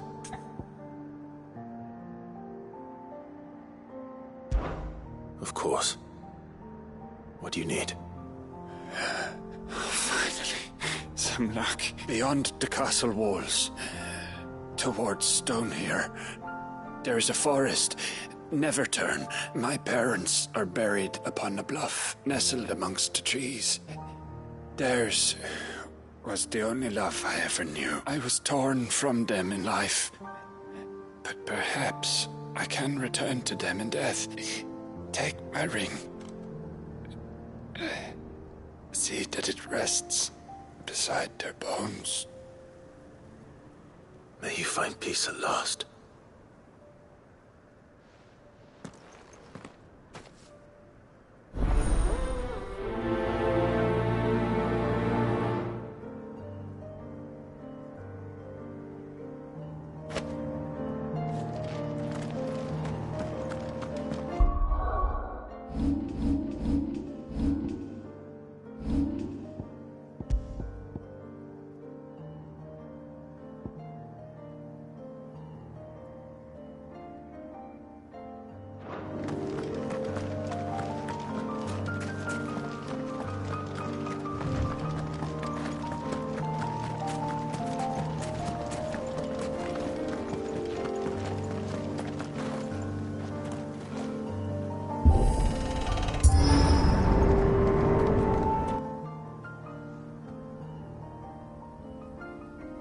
Don't tell me. The only way to the capital is through that gate, just as you surmise. There's an army down there, Joshua. Yes, but I don't see any dominance.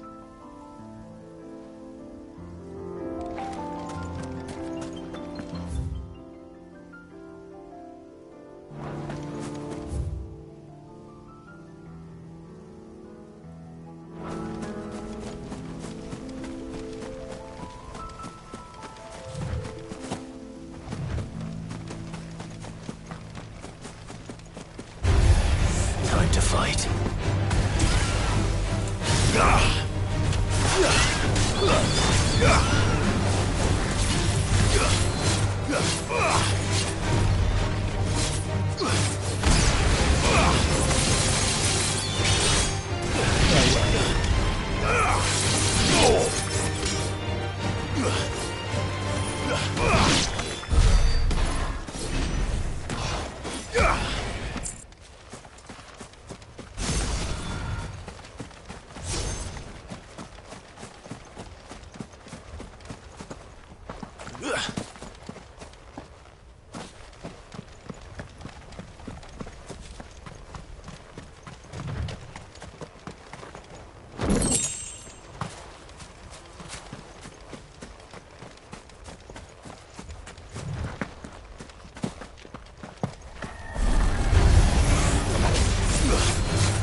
All yours, Torvald.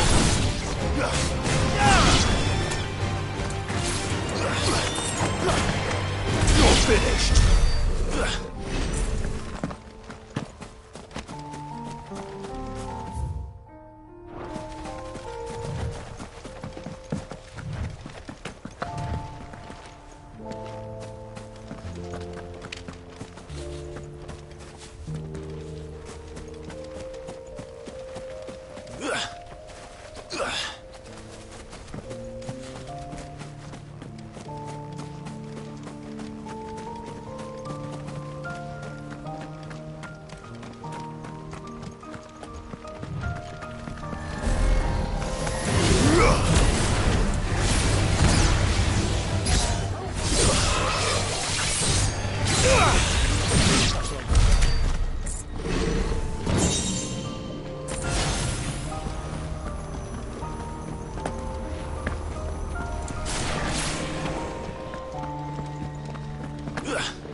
Farewell.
Not an unturned soldier in sight. Then we end their suffering.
You don't think all this is for us? I wouldn't put it past Ultima. He's made nothing easy so far.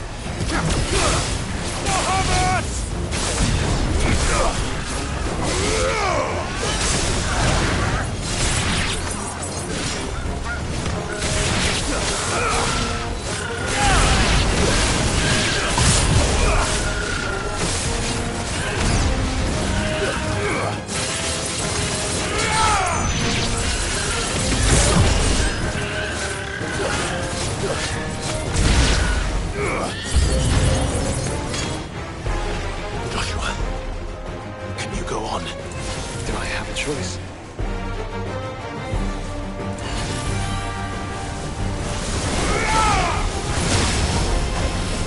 Stay down!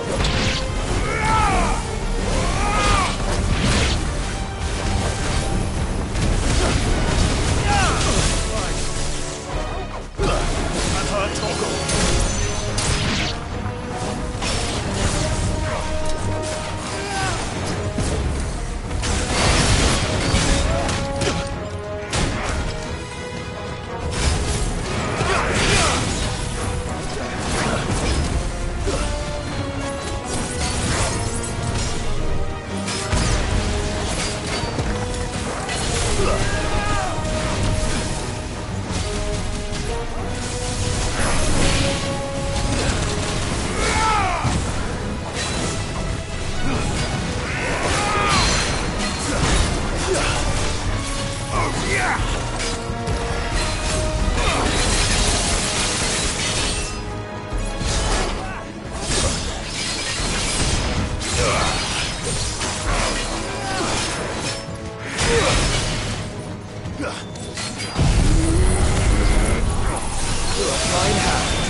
This one's bigger than the others.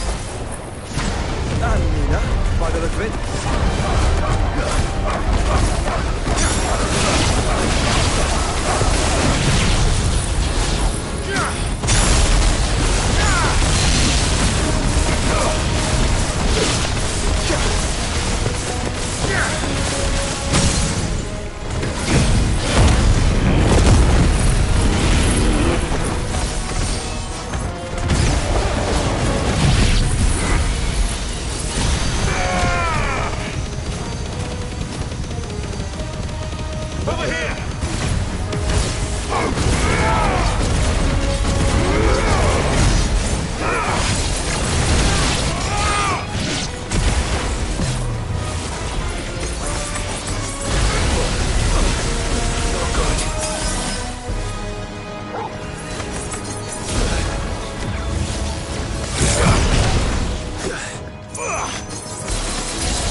Not an unturned soldier in sight. Then we end their suffering.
all this.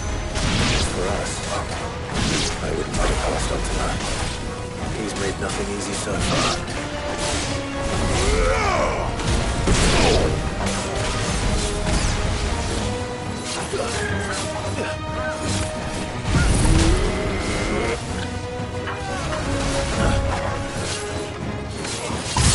Nice try.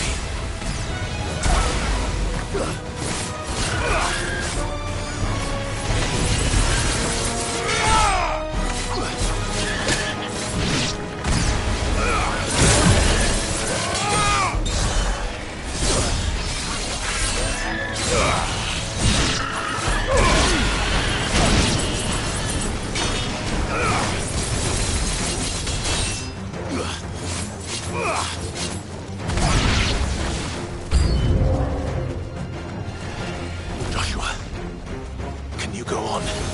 Do I have a choice?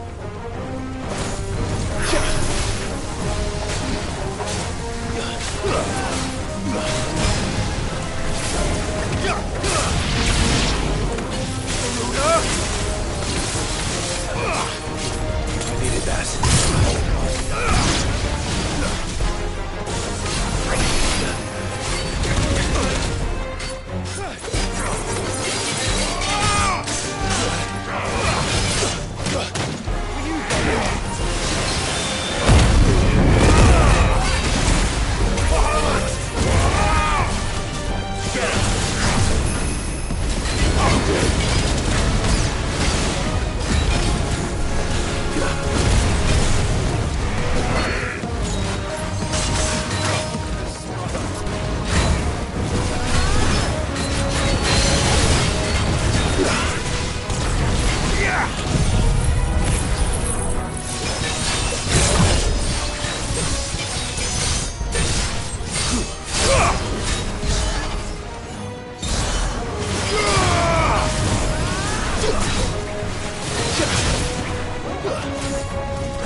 Joshua, this one's bigger than the others.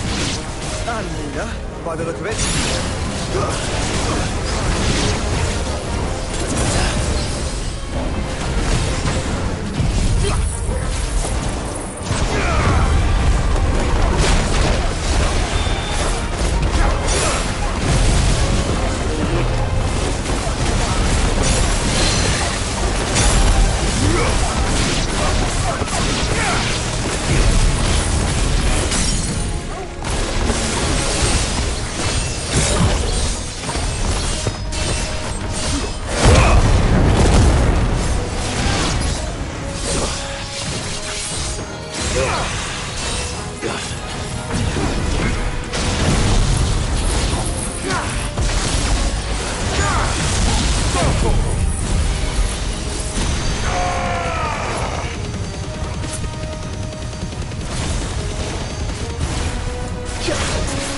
You're finished.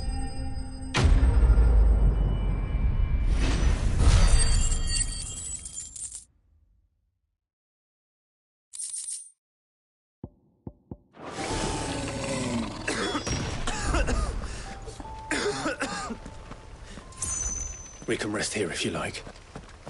Don't worry, I'll be fine.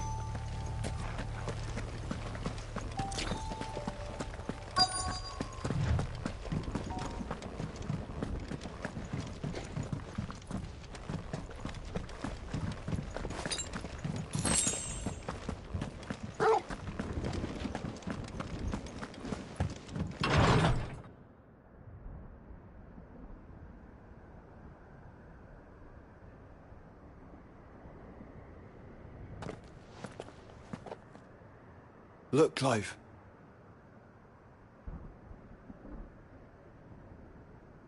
By the Founder. The place is a fortress.